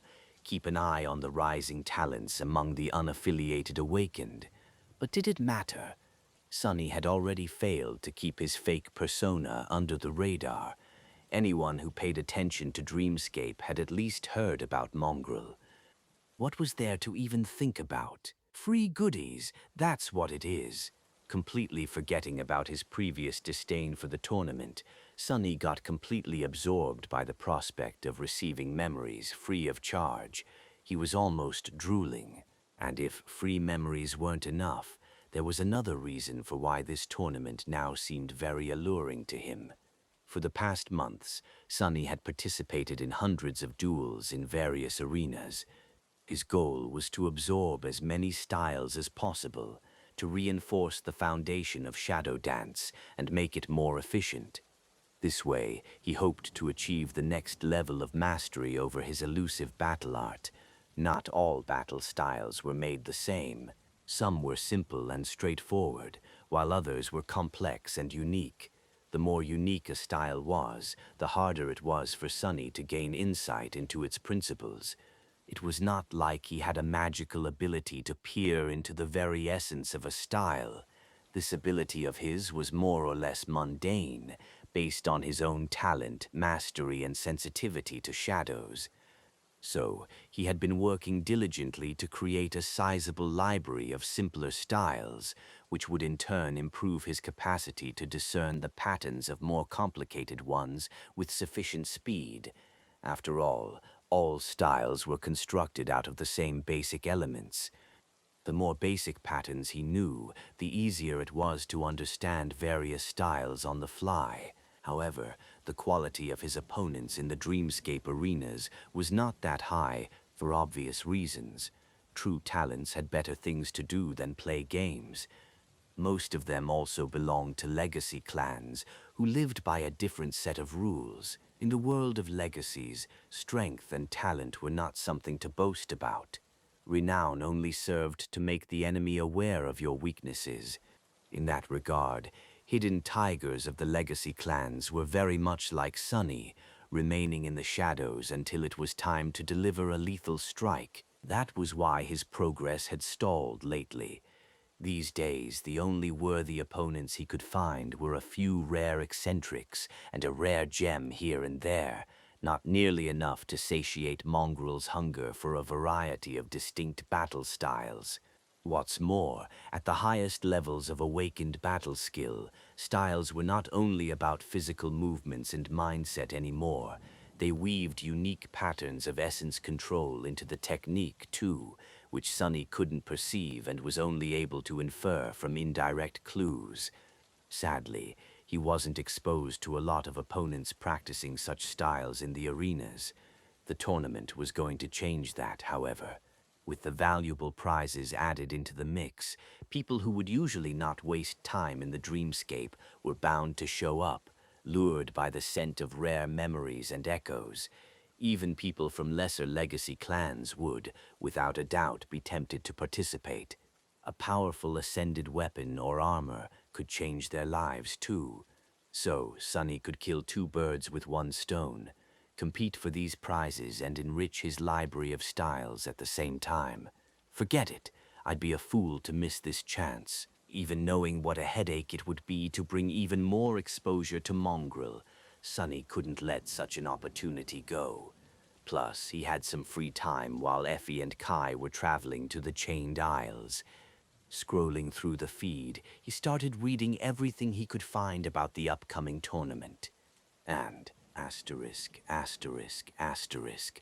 Several days later, Sonny locked the door of his house, descended into the basement, and approached the Dreamscape pod. As soon as he entered the fake black void, the familiar, pleasant voice greeted him. "Welcome back to the Dreamscape, Challenger Mongrel."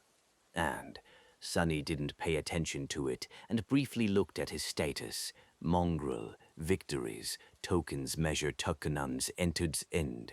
Defeats, tokens measured 0 units, inches. With a quiet sneer, he turned to several images floating in the boundless darkness in front of him. These were the arenas he had access to, and by now there were significantly more of them than had been there at the start. Today, however, the list looked different. The images of the arenas were pushed to the sides, and a new one appeared in the very middle. It was completely white, with a golden shape of an olive wreath depicted beneath 2 shining words, Dream Tournament. Sonny lingered for a moment, summoned the mantle of the underworld and Weaver's mask, and then stepped toward the image. The golden wreath disappeared, and Sonny found himself facing 2 new images. On one, a knight in a suit of polished armor was depicted holding a bloodied sword.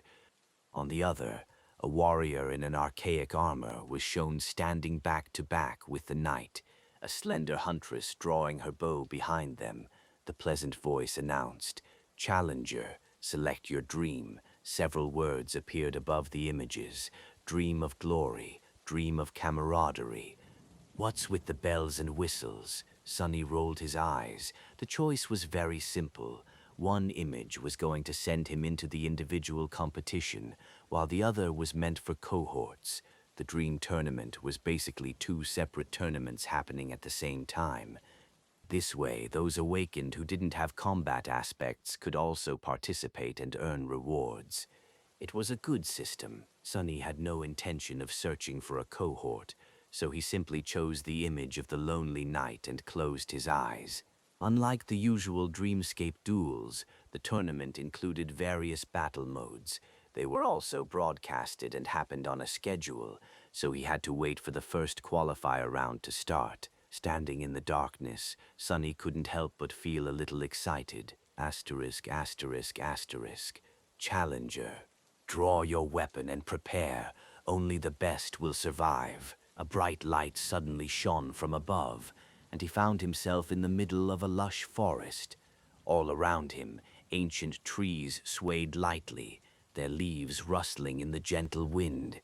Some distance away, a tranquil lake glistened in the sunlight, and from its clear waters, a breathtakingly beautiful castle rose into the sky. The castle was built out of gray stone and was as large as a city, its ancient walls scarred by 1,000 sieges that it had withstood. Still, those scars could not diminish the ethereal beauty of the great fortress. The arena was vast and encompassed all of the forest. There was no other awakened near Sonny, and for a good reason. The qualifying rounds of the Dream Tournament were held in the form of a grand battle royale. 1,000 challengers were sent into a large environment, and only the last one standing would be allowed to move on. Depending on their performance, a few more people could also gain entry into the tournament, but the only concrete method to qualify was to be the sole survivor. This was a necessary measure implemented in the last few years because of the sheer amount of participants. Arranging and broadcasting so many individual duels was not very practical or profitable, especially considering that most of these awakened were not very skilled. The Battle Royale was meant to weed out the weak and create an exciting show for the viewers. Sonny knew this, of course, because he had done some research in the past couple of days. He didn't need the research to recognize where he was, though. Wow, it's even more beautiful in real life. Who didn't know Bastion? This year, Clan Valor sponsored the tournament, so the arena was designed to resemble the seat of their power, Great Bastion, one of the 3 most populous human citadels in the Dream Realm.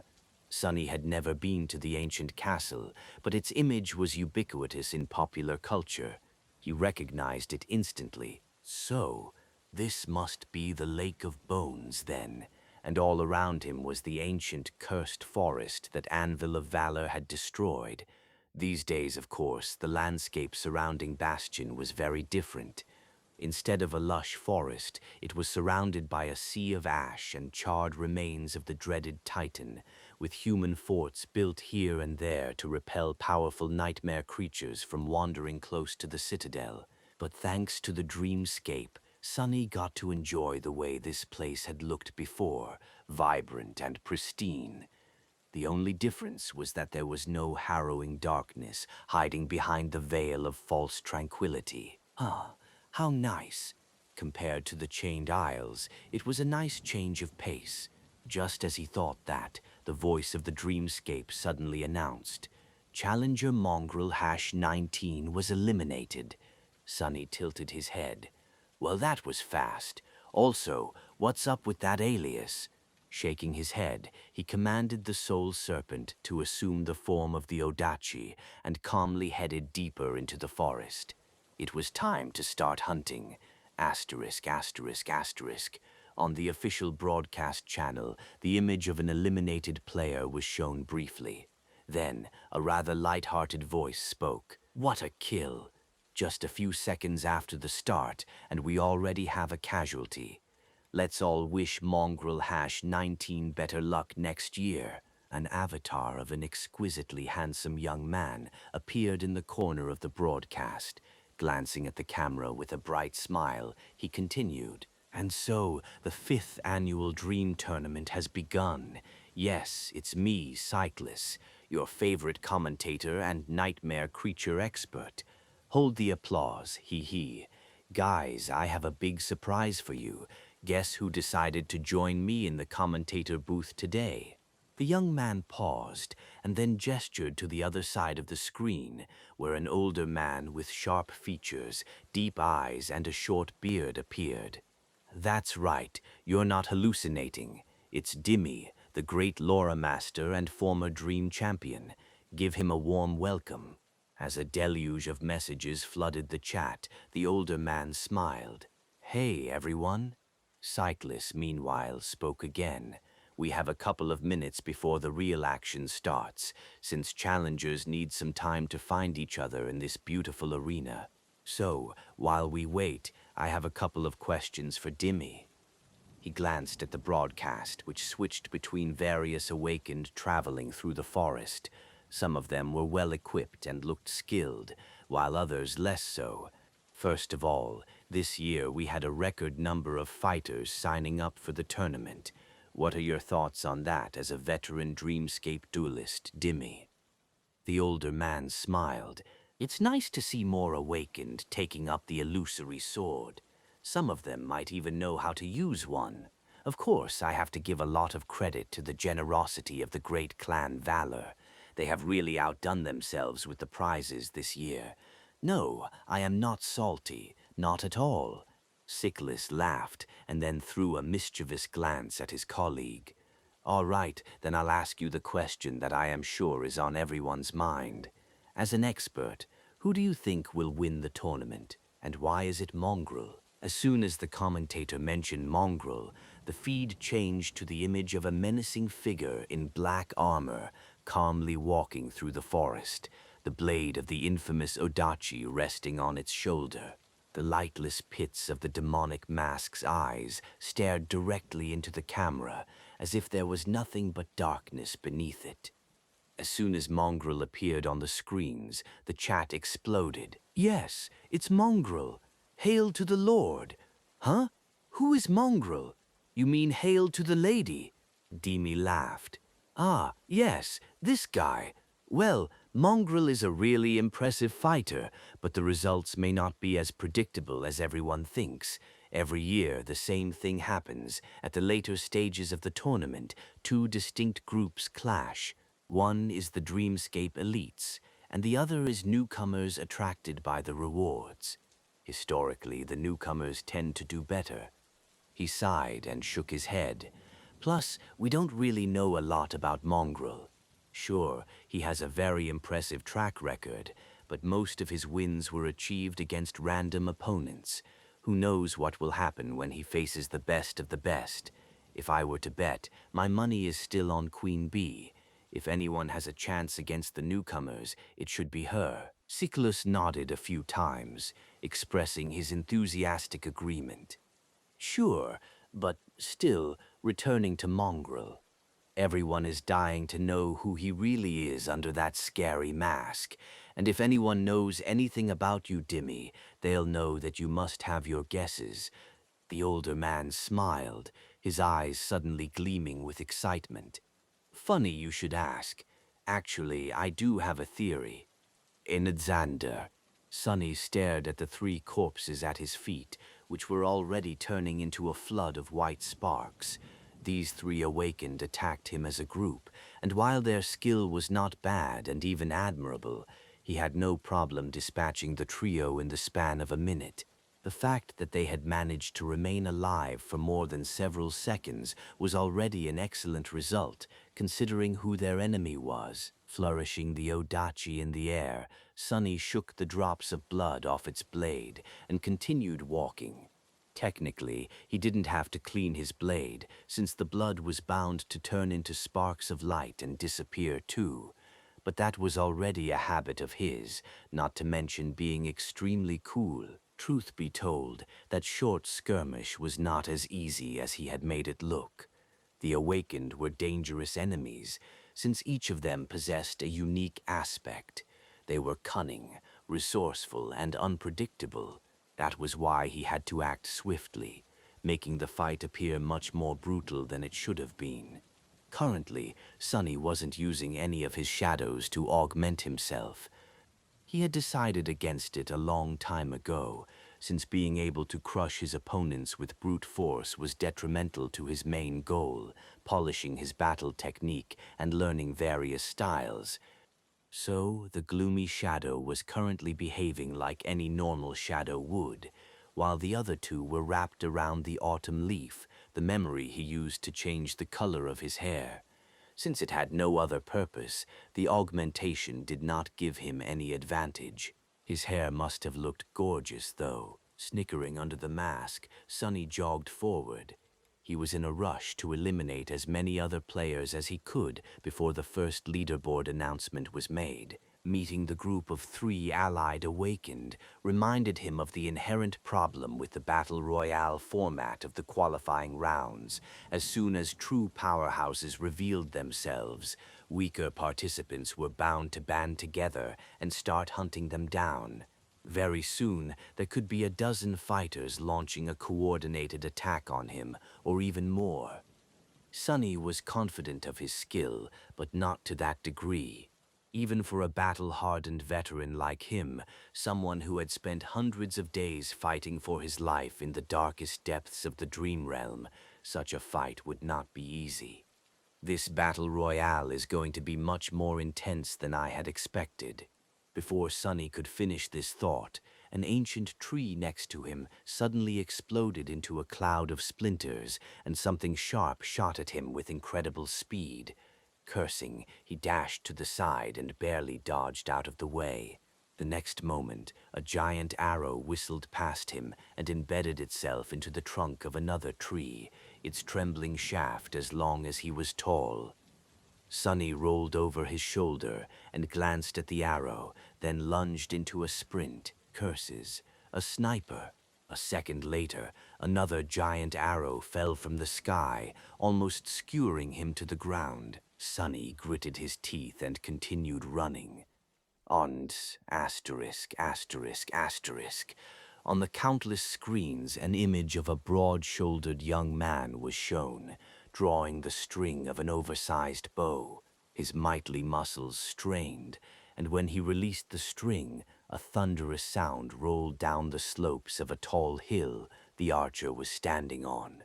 Meanwhile, the two commentators were not paying him attention, and so I can say without a shadow of a doubt that Mongrel is not in fact one of the Forgotten Shore survivors, but actually the son of the secret child of the legendary Nightwalker, the founder of the House of Night.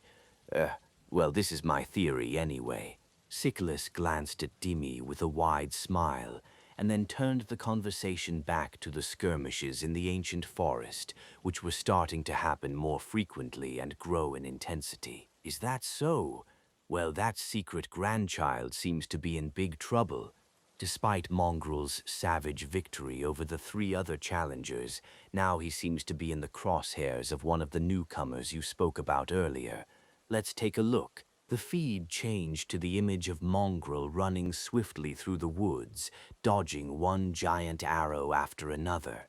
His movements seemed steady and precise, as though he had a second pair of eyes at the back of his head. Sickles glanced at the indifferent black mask and involuntarily shivered. Wow! Look at that! What a commendable feat to maintain calm and composure in such a tricky situation. It is almost as if Mongrel is not afraid of anything, not even being bombarded by a rain of enchanted arrows, each of them powerful enough to pierce a fallen monster through. Truly, that man has nerves of steel. I wonder what he is thinking about right now. Asterisk, asterisk, asterisk. What the hell? How is this fair? Crap, this is bad. This is so bad. I don't want to die so soon. What the spell am I even supposed to do? Panicking and sweating under the mask, Sonny dodged one arrow after another and cursed non-stop. He had no idea who was shooting him, how they were able to aim through the thick canopy of the ancient trees, and where they were. All he could do was run, dodge, and pray to the dead gods that he survives this devastating barrage. Luckily, a few moments later, he noticed a rock outcropping not too far away, with a deep ravine hiding behind it. Dashing forward, he evaded another giant arrow and slid down the slope of the ravine. Reaching its bottom, he waded through the thick carpet of fallen leaves and pressed his back against the rocks, finally safe from the relentless sniper. Only then could Sonny finally catch his breath and look around. However, as soon as he did, a dark grimace appeared on his face. Damnation! As fate would have it, he was not alone in the ravine. Growling in frustration, Sonny gripped the hilt of the Odachi and once again dodged. A few moments later, the pleasant voice resounded over the ancient forest. Challenger Ajik was eliminated. Sonny remained in the ravine for a few minutes, considering his options and hoping that the unknown archer would have to shift to another target. He had already revealed his ability to teleport during the gate battle, but the quality of the recording hid the details of how he was able to do it. With the crystal-clear picture of the Dream Tournament broadcast, though, Sonny couldn't risk using Shadow Step again. Even if he really wanted to, neither could he send his shadow to scout the position of the archer, which left him in a bind. The best option would have been to stay hidden for a while, but luck was really not on his side today. Shortly after he had defeated the other awakened taking shelter in the ravine, the sound of the rustling leaves subtly changed, and an ominous darkness suddenly moved between the roots of the ancient trees. As more and more people were eliminated, the remaining challengers were bound to start having trouble finding new opponents in the vast arena. So, the arena was designed to grow smaller as time went by. This year, it seemed, the players would be forced to move toward the center by the fact that the beautiful forest was slowly turning back to its true nature, that of a giant, abominable, flesh-devouring titan. Great! This is just goddamn great! Pushing off of the rocks, Sonny cursed and started climbing up the slope. Asterisk, asterisk, asterisk. Some time later, full of annoyance and with sparks of light falling off his armor, he walked out of the cover of trees and entered a small clearing. There, an awakened in a lustrous brass armor stood above the disintegrating corpses of two others, holding a heavy warhammer in his hands. A few steps away from him, another was bandaging a shallow cut on her forearm. The man threw one glance at Sonny and rolled his eyes. Great! Another mongrel impersonato. Before he could finish speaking, though, The blade of the odachi pierced his throat, sliding precisely between the lip of the brass breastplate and the bottom edge of the helmet. As the body of the awakened hit the ground, his partner looked at Sunny with wide eyes. A battle axe fell from her hands. "Oh, crap! You're actually him!"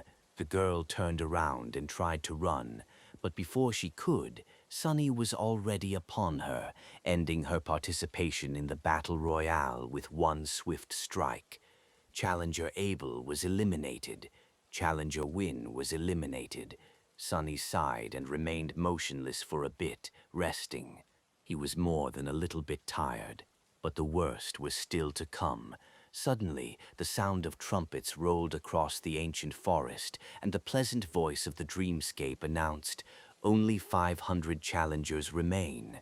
Bravest warriors are Dar of the Maharana clan, 78 kills, Fireshing, 33 kills, Mongrel, 27 kills.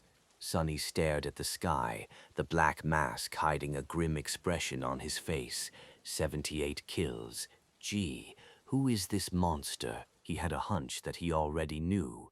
Defeating his own 27 opponents had not been exactly time-consuming, but looking for them was. Who wouldn't need to waste precious minutes prowling the woods in search of enemies to kill, though?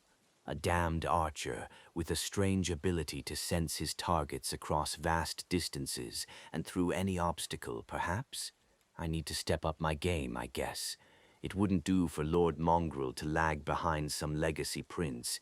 As if to answer his thoughts, a dozen figures suddenly appeared from behind the trees, surrounding him. These awakened were armed with all kinds of weapons, looking at him with satisfied expressions. It seemed that they had planned this ambush really well. Sunny had nowhere to retreat and no chance to escape, and since the midway results had been announced just a few seconds ago, it was obvious that there was at least one person with some sort of clairvoyant ability among them. Otherwise, no one was supposed to be able to pinpoint his location this early into the battle. What else did this bastard know? Sunny sighed. One of the ambushers took a step forward and smiled. "Sorry, Mongrel. All of us here really respect you, especially after you risked your life to hold that gate. But those Valor weapons are just too sweet, and we need to think about ourselves. No hard feelings, right?" The menacing figure in black armor stared at the young man for a few moments, and then an elusive but strangely familiar voice resounded from beneath the fearsome mask. None whatsoever. Inwardly, though, Sunny was not at all calm. Bastards, lowlifes, scoundrels, 12 against 1? Where is your shame, thugs? Come here then, you damned cowards. I'm gonna kill you, and then your grandma's. Just a moment later, the ambushers obliged, all kinds of aspect abilities activated at once, turning the small clearing into a furious storm of deadly elements and steel. Oh, crap!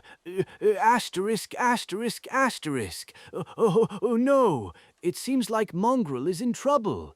Sickles glanced at the sea of outraged comments, and then back to the broadcast.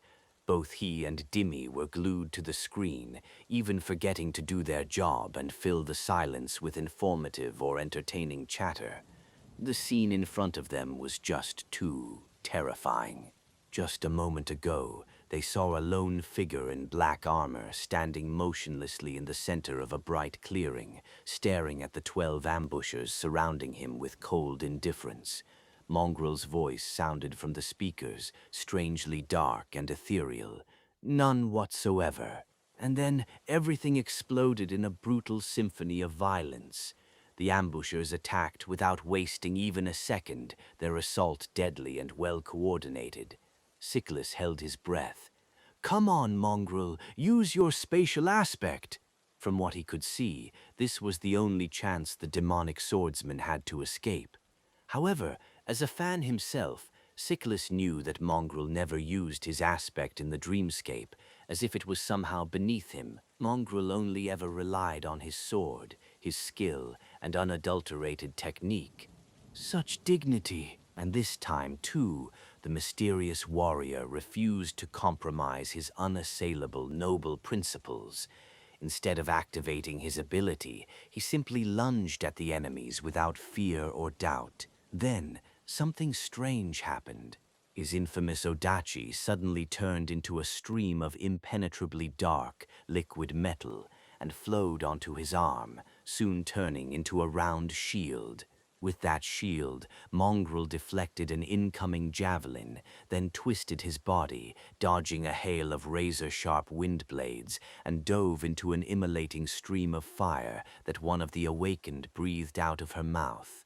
Miraculously, he emerged on the other side unscathed, like an infernal monster that could not be burned even in the flames of hell. The black armor reflected the crimson flames, somehow becoming even more menacing. In the next second, Mongrel's spiked gauntlet connected with the face of one of the ambushers. It was as if the poor man was hit by a mountain. His skull caved and then exploded, the lifeless body folding as it flew to the side and turned into a rain of sparks. What happened next could only be described as pure carnage. The black figure pounced on the ambushers, using both his gauntleted fist and his round shield to sow devastation among their ranks. Mongrel moved with terrifying speed and devious cunning, using the bodies of his enemies to block or prevent attacks from their comrades. Cyclus wasn't sure, but he thought that he saw a couple of them die from friendly fire. The rest fell to the demonic butcher himself, though. Every move Mongrel made was precise, calculated, and deadly, but also brutal and utterly cruel. He danced among his enemies like a grim reaper, killing them one after another without showing any sign of even knowing what mercy or hesitation were. Blood, screams, and flashes of light filled the clearing for a good couple of minutes. And when it was all over, the lone black figure was left standing alone amidst the bodies, covered in blood from head to toe. A moment later, that blood turned into sparks of light too, and awash in light, Mongrel stepped forward, his armor as black and pristine as ever. Silas remained silent for a few moments, and then said hoarsely, "Hey, Dimmy, did Mongrel just slaughter 12 awakened solo?" The older man cleared his throat. I might rethink my bet. Actually, my money is on that man." His colleague blinked a couple of times. After that, he glanced at the comments and forced out a smile. "Ooh, is he even a man, though?" Asterisk, asterisk, asterisk. Meanwhile, Sonny was on the verge of collapsing onto the ground. "Hurrah! Everything hurts! What the hell, why is this stupid battle royale so intense? I almost sullied my pants. That battle, hell, it was too close. He barely managed to survive, and had only prevailed because the 12 awakened were clearly not a real cohort. They were experienced enough to coordinate their physical attacks, but when varied and unique aspect abilities had come into play, all their cohesion turned into pure havoc. He had used that confusion to quickly get rid of the most dangerous opponents, and then somehow cleaned up the rest. The mantle of the underworld still took several solid hits, the armor itself held, but his body beneath was bruised and battered. Are these damn rewards even worth it? Damn, they'd better be. Suppressing a pained groan, he willed the soul serpent to turn back into an Odachi and headed away from the clearing. Just 488 left. This is going to be a long day. A triumphant sound of trumpets resounded above the ancient forest. Only 3 challengers remain. These brave heroes are Mongrel, 111 kills, Fireshing, 87 kills, Kim Saito, 59 kills. Dream of glory awaits heroes. Sonny dragged his tired body out of the forest, feeling the ground under his feet shift and tremble. At this point, the Titan was almost fully awake, and no part of the arena was safe, with the exception of the narrow strip of sand between the dark woods and the lake that he had just reached, of course. Sonny walked into the shallow water and stopped. using the soul serpent to support himself. His breath was ragged and hoarse, and there were several dents on the onyx surface of the mantle of the underworld. Almost at the same time, two more figures emerged from the darkness of the hungry forest. One was an attractive young woman with broad shoulders and an athletic build, her long auburn hair gathered in a ponytail. She was wearing a modest red tunic, her torso protected by a leather cuirass, and wielded a light spear. Her blue eyes were tired, but clear, full of intensity and focus. The other was a man in heavy armor, carrying a greatsword with its blade inscribed by a complicated weave of runes. His face was hidden behind the visor of a helmet, with only calm, cold eyes visible in the narrow slit. His steps were confident, but a little unsteady, betraying a dire level of exhaustion. This must be Fireshing and Saito. The mighty archer had not made it. Sunny could only guess what had happened to him, but the most likely scenario was pretty obvious. The powerful legacy must have run into an ambush similar to those Sunny himself had encountered, only with a much less happy result. Well, that was life. Dar of the Maharana clan had paid the price for daring to stand out too much without having enough power to answer for such audacity. On one hand, it was not very fair as far as tournaments went. On the other hand, when was anything ever fair? Sunny much preferred to stay in the shadows, even if this damned persona of his had somewhat failed to help him in that regard. Coincidentally, none of those who had conspired to form a group had made it this far as well. And with a good reason. The type of person who would resort to such methods did not have what it took to win this battle to begin with. So Sunny was not going to underestimate his last two opponents. They had already proven how formidable they were. The three awakened stood apart, looking at each other warily. The clear water of the tranquil lake splashed against their shins. The magnificent castle loomed in the distance, its ancient walls bathed in the bright sunlight. The vista was beautiful and peaceful, but the air was practically crackling with tension. After a while, the man in a suit of heavy plate armor turned to the fiery young woman and said hoarsely, "Let's deal with that demon together. We can decide who wins between the two of us after that thing is eliminated." Sunny rolled his eyes. Wow, how unexpected. He gripped the hilt of the soul serpent, preparing himself for a tough fight. To his surprise, though, the young woman shook her head and said simply, a clear expression of disdain appearing on her freckled face, "No, no." He raised his eyebrows. Huh, such nobility. Gods, what an idiot, what a fool. The man called Saito laughed, and then glanced at Mongrel. "How about it, Mongrel? Same offer. Let's take care of the girl first, and then have a proper duel, you and I. Or is it beneath you?" Sunny gritted his teeth, but had no choice but to say, "It is." Curse it." Saito shook his head. "Young people these days, so naive. Has the dream realm taught you nothing?" Sunny raised the odachi and grinned. "It taught me everything." With that, he shifted his weight and prepared to dash forward. The time for words was over.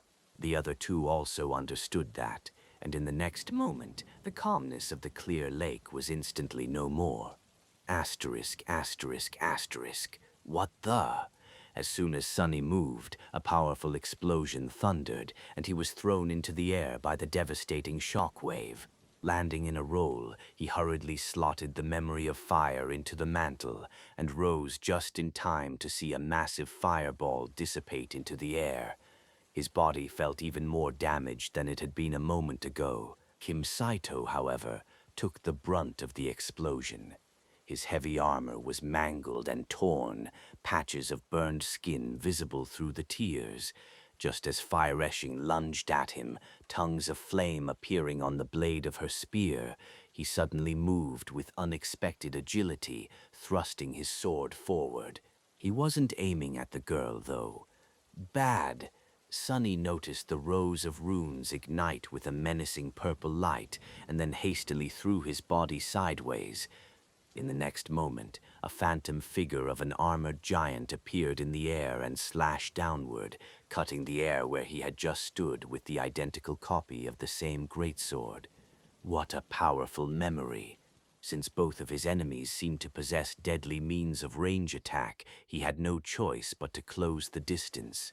Luckily, Saito was already entangled with Fire Eshing, who rained a barrage of lightning-fast but precise and deadly strikes on him. It was as if the young woman was dancing, her auburn hair and red tunic flying through the air like tongues of wild flame. Interesting style. I should leave her for last.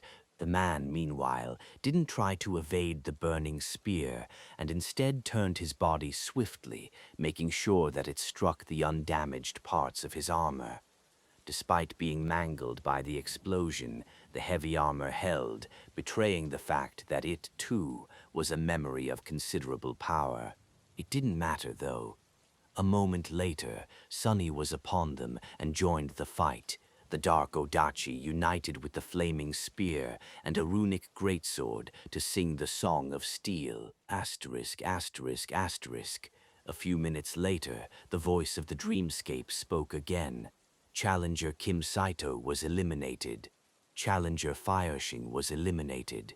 Challenger Mongrel is victorious. Glory to the victor. As blood turned into a flood of sparks, and the waters of the tranquil lake became clear once more, triumphant music thundered from all sides. Hidden behind the black mask, Sunny grimaced and suppressed the desire to plug his ears.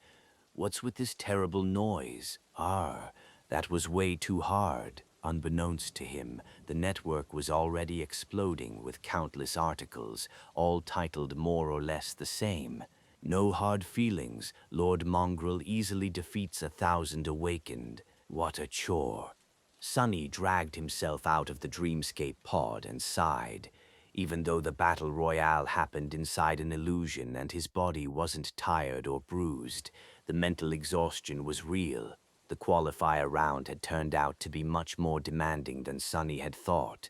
Of course, he could have used the 3 shadows to augment himself and devastate the entire arena, but that would have defeated the purpose.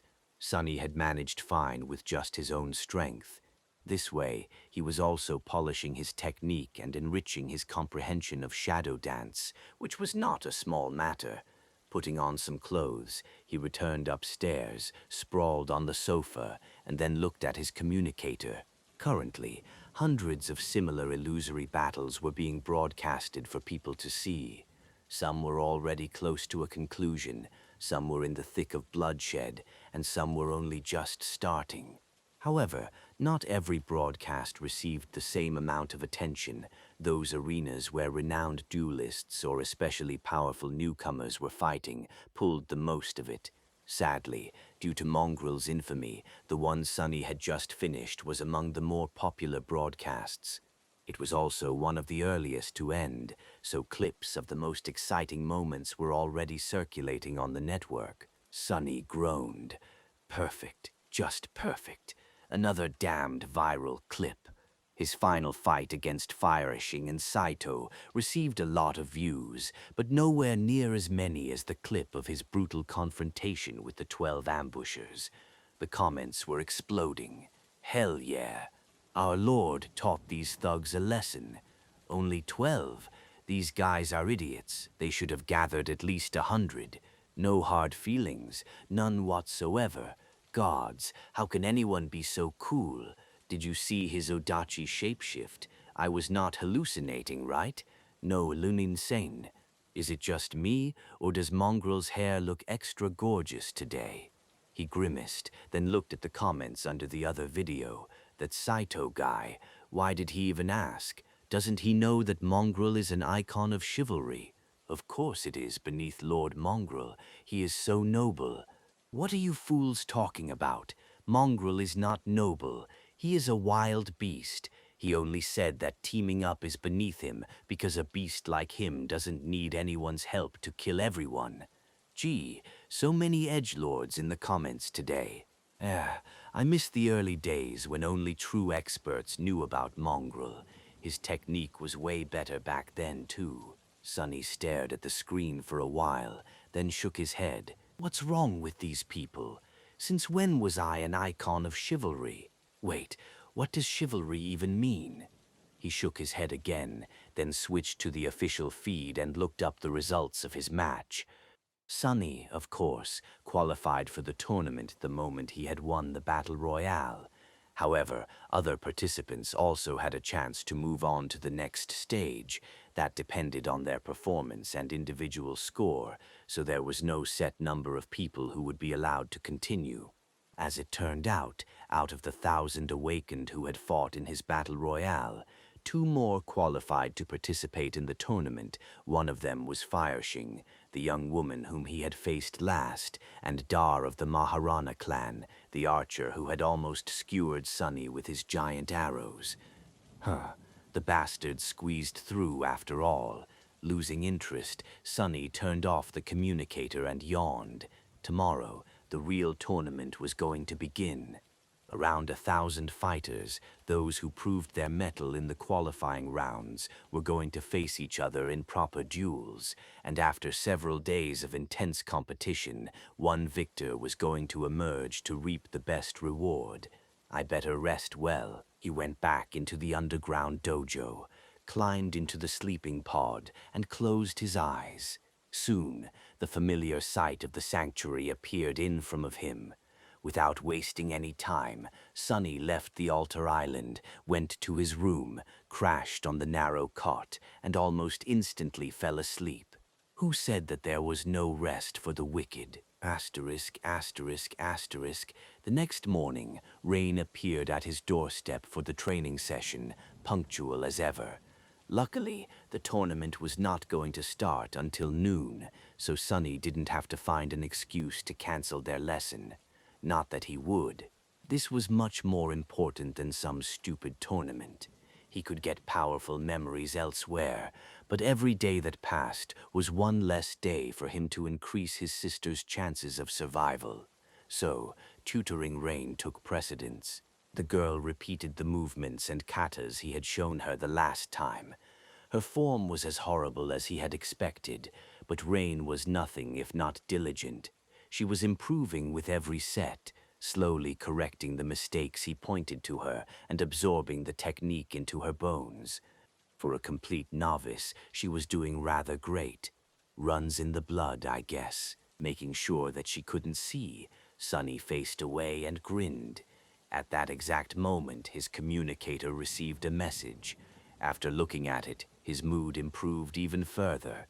The message was from Aiko, informing him that the soul shards he had retrieved from the worm vine were finally sold.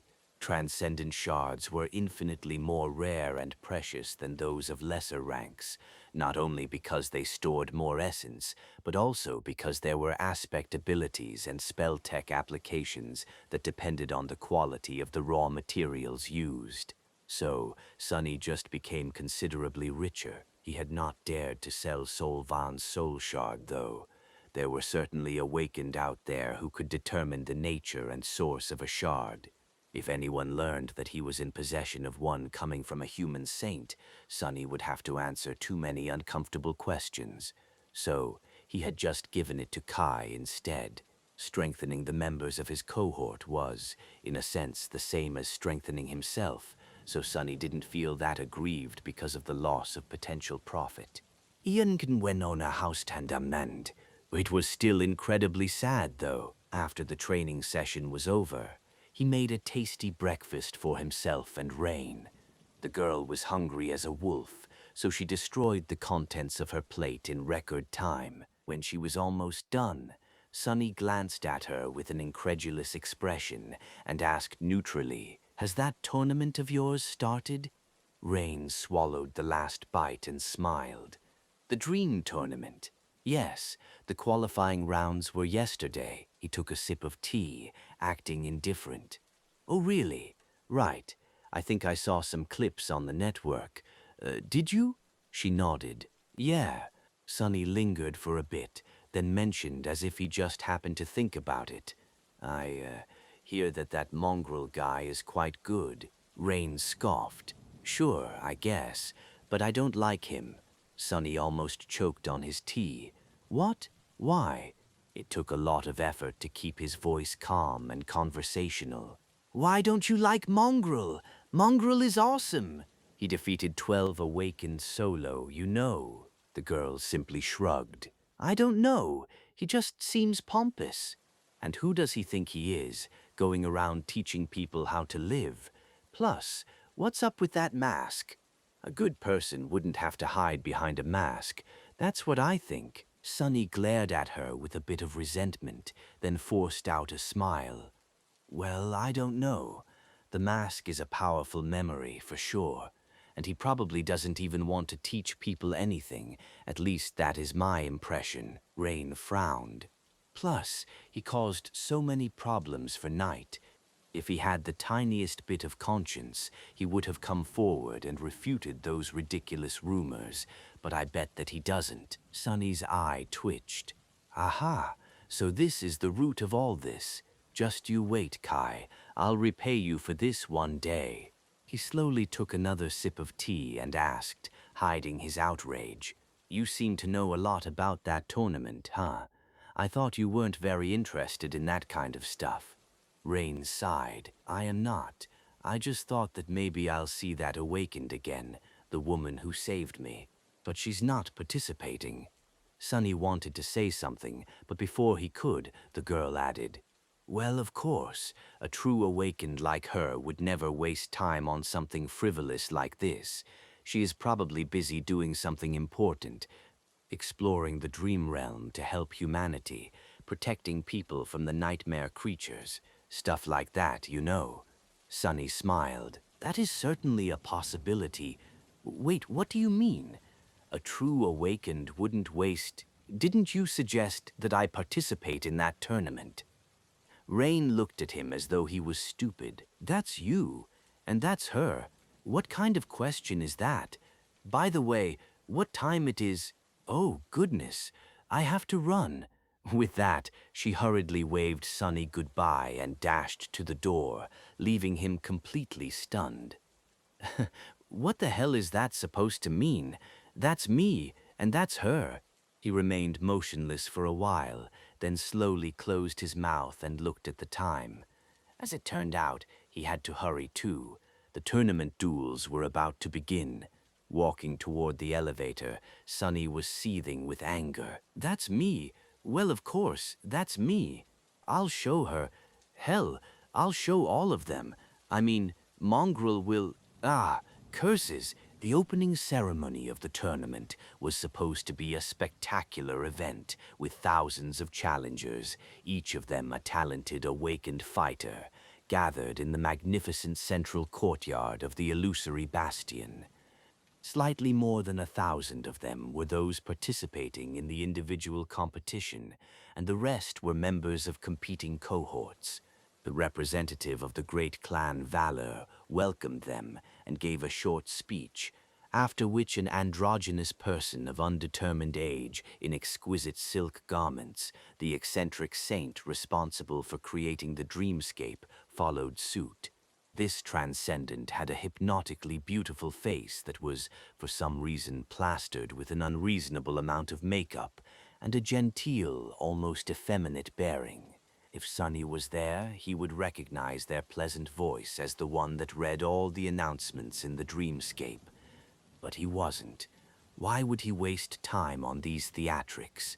He skipped the speeches, the performances, the incredible montage of the most exciting moments from the battles of the previous day, and even the event that everyone had been waiting for with bated breath, the formation of the tournament bracket that would determine who would face whom and in what order. Sonny didn't care who was going to fight him. He just wanted to kill somebody as soon as possible. With each round of duels, half of the participants were going to be eliminated. That meant that he had to win 10 consecutive fights to receive the best reward. Of course, it wasn't an easy task. By now, there were no amateurs remaining in the tournament. Every single one of the 1,000 challengers was a formidable warrior, and by the end of it, only true talents would remain. It was also a perfect chance for him to try and learn their polished battle styles. Sonny waited until the bracket was almost complete and finally dove into the dreamscape. The menacing black figure of Mongrel appeared among the crowd of challengers, causing a bit of a stir. Immediately, those closest to him began to whisper, "Hey, it's him, man. The bastard is even scarier in real life." That scene from the montage. Gods, I'm so glad we chose to enter the tournament as a cohort. Pew! What's the big deal? I hope I draw him as an opponent. Crushing this wannabe should be fun. Ignoring the whispers, Sonny looked around with curiosity. He wasn't interested in the people gathered around him, but in the courtyard itself. This was his first time inside Bastion. Well, an illusory version of it. Still, he couldn't help but feel a bit of awe. This was a legendary place, one of the earliest citadels conquered by humans, their greatest foothold in the dream realm, the seat of a great clan's power, and the former stronghold of one of the demons. It was like he was part of history. Sonny's curiosity didn't last long, however, quickly drowned by anger and annoyance. That girl! What does she even know? His hands were itching to slaughter someone. Finally, the bracket was complete. Sonny didn't bother to study it and just prepared himself for the battle. A few seconds later, his vision darkened for a moment, and then he found himself in the courtyard again. Only this time, the crowd of challengers was gone, leaving only him and his opponent standing opposite each other. There were flags streaming in the air and thousands of excited spectators looking down from the stands. They were chanting, screaming, and waving their hands. His opponent was a young man in a striking blood-red armor, wielding a long espadon. He looked vaguely familiar. As soon as the young man saw the black mask, his face paled. I knew this would happen. Crap, not a guy. Sonny growled and dashed forward, raising the soul serpent. A few moments later, a human head flew into the air. The audience exploded with cheers, and the pleasant voice announced, "Challenger Paradise in Red was eliminated." Asterisk, asterisk, asterisk. Cyclist was in the middle of a light-hearted discussion with Demi when the producer of the broadcast addressed him through the earpiece, forcing the young man to blink a couple of times and mask his surprise with a smile. Sorry to interrupt you, Demi, but it seems we already have a win. Wow, that was fast. The feed changed to a replay of a swift and brutal duel that ended before the voice of the dreamscape could even introduce the fighters. That was a first in his memory. Of course, it was Mongrel. Who else? His colleague laughed. Such bad luck for his opponent. I hope that he is not disheartened. There is no shame in losing to such a fearsome enemy. Everyone who made it through the qualifying rounds already deserves our respect. Back in my day, getting into the tournament was much easier. Cyclist agreed, glanced at the figure in black armor standing motionlessly above the corpse of his opponent, and couldn't help but shiver. Was it just him, or did Mongrel look especially ferocious today? Maybe he really is a nightmare creature. After that first unexpected win, several other heated duels were shown. Cyclist and Demi switched from commentating on them to commercial breaks, to sometimes joining the other commentators to spectate the most exciting cohort battles.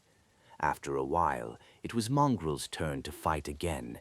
This time, the producers switched the feed to his duel beforehand, expecting another fast and brutal kill.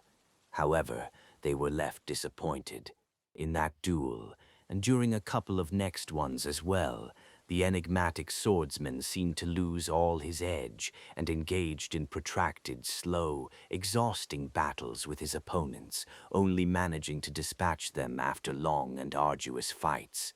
Cyclist, who was somewhat of a Mongrel fan, but not a die-hard follower, was a bit confused by the sudden change. Luckily, he had an expert partner. "Hey, Demi, Why does it seem that Mongrel is struggling all of a sudden? After his performance yesterday, I was sure that we would see pure carnage again." The older man chuckled. "Ah, I see that you did not do your homework. That is what Mongrel does, and what makes him so dangerous. Yes, it might seem as though he is struggling, but in fact he is not. He is learning." Sickles glanced at the chat, then laughed. "No, I am sure that Demi didn't mean learning to suck. But, what exactly did you mean, Demi?" The resident expert smiled. "Mongrel is known as a genius fighter not because he is strong and skilled. There's plenty of such people among the duelists, but because he has an uncanny ability to absorb and mirror his opponent's battle style. So what you see is not him losing, it's him trying to comprehend the enemy's technique through being on the receiving end of it. It is truly remarkable, and a bit terrifying." Sickles stared at the feed and finally noticed that, indeed, Mongrel's style seemed to change with every duel, closely resembling that of his opponents.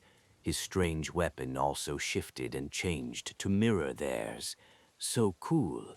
He turned to the camera with a wide, delighted smile.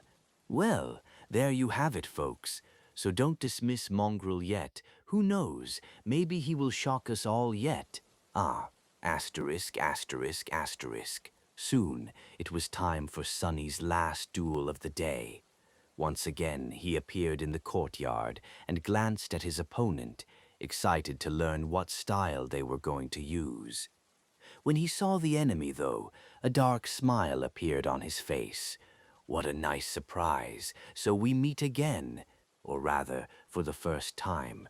Yesterday, we didn't have a chance to get properly acquainted, you bastard." Opposite him stood a tall young man with broad shoulders and an incredibly muscular physique. He looked mighty and confident, like a statue of an ancient deity come to life. Nand, it was the damned archer who had almost sniped him from across the arena during the battle royale. Dar of the Maharana clan, was it? Well, well, let me introduce myself. This was the fifth and final duel that Sonny had to fight today. His previous three opponents all practiced unique and interesting styles, so he had taken his sweet time trying to learn from them. He succeeded twice and failed once. The first opponent was called Straw Hat and used a curved sword, his technique relying on extreme speed and flexibility. Even Sonny, who had himself trained to make his body as malleable as possible, struggled to keep up with this unpredictable opponent. The alias of the second one, the other fool, was a bit familiar, but the style he used was not. Sonny spent a lot of time trying to understand the strange pattern of essence expenditure the fighter used, all the while dodging unpredictable attacks of his exquisite halberd. In the end, he learned a lot from this fight. However, it was the third opponent that had really tested him. This Awakened, whose alias was Blue Vash, wielded a slender rapier and practiced a deceptively simple battle style. What separated him from the rest was that each of his movements was utterly perfect, and every one of Sonny's mistakes had been instantly punished. It was as though the man had a supernatural ability to see even the tiniest flaw in his enemy's technique, and was able to immediately exploit it. No matter how hard Sonny had tried to comprehend the essence of the style Blue Vash was using, he couldn't grasp it. In the end, he was forced to overwhelm and kill the astute fencer just to survive. However, despite that failure, he learned from this fight even more. Regardless, after several duels against such talented fighters, Sonny felt that his mastery of shadow dance, which had stayed stagnant for a while, was finally progressing again. He was slowly approaching a precipice. That was why he was so glad to see Dar of the Maharana clan.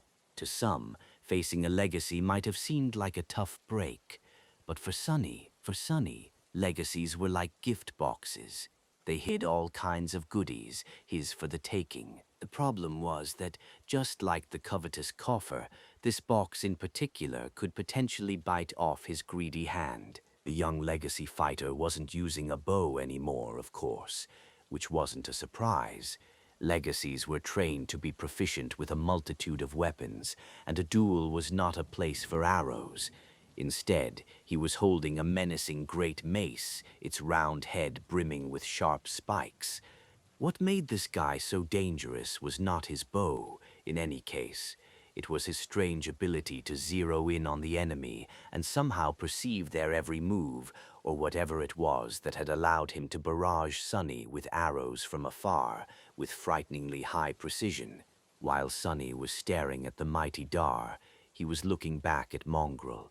The Scion's gaze traveled across the mantle of the underworld, making Sonny shiver for some reason, and then reached Weaver's mask. Suddenly, the muscular young man frowned. Strange, an ascended armor, and an echo for a weapon. Even if it is just dormant, you've done well for yourself. But that mask, where did you get it? The corner of Sonny's mouth twitched. Chatty enemies, they were the worst, especially ones with such a keen vision. Took it off a random corpse. He paused, and then added with calm indifference, "Shall we start, or do you need time to run to the other side of the arena, hide, and summon your bow?" Sonny was trying to antagonize the young legacy on purpose, hoping that he would forget this line of questioning. Luckily, his strategy worked. Dar of the Maharina clan grinned. "No, no need. Who knows, maybe I'll take it off your corpse one day too." With that, he raised his heavy weapon and suddenly lunged forward with a speed that no one his size was supposed to possess. The spiked mace whistled through the air, and in the next moment, the sound of clashing steel rang across the arena. Asterisk, asterisk, asterisk. Strong, Sonny was thrown back by the force of the impact. His block held, and the soul serpent held too. However, he failed to adjust the weight of the mantle of the underworld enough, so his body was pushed back. How the hell is he so strong? I have 3 soul cores, damn it. Dar didn't care. He was much taller, had much more muscle mass, a much longer reach. Not to mention that, as a legacy, he could have had many charms and memory enchantments feeding him strength, agility, and resilience. This fight wasn't going to be easy. Before Sonny could even properly land, the mace was flying at his head again. He pivoted on one leg, dodged the spikes, and dashed forward, hoping to close distance and get up close to the opponent, where his small stature and the shorter weapon would give him an advantage. The soul serpent lashed out, aimed at the enemy's heart. Dar was wearing a light leather cuirass that left his shoulders and arms exposed, so Sonny hoped to pierce it with one blow. However, to his surprise, the tip of the Odachi slid off the light leather armor as if it was forged from adamantine steel instead. Damn legacies. The legacy in question spun his mace, forcing Sonny to retreat, then glanced down at the spot where a tiny scratch was left on his cuirass. When he looked up again, his eyes were full of dark amusement. "Not bad," Sonny gritted his teeth, still running his mouth. "Let's see if you have any breath to waste in a couple of minutes." The two of them clashed again, exchanging dozens of blows. Both were strong, fast, and skilled.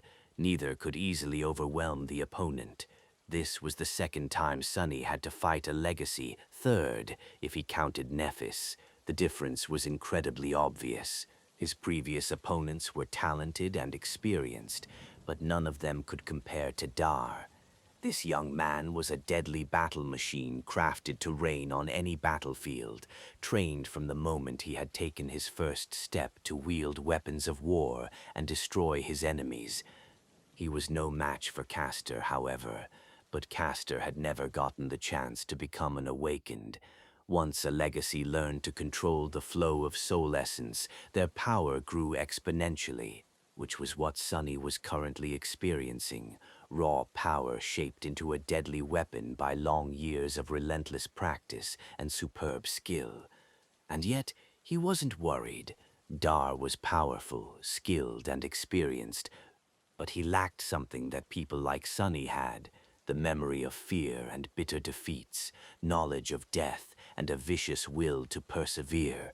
Sonny didn't doubt that the legacy had spent a lot of time in the dream realm, battling nightmare creatures, but he did doubt that Dar had ever found himself in absolute despair, having to claw his way back to life. His experience was that of fighting down and not fighting up. As Master Jet would say, he wasn't a killer, but Sonny was. And so the legacy had already lost this fight, even if he didn't know it yet. He was only alive because his enemy was interested in learning sophisticated battle styles, and there was a lot of sophistication in Dar's aggressive and domineering battle style. Legacies were truly in a league of their own. This was not something that Sonny could learn in a heartbeat. He needed time, and so their violent duel had turned into a slow but terrifyingly intense battle of attrition. A minute passed, then another, then another. The two fighters were still entangled in a ferocious melee.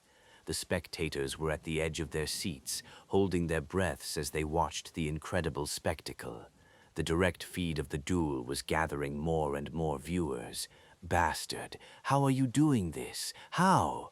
Sonny was trying to peer into the core of Dar's style, but failed to understand its essence over and over again, until he didn't. I see. So this is how. It was so obvious. By that point, both of them were exhausted and wounded, their reserves of essence running dry. Sonny had much more left, of course, even though continuously enhancing his physical prowess and using the enchantment of the mantle was hungrily eating through shadow essence. He had 3 times the capacity. He also had much better control of it, it seemed. All the time Sonny had spent meditating in the sky below was not for nothing, after all. Feeling the foundation of shadow dance grow stronger, Sonny grinned behind the mask and suddenly changed his entire attitude. His movements turned sharper and more aggressive, his demeanor bold and overbearing. The soul serpent turned into liquid darkness and then shaped itself into a spiked mace. Dar was thrown off by the sudden change, but only for a moment. However, that moment was all Sonny needed. Dodging the enemy's attack before it could even fully manifest, as if reading the legacy's thoughts, he dove under the strike and delivered a crushing blow of his own. His enemy's leather armor still held, but the bones beneath it did not. Dar's ribcage caved, and he spat a stream of blood. In the next second, another hit connected with his jaw, turning the young man's face into a bloody mess. He fell to his knees and raised a hand, desperately trying to block the finishing blow. The demon in black armor knew no mercy, though. Calmly raising the mace, he brutally brought it down. The crowd let out a collective scream. In the silence that followed, a pleasant voice announced Dar of the Maharana clan was eliminated. Sonny climbed out of the pod and stretched, lamenting the fact that dreamscape capsules weren't as sophisticated as the sleeping pods used to enter the actual dream realm. Due to his luxurious metal sarcophagus, he had almost forgotten the rusty feeling of spending too much time inside one of these things.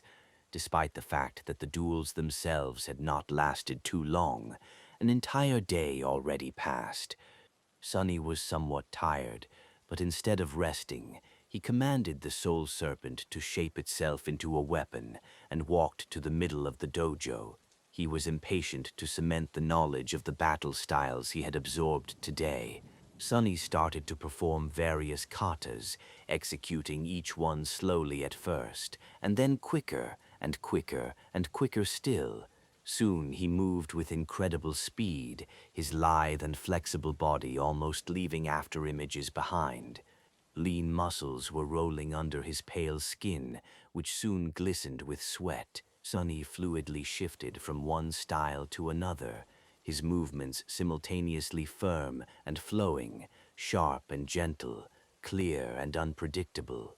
The soul serpent flowed from one form to another, too, as insidious and shapeless as the person who wielded it. It was as though Sunny was performing a strange, graceful, viciously complicated dance. His three shadows danced with him, moving swiftly on the ceramic plates of the armored floor. If Sunny could look at himself right now, he would be surprised to see that his movements were eerily similar to the dance that the young slave girl had once performed in his dream. But while her movements were beautiful and smooth, his were deadly and sharp. Hers were flawless, while his were slightly crude, as if he had not mastered his art yet. I can feel it, the second step. I can feel it, but why can't I reach it? Something is missing. After a long time, Sunny tiredly fell on the cold ceramic floor and remained motionless for several minutes, his chest moving heavily. There was a tired but determined expression on his face. More. I need more. More and better. Asterisk, asterisk, asterisk. In the morning, Sunny had some free time before he had to enter the dreamscape again. Making himself a cup of tea, he relaxed in a comfortable chair and took out his communicator.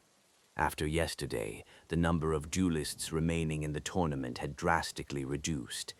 Now, there were only 32 of them left.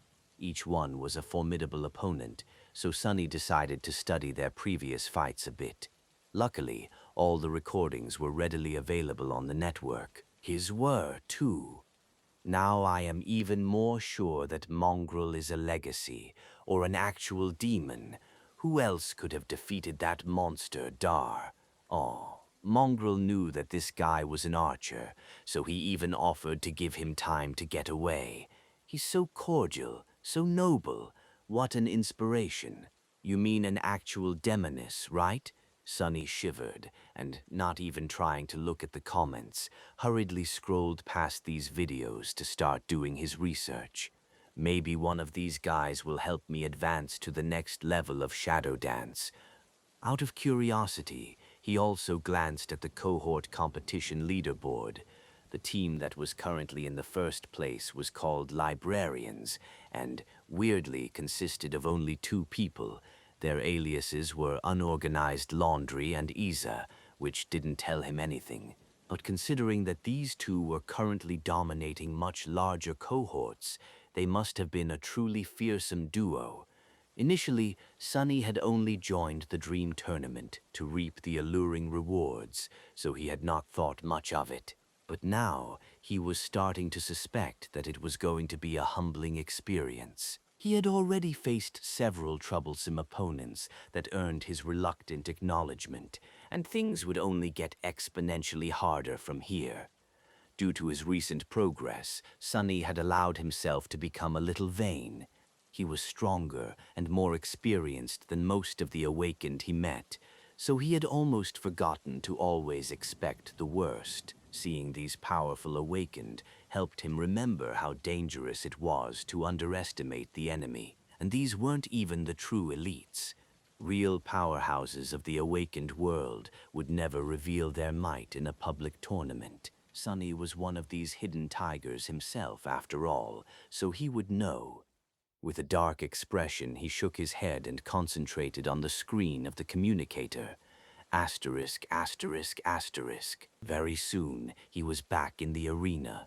Sunny had skipped all the theatrics again and only entered the dreamscape at the last minute, hoping to avoid any situation that could lead to him being asked questions. Sadly, he couldn't avoid his opponents, and if they wanted to talk, he had to answer.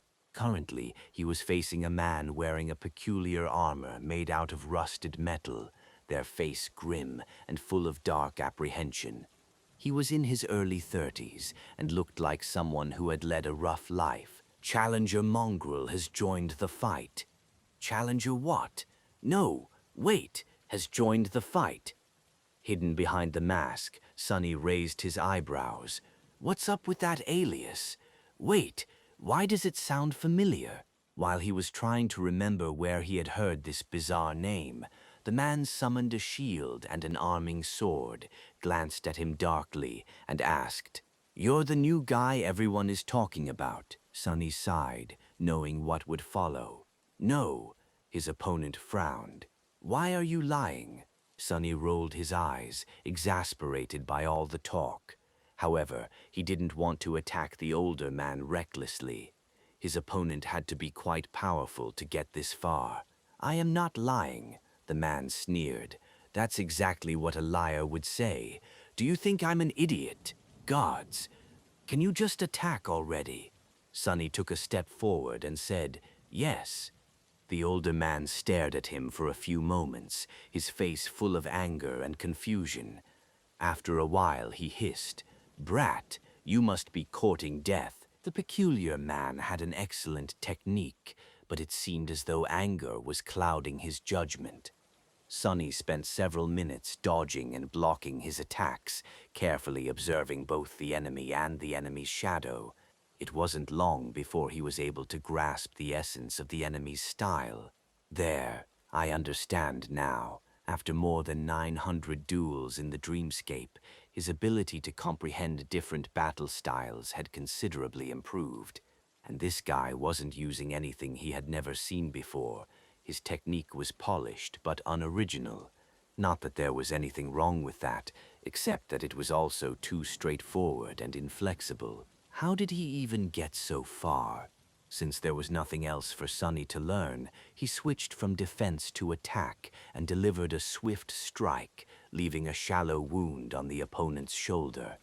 A few drops of blood landed on the mantle of the underworld, and in the next moment, Sonny learned just how the man was able to climb so high on the tournament ladder. Suddenly, the blood shone with menacing crimson light and exploded, throwing Sonny back and tearing the soul serpent from his hand. At the same time, his enemy's wound ignited with dim red radiance, and in the next second, his movements became much faster, his blow carrying much more weight. What the hell? Sonny barely dodged a devastating downward slash, rolled away, and grabbed the hilt of the odachi, just in time to block another strike and be thrown back a few steps again. How is he suddenly so strong? He struggled desperately to keep up with the man in rusted armor, who had somehow instantly become utterly overbearing. In the process, another drop of blood landed on him. Crap, the mantle withstood another explosion. Its surface did not crack, but Sonny could tell that the armor was weakened. Jumping back to his feet, he gritted his teeth and continued to fight. Pretty soon, his suspicion was confirmed. The enemy seemed to possess an aspect related to blood. His first ability allowed him to ignite it, and the second increased his strength and speed the more he bled. So every time Sonny managed to perform a successful attack, the man grew much more formidable, while Sonny himself had to either dodge the drops of blood or somehow survive another explosion. But he wasn't worried. By now, Sonny had realized that there were 4 types of challengers who tended to do well in this tournament. The first type relied on skill, the second type relied on a powerful aspect, and the third type relied on excellent memories. While the latter two were tricky to deal with, only the first type was really dangerous. The fourth type, of course, was the most deadly. These were fighters who had both formidable skill and powerful aspects, as well as an arsenal of fearsome memories at their disposal. Luckily, there weren't many such people around. This guy was obviously an opponent of the second type and relied too much on his bizarre aspect. To defeat him, Sonny just had to think of a counter, and in this case the counter was pretty obvious. Since every wound made his enemy stronger, he just had to finish the bastard off in one strike. And since the warrior in rusted armor neglected to truly develop his technique, that was not that hard to do. After another explosion, Sonny increased the weight of the mantle of the underworld and withstood the shock wave, then made it as light a feather and dashed forward. He understood the essence of the enemy's style already, so it wasn't hard to predict his next move. In fact, Sonny had manipulated the man into doing exactly what he wanted.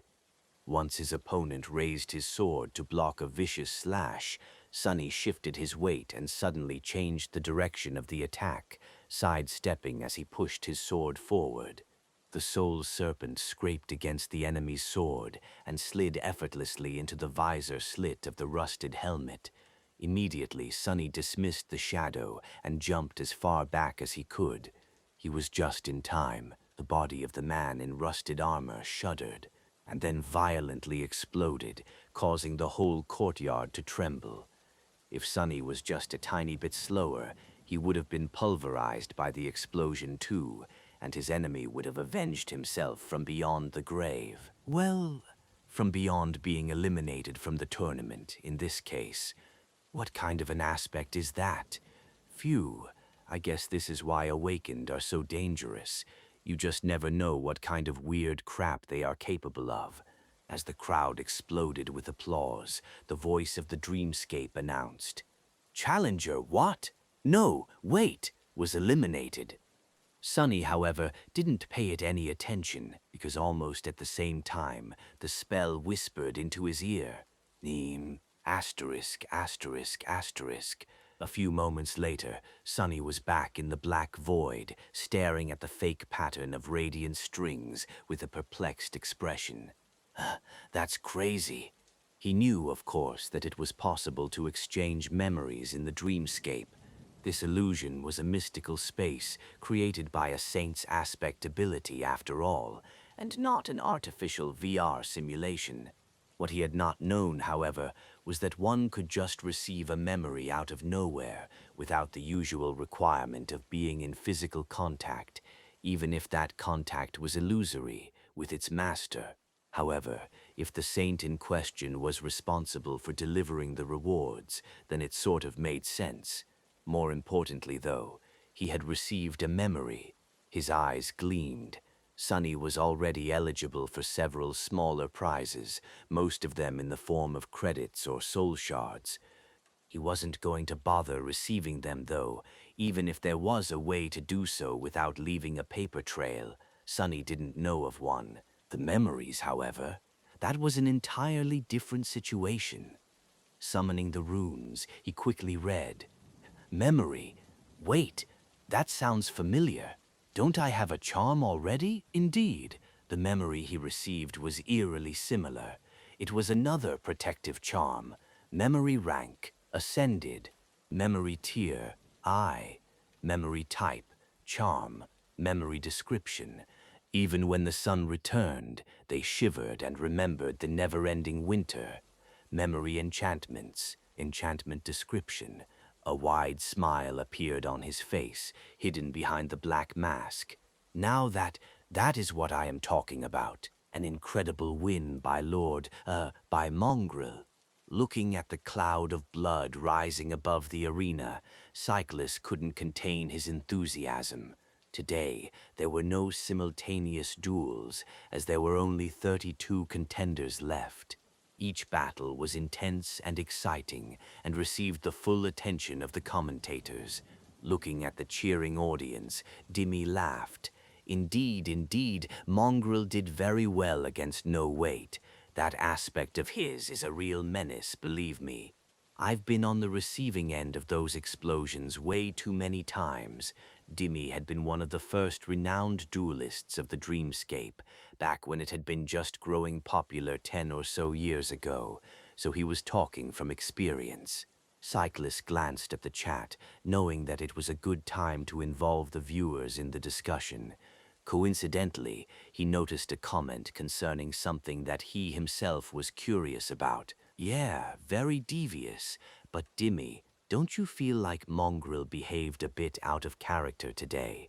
I mean, he practically called a respected Dreamscape veteran an idiot, with how noble, dignified, and chivalrous Mongrel usually is.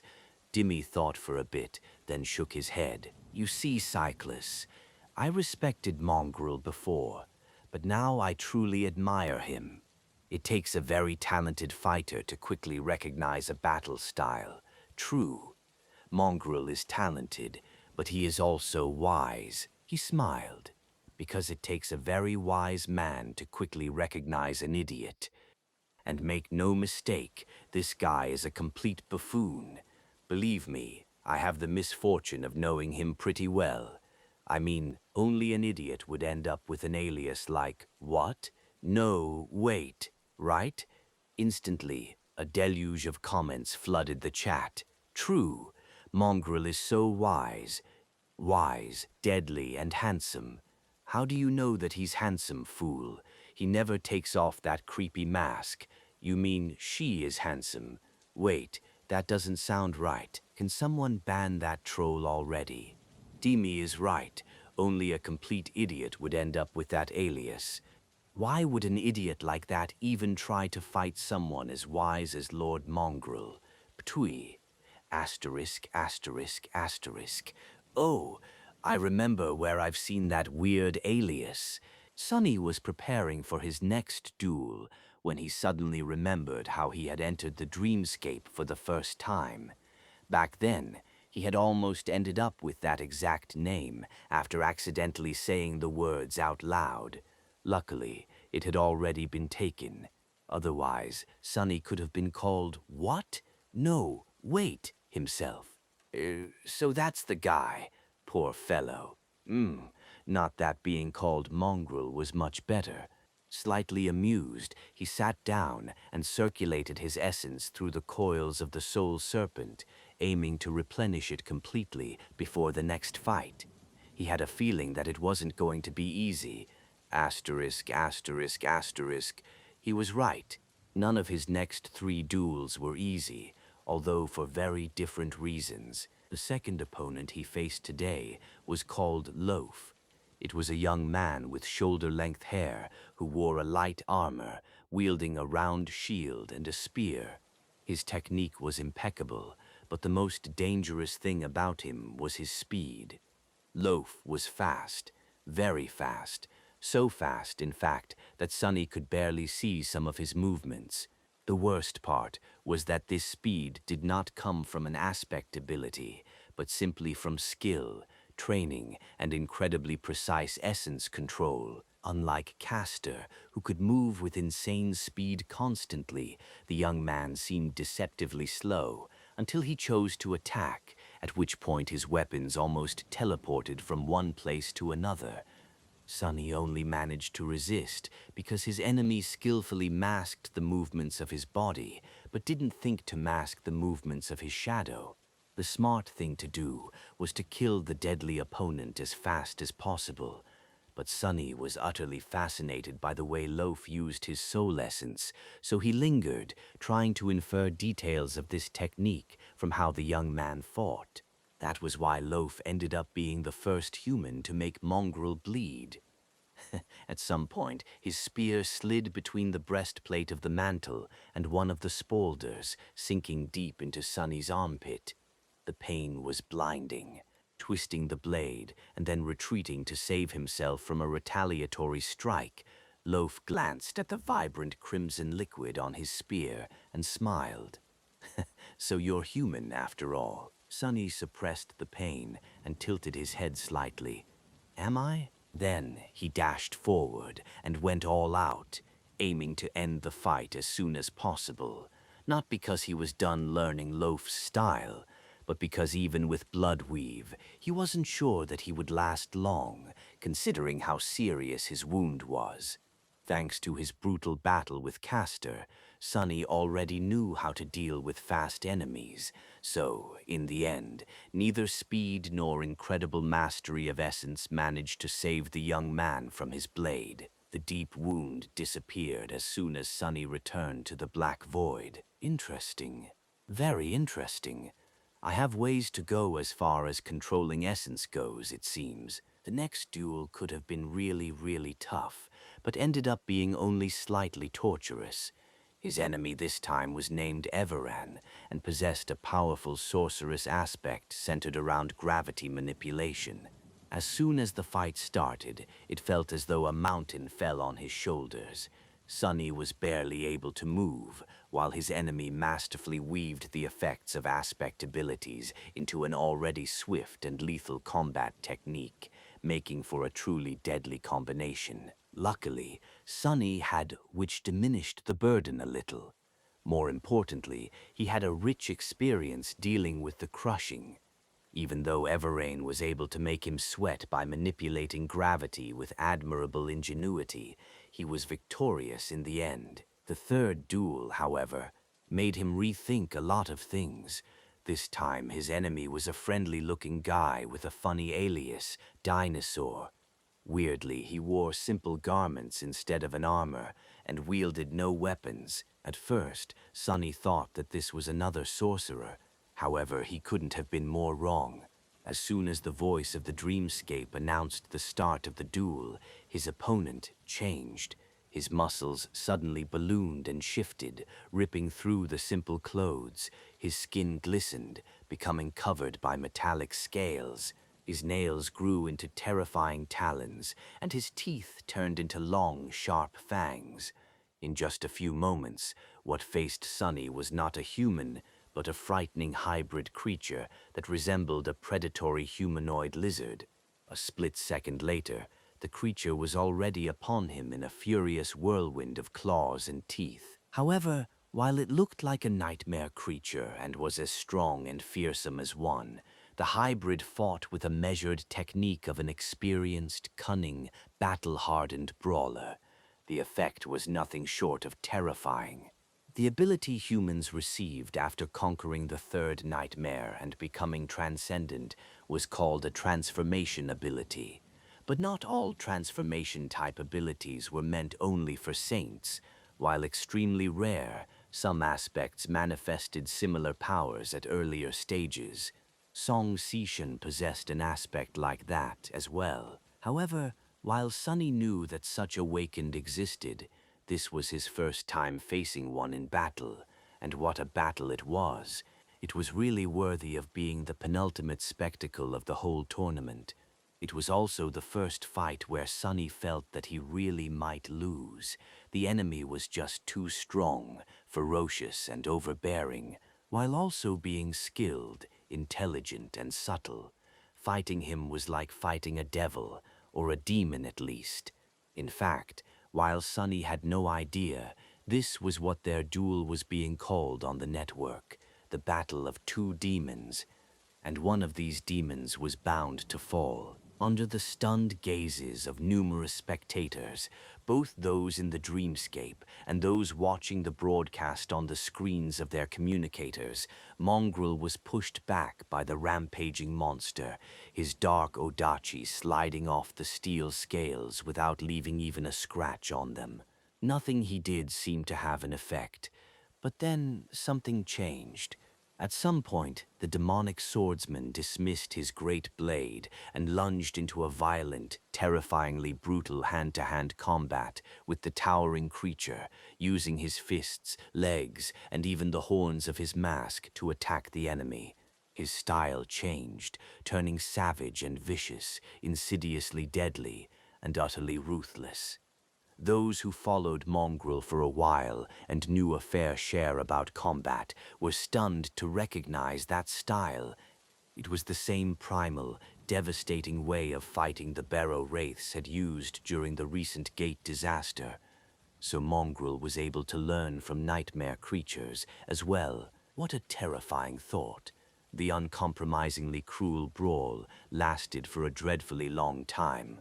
In the end, both fighters were bloodied and broken, their bodies battered, but their murderous wills as sharp and unshaken as ever. Mongrel's onyx armor had cracked in several places under the unrelenting assault of adamantine talons, but the hybrid scales were also shattered and torn, his movements slowing down more and more. And then, unexpectedly, it was all over.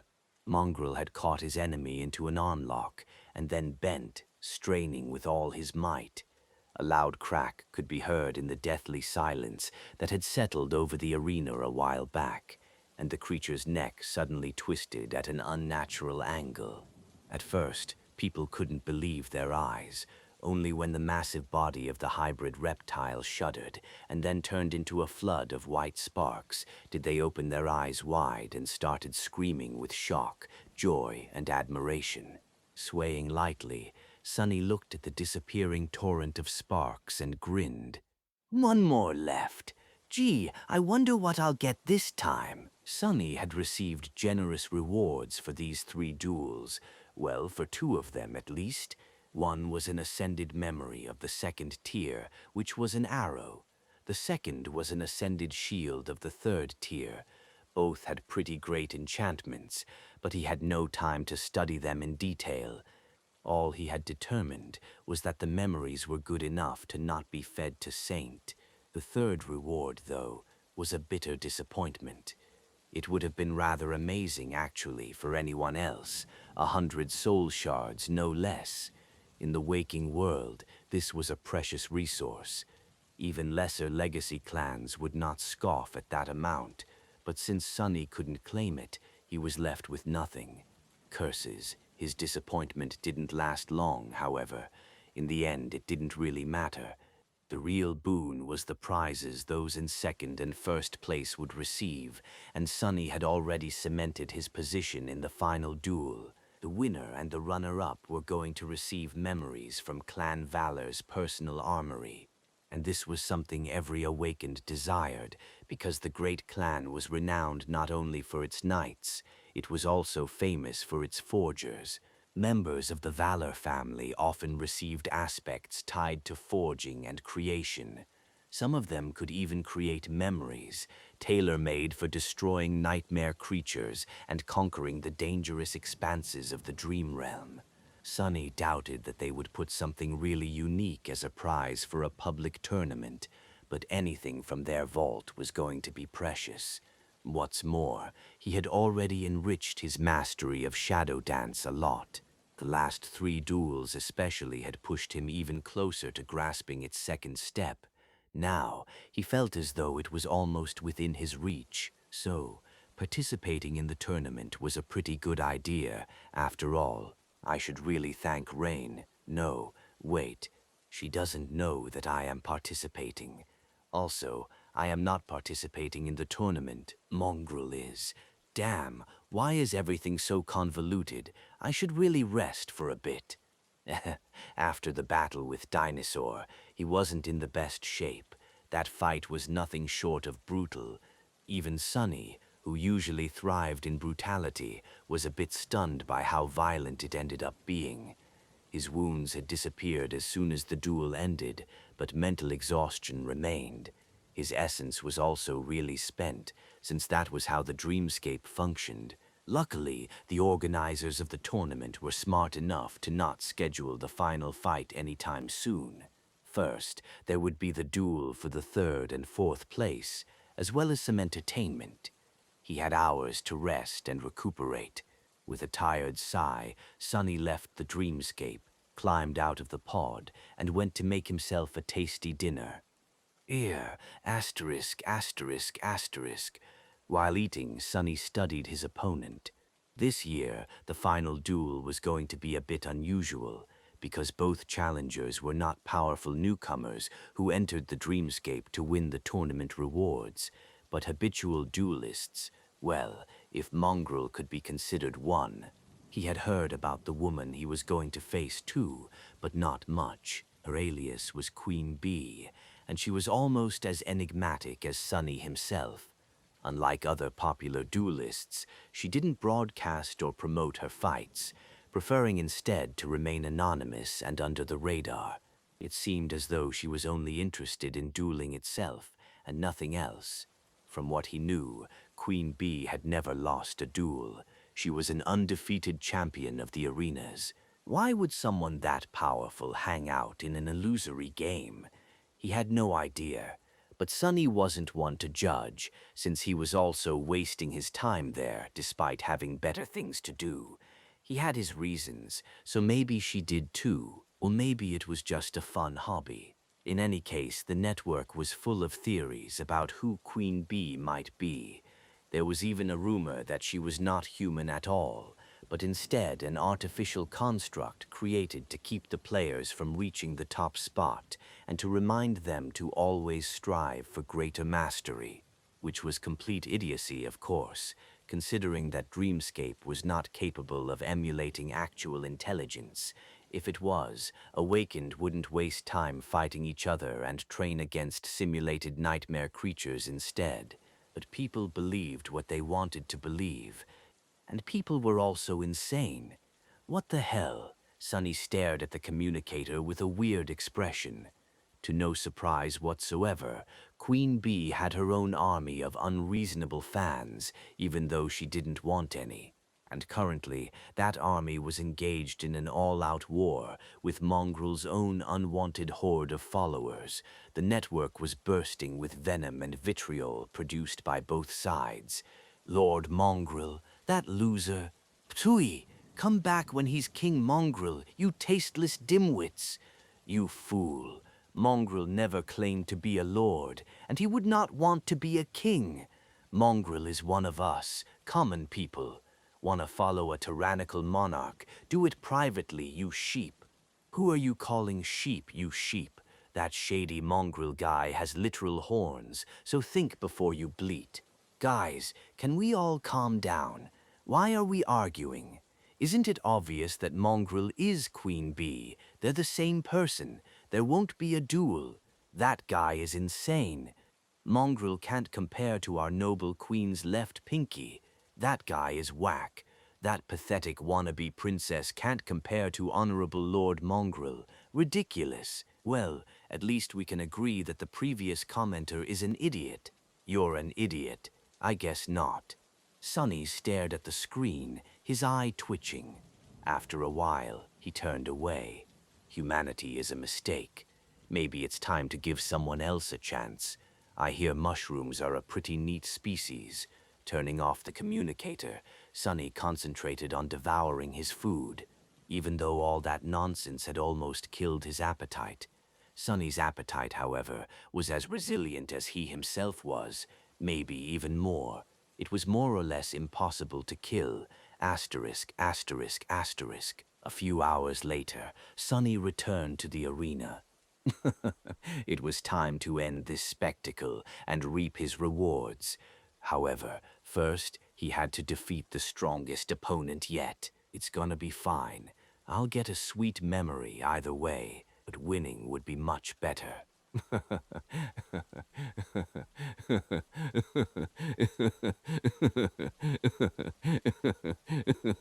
As soon as he appeared, the crowd cheered. Hearing the thunderous cheer, Sunny almost flinched. The last duel of the tournament was different from all the rest. The courtyard had changed slightly, somehow becoming even more magnificent. The grandstands were extended, with dozens of thousands of spectators crowding the stone seats. Their cheers blended into a deafening, excited roar that rose and fell rhythmically, like the sound of a turbulent sea. Rose petals were raining from above, covering the arena in a beautiful carpet. No matter how cynical Sunny wanted to be about the whole thing, it was hard not to feel his blood boil at this scene. He turned his head slightly, taking in the sight of the chanting crowd. Then his sight lingered for a few moments on a tall tribune that loomed above the arena, decorated with the vibrant vermilion banners of the great clan Valor. Since this was the final duel, very special people were going to spectate it in person. Sunny easily recognized the creator of the dreamscape, who was dressed in ridiculously colorful silken robes and looked like a parrot that had taken a bath in a tub of face powder. He still couldn't believe that this gaudy clown was an actual saint. The person near him had to be the representative of Valor then. Sunny couldn't see much and just noted that it was a young woman with dark wavy hair and alabaster skin. She wore an intricate suit of lusterless black armor and a red cape, which was the same color as the banner of her clan. Her sharp and austere appearance was in stark contrast with the Saint of Dreamscape. The tribune was too far away to see any details, but Sunny wasn't inclined to stare at a legacy from a great clan anyway. He was already uncomfortable knowing that she would be observing him fight. On the other hand, I better put up a good show. Who knows, maybe if that girl likes it, I'll receive an extra good memory. Throwing these thoughts out of his mind, Sunny finally lowered his gaze and studied his opponent. Since Sunny knew some of the best fighters of his generation, he had entertained the idea that he might have met the formidable Queen Bee outside of the dreamscape already. But no, she didn't seem familiar. The famous duelist was seemingly in her 30s, and even though the lower half of her face was hidden behind an elegant half mask, he was sure that he had never seen her before. She stood calmly in the center of the arena, as if not affected by the cheering crowd and the esteemed guests in the audience at all. From just one glance, Sunny knew that he was looking at a combat master. Everything about the regal woman spoke of skill, grace, and resolve.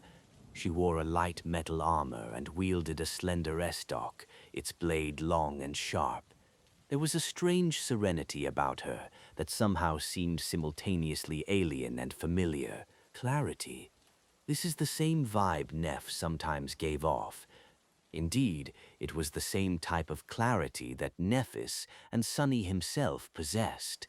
But while Changing Star was sharp and inevitable like a striking sword, Queen Bee was not. On the contrary, she seemed deceptively placid. What a weird contradiction. The woman studied him too, allowing Sunny to look her in the eyes. They weren't blue, gray, green, or even purple, and instead seemed to shift from one color to another, as if reflecting her mood. The strangest thing about them, though, was that those weren't the eyes of a killer. Sunny knew how to recognize one, because he was a killer himself. He suppressed the desire to scratch the back of his head. Combat master, but not a killer? Don't tell me that this is really just her hobby. What kind of a hobby was that? In any case, this was going to make things a little easier for him. Sure, Queen Bee might have been a prodigal duelist. She wouldn't have gotten to the finale of the tournament otherwise. But without the killing instinct, defeating someone like Sunny would be nearly impossible. For him, combat was not something interesting or engaging. It was not something he did for fun, or even his profession. It was simply his life. God of War was not called the God of Life for nothing. Life was a constant, brutal struggle, and Sunny knew it better than most. That was why he was such a vicious and cruel fighter, never missing out on the tiniest chance to destroy his enemy. That was not to say that the duel was going to be easy. Killer or not, Queen Bee was still a fearsome opponent. With a sigh, he summoned the Black Odachi, put its blade on his shoulder, and walked forward. Asterisk, asterisk, asterisk. The trumpets sang, and the voice of the dreamscape announced the names of the fighters, lunging into a solemn speech afterward. Sunny didn't listen to it, and simply approached the middle of the arena, then hesitated and performed a small, awkward bow toward the graceful woman. He wasn't a courteous person, but in this situation, bowing seemed somehow appropriate. Queen Bee looked at him calmly and nodded lightly.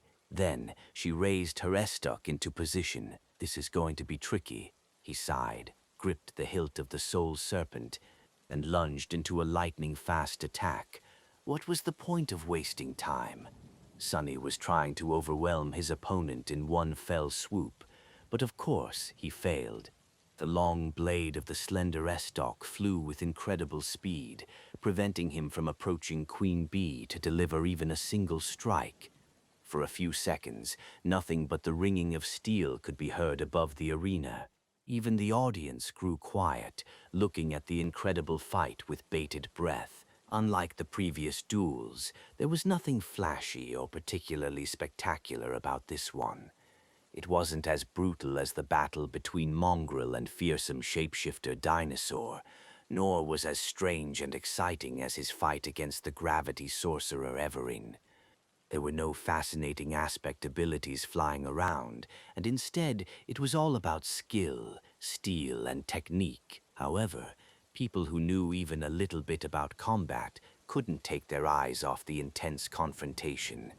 Every strike, every block, every step the fighters took was full of flawless precision, insight, and clear resolve.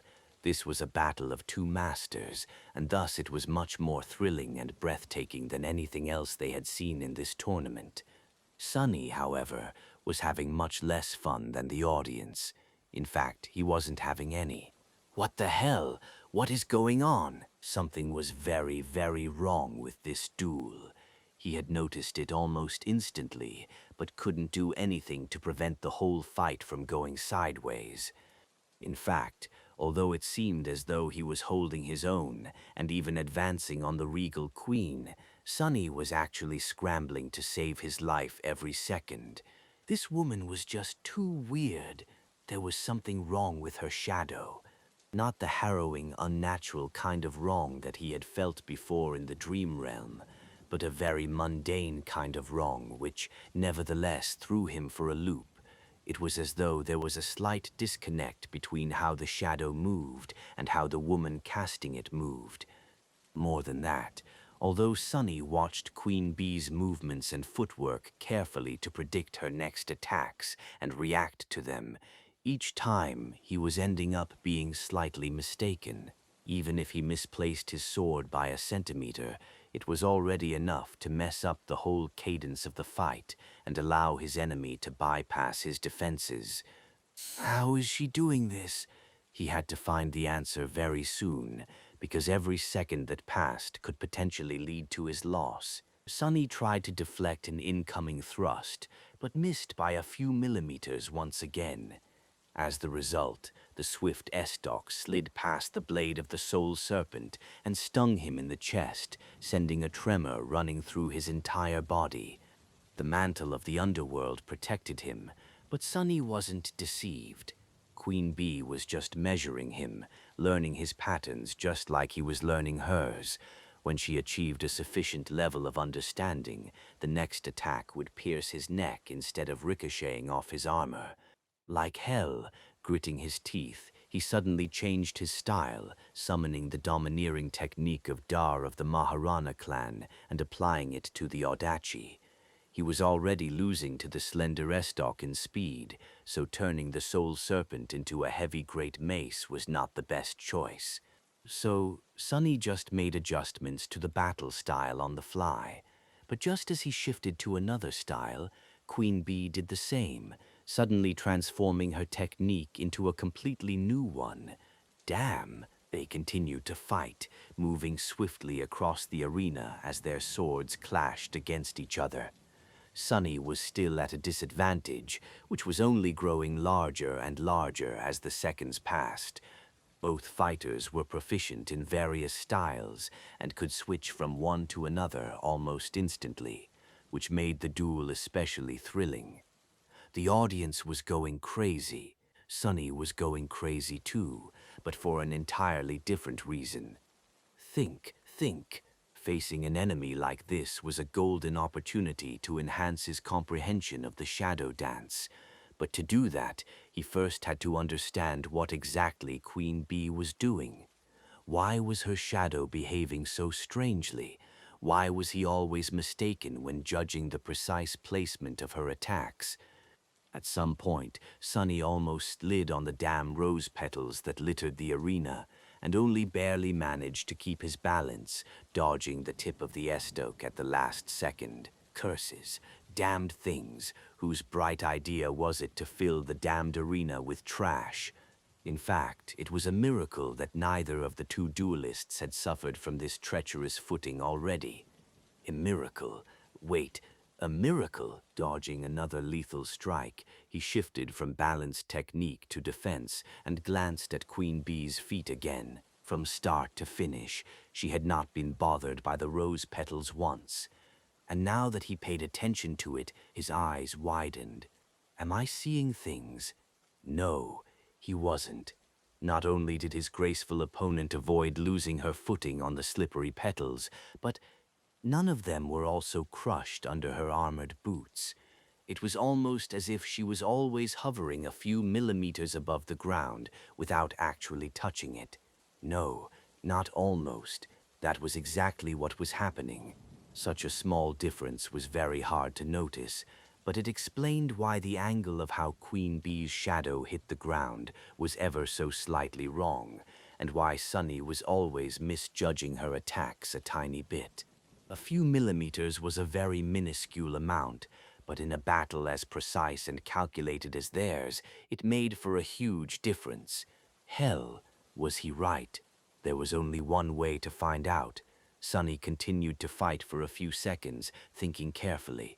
He didn't correct his mistake, knowing that giving away his new understanding of Queen Bee's aspect ability, if it was an ability, would be a wrong move. Instead, he had to construct a trap and end the fight with it. But trapping someone as skilled and talented as his current opponent was not easy. In fact, deceiving someone who had clarity was a very tall task. Luckily, Sonny was a skilled fighter himself, but better yet, he was an even more talented deceiver.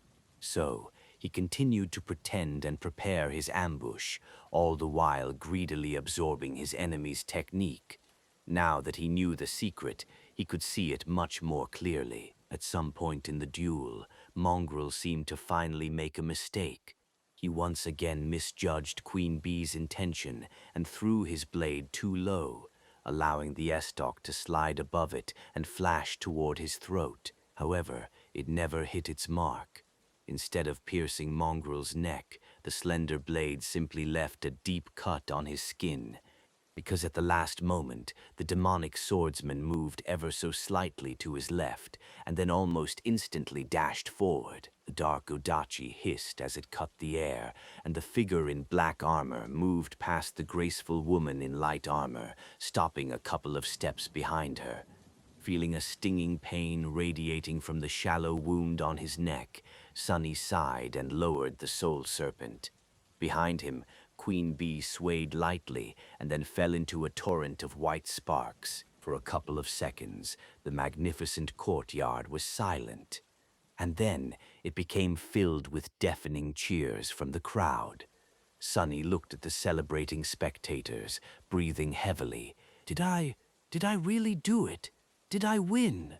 As if to answer his thought, the voice of the dreamscape announced, Challenger Queen Bee was eliminated. Glory to the victor. The champion of the annual dream tournament is. However, the pleasant voice was drowned by the chanting of the crowd. Mongrel, mongrel, mongrel. Sonny swayed slightly and thrust the soul serpent into the ground, leaning on it for support. His breath was labored and ragged. The wound on his neck had already disappeared, but drops of crimson blood remained on the onyx surface of his fearsome armor. Mahwins that the court and crazy. Mongrel, mongrel, mongrel. The fight against the noble queen had not been as savage and bloody as some of his previous ones, but it had been incomparably harder. Even though each of the fighters had only managed to land one strike, the mental strain and physical effort the duel had required of them was nothing short of tremendous. Facing a true battle master was a tough trial. Sonny was completely spent, but more than that, he was also bitter and full of fury. Damnation! I almost had it! Not paying the crowd any attention, he closed his eyes and tried to concentrate on the dissipating sensation he had felt during the last seconds of the intense battle against the undefeated champion of the dreamscape. During their fight, after grasping the secret of the elusive queen, he had come close to making a breakthrough in his mastery of the shadow dance. It had been so close that Sonny could practically see it, but in the end he failed to make the last step. There was an invisible obstacle in his way that had pushed him back, one that he didn't know how to overcome. Something was still missing. All the styles he had absorbed created a vast and solid foundation, but it was not enough. At this point, he knew that the problem was not quantity. He had already done the groundwork. Then what? What did he need to do to bring this stage of shadow dance to completion? Find a unifying element? Face even more formidable opponents? Sonny didn't know, which made him extremely frustrated. However, he didn't receive any time to savor his frustration or consider the issue deeper, because a thundering voice suddenly drowned out the roar of the crowd. Up on the central tribune, the saint of the dreamscape had risen from their seat and was now looking down with a brilliant smile, already in the middle of an excited speech. Right, I won. I am about to receive my reward. Sunny grinned behind the mask and straightened, lifting the odachi and putting it back on his shoulder. The reward, wasn't this why he had entered the tournament in the first place? And now it was finally time to reap it. The saint was going on and on, showering Sunny with praise, glory, marvelous duty of the awakened, true warrior, bravery, courage, future of humanity. Gods, can you just get to the point? Sunny didn't care about all that nonsense. He just wanted to receive his prize and disappear. However, he had to stand in the middle of the arena like the world's most fearsome scarecrow and endure the endless barrage of flowery words flying out of the grandiloquent saint's mouth for a while. This guy, woman, this person really likes the sound of their voice, huh? At least it gave him a chance to recover. After something that felt like an eternity, the saint was finally finished with their long speech and gestured at the representative of Valor. Personally reward the winner. As the crowd applauded, the young woman in black armor stood up and approached the parapet of the tribune. Then she smiled at the audience and looked down at Sunny. Suddenly, he felt a small shiver run down his spine. The young woman was smiling in a friendly manner, but her eyes were as cold as the sharpest of swords. They were also of a strange, vibrant color, bright red, the same as her full lips and vermilion cape. With her alabaster skin and raven black hair, she looked both beautiful and daunting, like a lethal blade. The pressure she exerted could be felt even from where Sunny stood. "Is a master," the young woman spoke, her raspy voice easily reaching all across the arena. It sounded friendly enough, as well as strangely familiar for some reason. "I am Ascended Morgan of Clan Valor. Congratulations, warrior. Ah, what a splendid duel it was. You truly are a worthy winner." Sunny stared at her for a moment, then bowed his head slightly, expressing his respect. Well, pretending to. Smiling in response, Morgan of Valor continued, "And you are truly worthy of wielding a memory forged by the smiths of the great clan Valor. In fact, your remarkable skill brought me so much joy that I have decided to gift you one of my personal armaments." Jackpot. The thing Sunny had hoped would happen did indeed happen. Ascended Morgan seemed to be in a very good mood. Whatever it was that a master of one of the great clans had in her arsenal was bound to be good. The young woman waited for the excited cheers of the crowd to quiet down and looked at him with a curious smile. "Tell me, what do you wish to receive? A weapon? Yes, a weapon would be great." Sunny started to smile, but then suddenly his eyes widened. "Crap!" Yeth, and before he could think of a crafty lie, the floor forced an answer out of his mouth. "No. Crap, crap, curse it." Morgan of Valor tilted her head a little. "A suit of armor, then, or maybe a powerful charm." Yes, yes, both would be good." Sunny gritted his teeth, but the result was inevitable. He had no choice but to answer in a hollow voice. "Neither." The young woman laughed. "Really? Maybe you want to receive an echo, then?" "Oh, no." Mongrel remained silent for several seconds, and then answered, "I do not." Sunny was on the verge of shedding bloody tears. How had it all gone so wrong, so fast? Master Morgan studied him for a bit, then leaned on the parapet and asked in an amused voice, "Really? What do you want, then?" Sunny panicked. He obviously wanted to receive one of the rewards she had mentioned, but it was precisely because he did that Weaver's mask would not allow him to say it. He scrambled to salvage the situation and get at least something out of this disaster. Suddenly, a crazy idea appeared in his mind. And then, in front of countless thousands of people, Mongrel said something shocking. "You," ascended Morgan, "I want to duel you." A stunned silence settled over the resplendent arena. A sea of spectators was staring at Sunny with wide eyes, not sure if they had heard it right.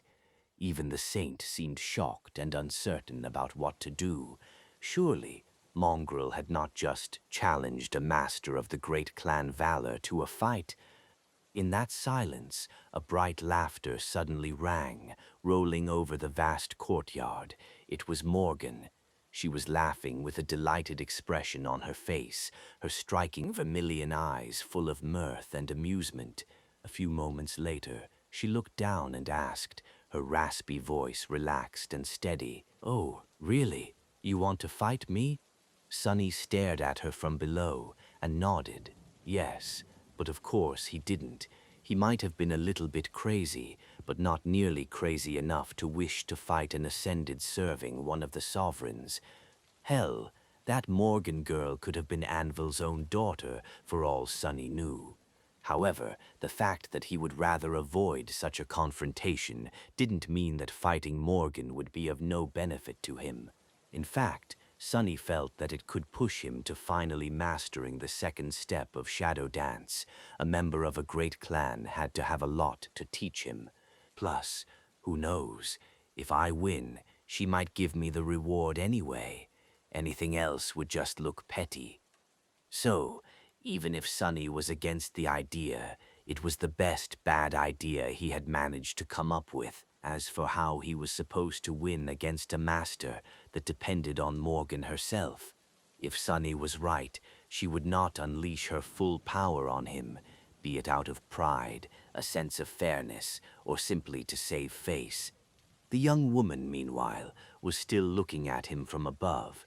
Her scarlet lips were curved into a slight smile. Such an audacious wish.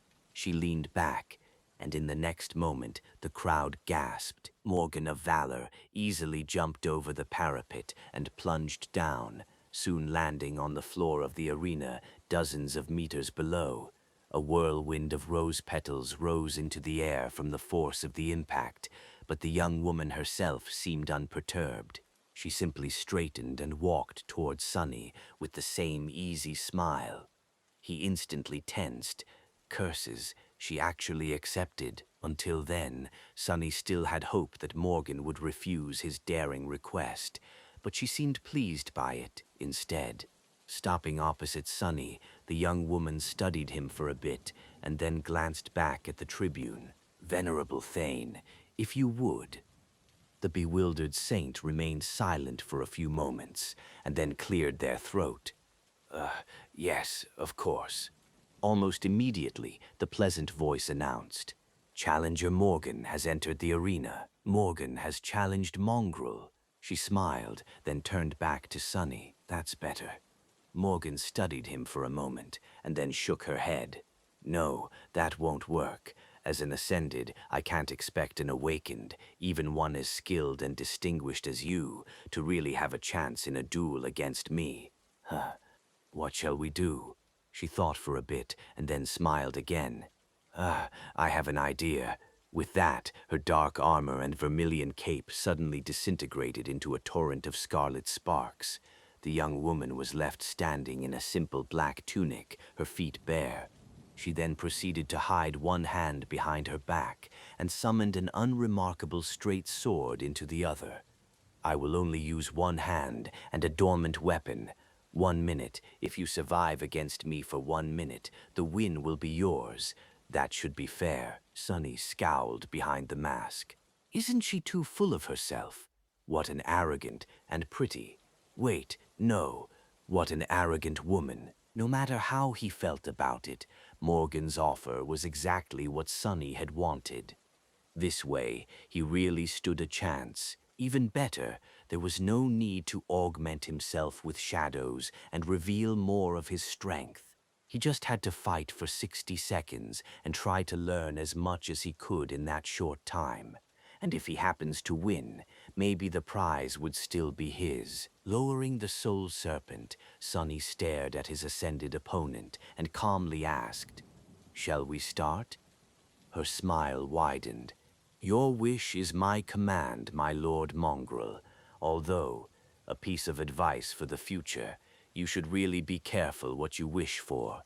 Just a moment later, Sonny realized that 60 seconds were going to be an eternity. What What the hell? Is she even human? Crap. Asterisk, asterisk, asterisk. Sunny didn't have words to describe how monstrous Morgan was. It was obvious that she held back and did not use all of her strength, but even then he was instantly overwhelmed. The young woman in a simple black tunic was just too swift, nimble, and skilled. She read his movements as if he was an open book and easily demolished his defense, raining a barrage of strikes on the onyx surface of the mantle of the underworld. Even though her sword was too weak to break the adamantine armor, each blow carried enough might behind it to make Sunny shudder and for flashes of sharp pain to radiate through his entire body. He was certain that his bones would have already cracked if it wasn't for the bone weave. He tasted blood. What's worse, Morgan of Valor had no blemishes on her mentality, as Dar of the Maharana clan or Queen Bee had. She was as vicious and ruthless as he himself was, maybe even more so, a born killer. And while Sunny barely had a couple of years of battle experience, she was an older and much more terrifying beast. She was tempered, her skill was forged and sharpened by thousands of bloody battles. That much was obvious. Just a few seconds later, he was already barely staying alive. Curse it! How I am supposed to survive that? Feeling his flesh break apart and his heart grow cold, Sunny scrambled to defend himself, but to no avail. Morgan easily crushed his attempts to resist and delivered another series of devastating strikes, moving with terrifying precision and speed. Her movements were fluid and natural, as if wielding a weapon was as innate to her as breathing, as if battle was her native environment instead of peace. Her swordsmanship was unlike anything Sunny had ever seen, too. It wasn't even as though the sword served as an extension of Morgan's arm. It was as though she herself was the sword, and so every motion she made was the purest expression of cold, merciless killing intent. He had never thought that he would meet a more terrifying swordsman than Nephis, but compared to this knight of valor, the daughter of the immortal Flame clan almost seemed like a novice. Sunny was instantly overwhelmed, and there was nothing he could do to maintain even a sliver of control. The situation was utterly hopeless. This feeling of absolute bitter powerlessness, he had not experienced it in a long time. Attain a breakthrough to the second step of shadow dance? Sunny wasn't even sure that he would be able to stay alive for another couple of seconds, a minute. He had to think of something fast. Following a mental command, the mantle of the underworld received one of his charms. Immediately, the familiar but strongly enhanced pain of his soul being torn apart flooded his whole being with agony. Sunny didn't hope that the broken oath would help him defeat Morgan. After all, as an ascended, she had a much more powerful soul. All he wanted was a second of respite. Morgan suddenly slowed down, allowing him to disengage and take several steps back. For a moment, there was a slight grimace on her face, but it was quickly replaced by the same relaxed, amused smile. A nice trick. Sunny bent slightly and vomited a mouthful of blood, thin streams of crimson flowing through the fangs of the black mask. The sight of it was both frightening and striking. When he straightened, something about him changed. Well, of course it did. He had commanded two shadows resting on the autumn lead to wrap themselves around his body, after all. Instantly, his strength, speed, and resilience tripled. Sunny had not wanted to augment himself before, but faced with the devastating onslaught of the terrifying battle master, he had no other choice. If he wished to learn anything from this fight, he had to make it last more than just a few seconds. Morgan noticed the subtle shift in his posture and tilted her head slightly. Her smile suddenly widened. Good. This is good. This is much better. Sunny dismissed the broken oath, but before the charm even had time to disappear, the young woman was already upon him once again in a whirlwind of ruthless steel. However, this time, things were different, or rather, slightly different. What the actual hell? Sonny was still hopelessly outmatched, barely managing to survive under the merciless barrage of lightning-fast, cruel attacks. Previously, he had judged that his peak physical might would be on par with a newly ascended master. Even though Sonny wasn't currently using the third shadow, it had to remain on the ground to keep his secrets. The gap between Morgan and him was not supposed to remain that vast. But there was a mistake in his reasoning. He had compared himself to an average master. However, Morgan of Valor was not average in any way. She hailed from one of the three great clans, and was possibly even a member of its core family. Among the awakened, she was a being at the absolute apex of might. Come on! And yet he was able to do something now, at least, even though Morgan was still dominating the fight and delivering one devastating blow after another. Sonny could perceive her movements and react. He dodged one strike, then deflected another. A third one still connected with his elbow, sending a blinding flash of pain through his body. But it was already an incredible achievement. Morgan seemed pleased by this new development. Her crimson lips curved, revealing pearly white teeth. Yes, finally. You are supposed to be a genius, aren't you? Show me. Come on, fight. What the hell is wrong with this girl? Sonny gritted his teeth and fought, barely staying alive. No matter how much he pushed himself, how much he struggled to keep up with the fearsome master, all he could achieve was not being instantly obliterated. But that was it. Even with two shadows augmenting his body, Sonny saw no hope of winning, despite the fact that Morgan was holding back her strength. She was simply a monster. No, she was something much more terrible. He had faced and killed many monsters, many demons, and many devils, but none of them could compare to this beautiful, horrifying young woman. However, even if he was going to lose, it was all not in vain. With every blow he suffered, every strike he somehow defended against, Sonny was learning. Morgan's battle style was too elevated for him to grasp, but every glimpse of it he saw was fueling something inside of him.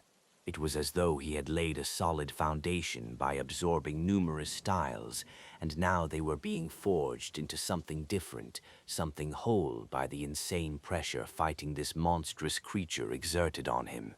His body felt as if it was on the verge of breaking apart, and his vision was slowly becoming blurred. But Sonny felt as though he was on the verge of a revelation. And when it came, it was as though a floodgate was opened in his mind. Suddenly, all the disparate fragments of knowledge he had absorbed formed into a cohesive tapestry, allowing him to see the shared logic between the various styles he had learned. He was able to perceive these styles from a new perspective, understanding not only their purpose, but also much of the reasoning behind each technique and movement much deeper. Yes, this is it! And due to this new level of insight, Sonny was also able to see a flaw in Morgan's assault. Her one and only weakness. Yes, the young woman herself was too powerful and skilled for him to destroy. But her sword, that was a different matter. It was just a dormant memory, after all. Instantly, a plan formed in his mind. As time seemed to slow down, Sonny deflected another blow, shifted his body slightly, and then suddenly took a step toward the flashing sword, catching its blade between his left arm and his torso, and then bringing his right fist on it. He put all of his strength behind it, increasing the weight of his gauntlet as much as he could at the last moment. All his muscles strained, on the verge of exploding. After numerous clashes against the adamantine surface of the mantle of the underworld, the sword was weakened already, so when Sonny's fist connected with it, the steel blade simply shattered, exploding into numerous sharp splinters. Got you. Burning with dark excitement, Sonny continued his movement, aiming to bring the soul serpent down on now defenseless Morgan before she had time to process what had happened and adjust. But before he could, Terrible pain suddenly exploded in his chest, and all strength left his hands. The hilt of the odachi slid from his fingers, and the dark sword silently fell to the ground. Sunny swayed, and then looked down in confusion. What, what happened? What he saw didn't make any sense. Morgan's pale, slender hand was protruding from his armor, blood streaming down the smooth onyx surface. She had pierced the mantle of the underworld with her bare hand, her fingers plunging through flesh and bone to tear his heart apart. Sunny had made a mistake. How is this possible? Ascended, memory, sixth tier. He looked up, darkness shrouding his vision. Is this what it feels like to die? Everything was dark, and all he could see now were two beautiful vermilion eyes staring at him with regret and disappointment. Morgan sighed. 36 seconds. Well done. You fought well. The last thing Sunny felt before slipping into nothingness was a spark of energy traveling from her hand into his body. And then he found himself in the black void of the dreamscape. His pain disappeared, as did his wounds. He felt healthy and whole. The duel was over. As he stared into the darkness, the spell whispered quietly, "Borders," but he didn't react, looking into the void with a heavy frown on his face. Somewhere above, near the set of images representing different arenas, a string of words floated.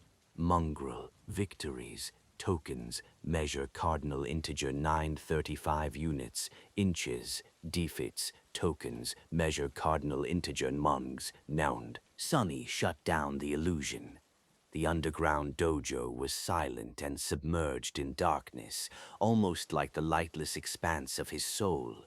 Crawling out of the dreamscape pod, he glanced at it and then walked to the middle of the hall.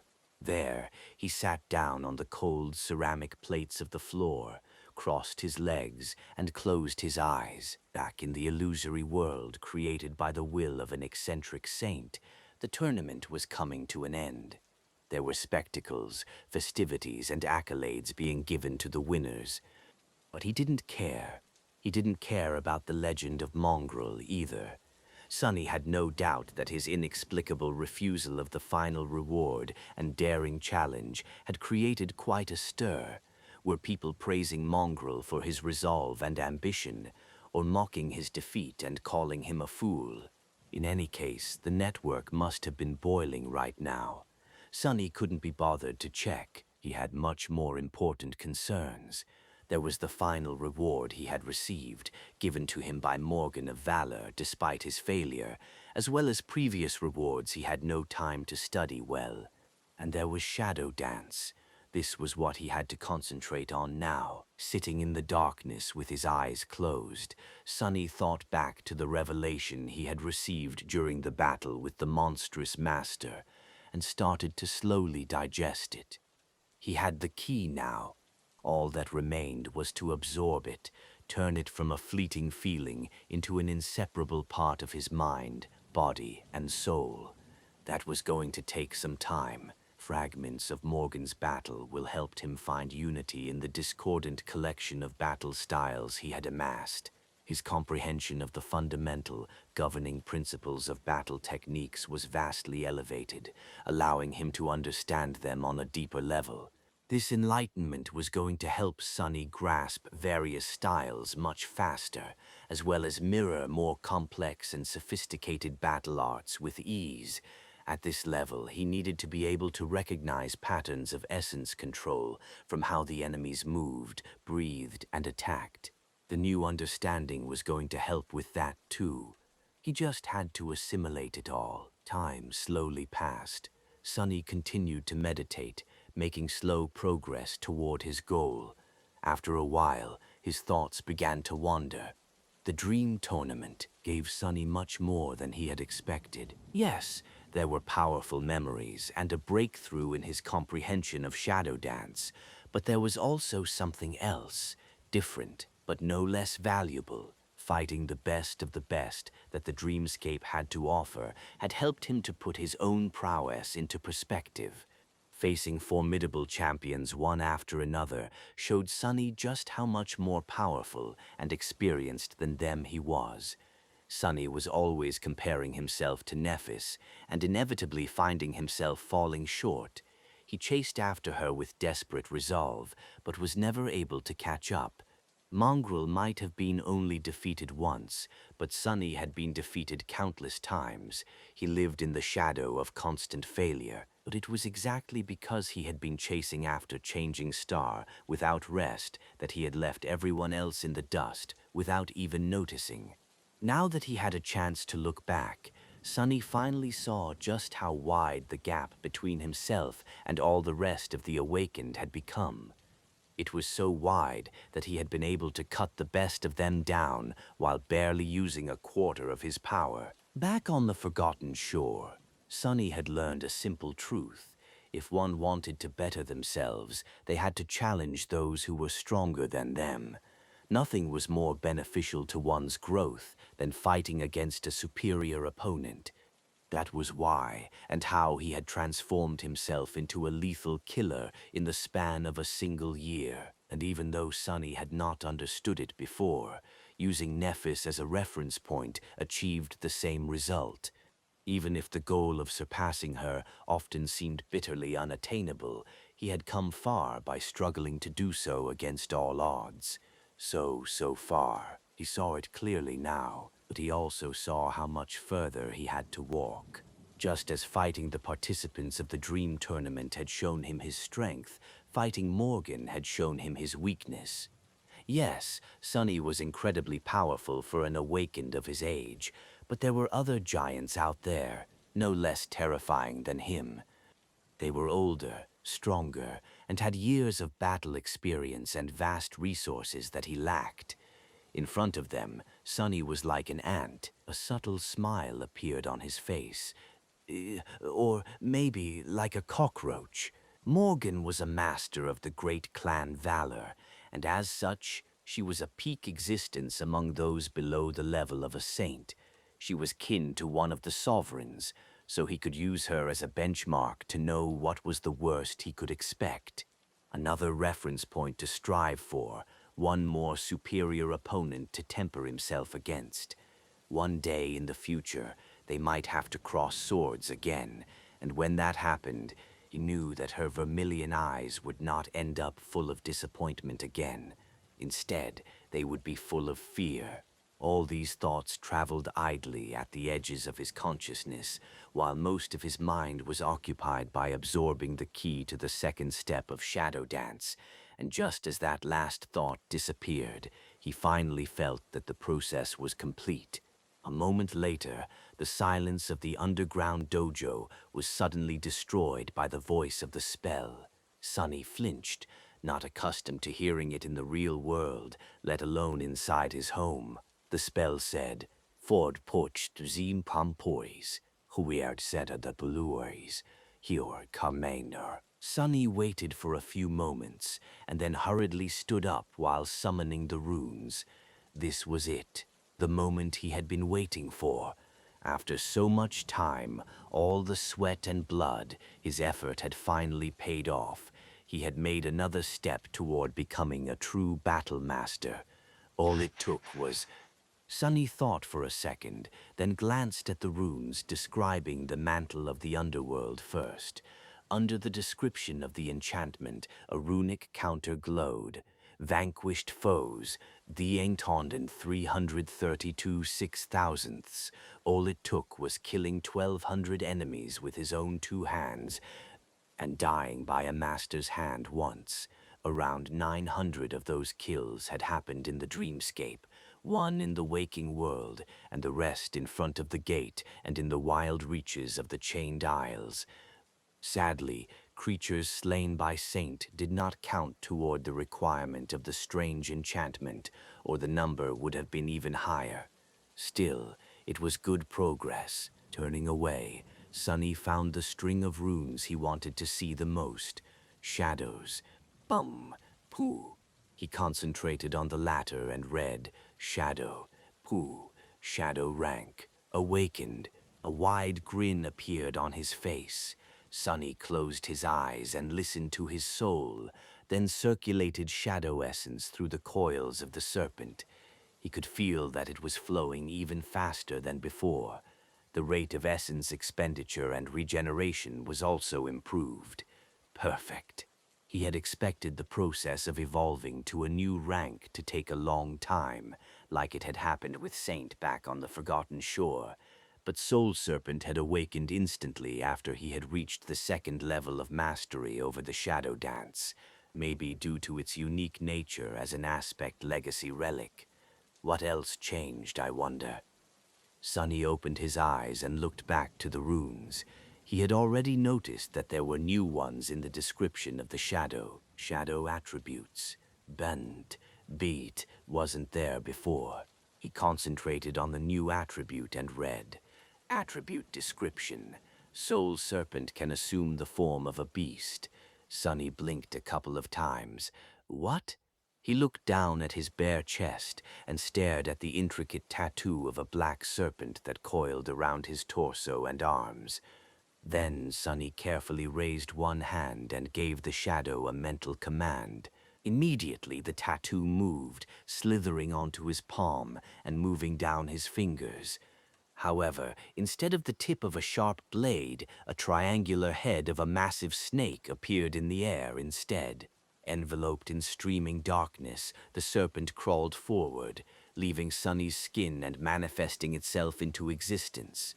Its jet-black scales rustled quietly as they touched the armored plates of the floor, and soon petrified Sunny was looking at a giant snake, at least 6 meters in length, its body as wide as a large man's arm, and strong enough to crush granite into dust. The Stygian creature coiled its long body and stretched into the air, its head slowly rising and soon reaching as high as Sunny was tall. A forked tongue flashed for a moment, and then the serpent looked him right in the eyes. Then it opened its maw and hissed, revealing long, terrifying onyx fangs. Sunny gulped. The serpent's eyes were as black as its mighty body and shone with dark radiance. They seemed as deep as the lightless expanse of an ocean of shadows and were full of strange alien intelligence. Luckily, there was no aggression or ill will in them. Instead, there was simply recognition. The shadow serpent was greeting its master. Sunny slowly looked away and studied the dark creature's body. Then he sent the creepy shadow forward, and it swiftly wrapped itself around the serpent. Immediately, flowing patterns that were somehow even darker than the lusterless obsidian scales revealed themselves, and the pressure that the shadow beast exerted instantly became much, much more frightening. Its body had turned ghostly, enveloped in wisps of impenetrable, moving darkness. Sunny hesitated for a moment and then grinned. "What a good boy you are." Very satisfied, he glanced at the giant snake and then patted it on the head with a delighted expression on his face. Now, it was the mighty beast's turn to blink, if it had any eyelids. Was Sunny imagining things, or did the obsidian serpent seem a bit startled by such treatment? With a shrug, he glanced back at the runes and lowered his gaze. There was one last surprise left for him to discover. At the very bottom, several new runes appeared. Shadow abilities, Porndam the Fours. Ability description. A portion of the soul essence of those slain by the shadow serpent in its soul weapon or soul beast form is absorbed and transferred to its master. Sunny's smile widened. Excellent. That will help with the fact that I can't use the serpent to regenerate essence while it is not on my body. In fact, as long as it continues to kill something, my essence might never run dry. He glanced at the shadow with gleaming eyes. You and I are going to do great things together, buddy. You'll have plenty of tasty souls to eat, don't worry. Saying that, Sunny opened his palm and commanded the serpent to crawl back onto his skin. A few seconds later, the shadow had already turned back into a tattoo and coiled itself around his body. It was as though there had never been a terrifying creature in the underground dojo in the first place. Now let's take a look at that relic. Sunny looked at the runes and found the right cluster. Aspect Legacy. Shadow Dance Mastery level. First relic, claimed. Second relic, third relic, unearned. Concentrating on the second relic, Sunny said confidently, claim. For a second, nothing happened. Sunny waited, full of anticipation. What could it be? Another shadow, a weapon, an armor, maybe a charm, or a tool, or something more unexpected. A new attribute, perhaps. And then, answering his call, the spell spoke from the darkness. You have claimed an Aspect Legacy relic. Sunny hurriedly glanced at the runes describing his memories, searching for a new one. A moment later, when he saw it, his heart skipped a beat, and he momentarily forgot how to breathe. Out there in the darkness of the underground dojo, several familiar runes shone with ethereal light. They read, Memory. Sunny held his breath, staring at the runes intensely. He knew what that memory was.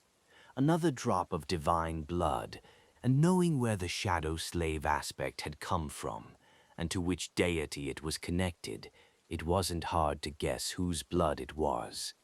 Shadow God. This memory was of a drop of Shadow God's blood, and in that drop was his lineage. Can't be, but it was. Sunny had just received a second lineage memory.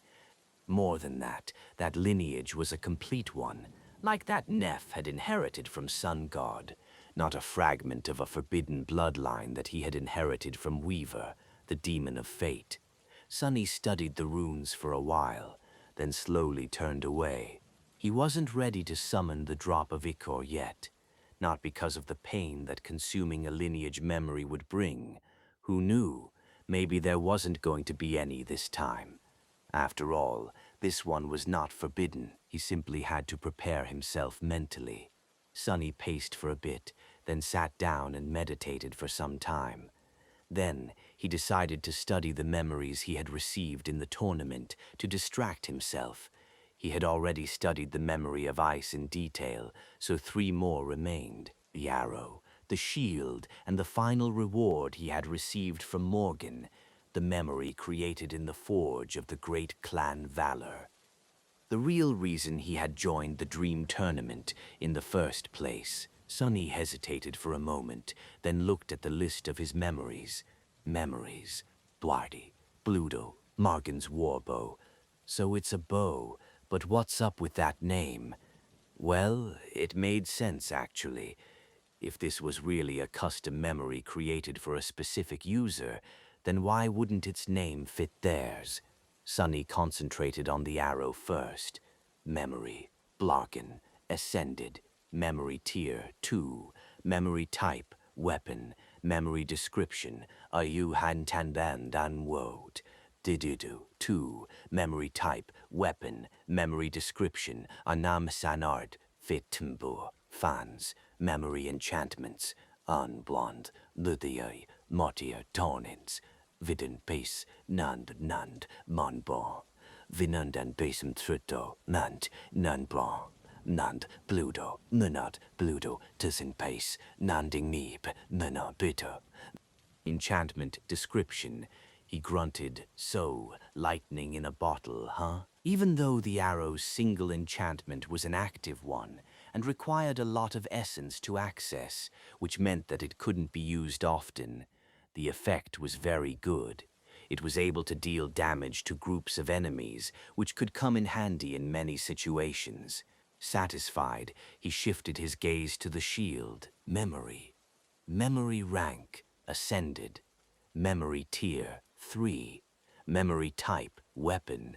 Memory description.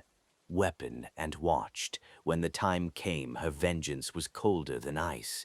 Memory enchantments. Pum. Enchantment description. This shield is especially durable. Enchantment description. This shield can store a portion of fire damage it receives to augment another weapon of its wielder, or unleash a devastating shockwave. Enchantment description. This shield can store a portion of impact damage it receives to augment another weapon of its wielder or unleash an immolating wave of fire. Sunny thought for a bit. So, this shield was basically able to convert heat to kinetic energy, and vice versa.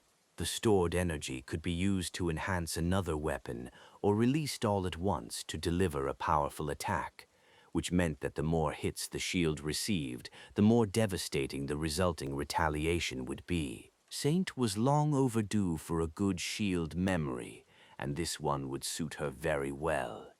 A weak smile appeared on Sunny's face, and finally, the main prize. He sighed, then concentrated on the bow he had received from Ascended Morgan of Clan Valor.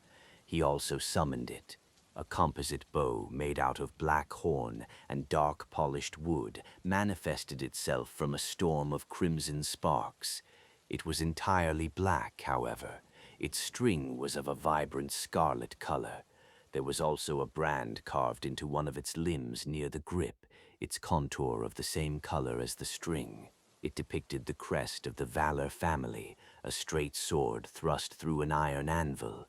The bow was quite beautiful, but more importantly, it radiated a feeling of immense power. Sunny admired the weapon for a few moments, and then turned back to the runes. Memory.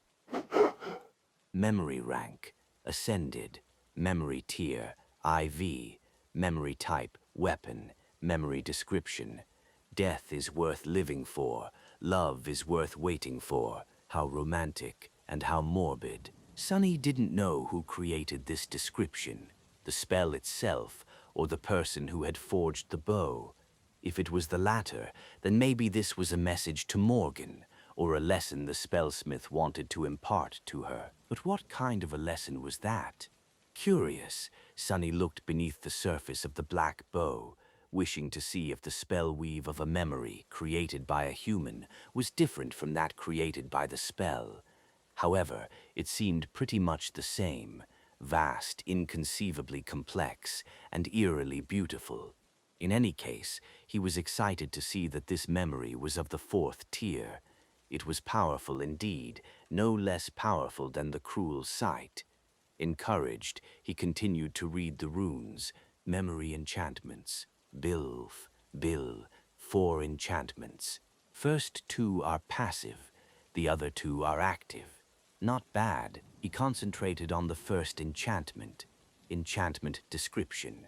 This bow attunes to the soul of its wielder and is capable of creating arrows that share its affinity. Enchantment's description.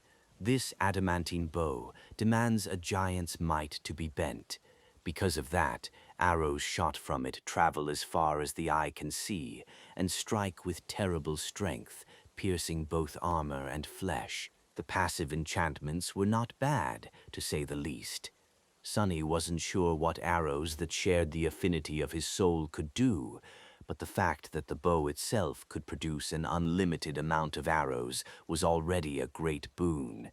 It basically made the full quiver, his previous arrow-type memory, pale in comparison and completely redundant. Each of the soul arrows would also share the tier and rank of the warbow that created them, which was simply incredible. To test it, Sunny grabbed the string and tried to draw the warbow. Even with all his strength, Sunny was only able to do it after augmenting himself with 2 shadows.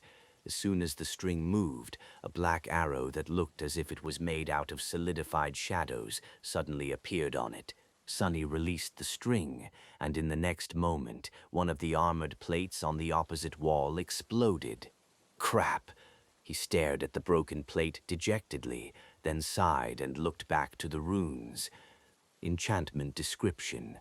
After soul arrows pierce the flesh of an enemy, their weight can be drastically increased. Interesting. Sunny could already think of several useful applications for this enchantment, be it to make wounds dealt by the arrows more severe, or simply to slow the enemy down. There was one last string of runes left. Enchantment description. This bow is able to consume a large amount of essence to deliver an obliterating strike. That sounded ominous. Sonny was curious to know how obliterating exactly that strike was supposed to be, but he was not going to test it in his dojo. It already suffered enough. Morgan's warbow was indeed a weapon worthy of an ascended knight from a great clan. It was a truly formidable and versatile weapon. In any other circumstance, Sonny would have been mad from joy after receiving it, and he was but there was one more memory he had to deal with. It was time. He couldn't postpone it anymore. Sonny glanced at the beautiful bow for the last time, then sighed and dismissed it. As soon as the flood of scarlet sparks disappeared, he summoned the drop of ichor.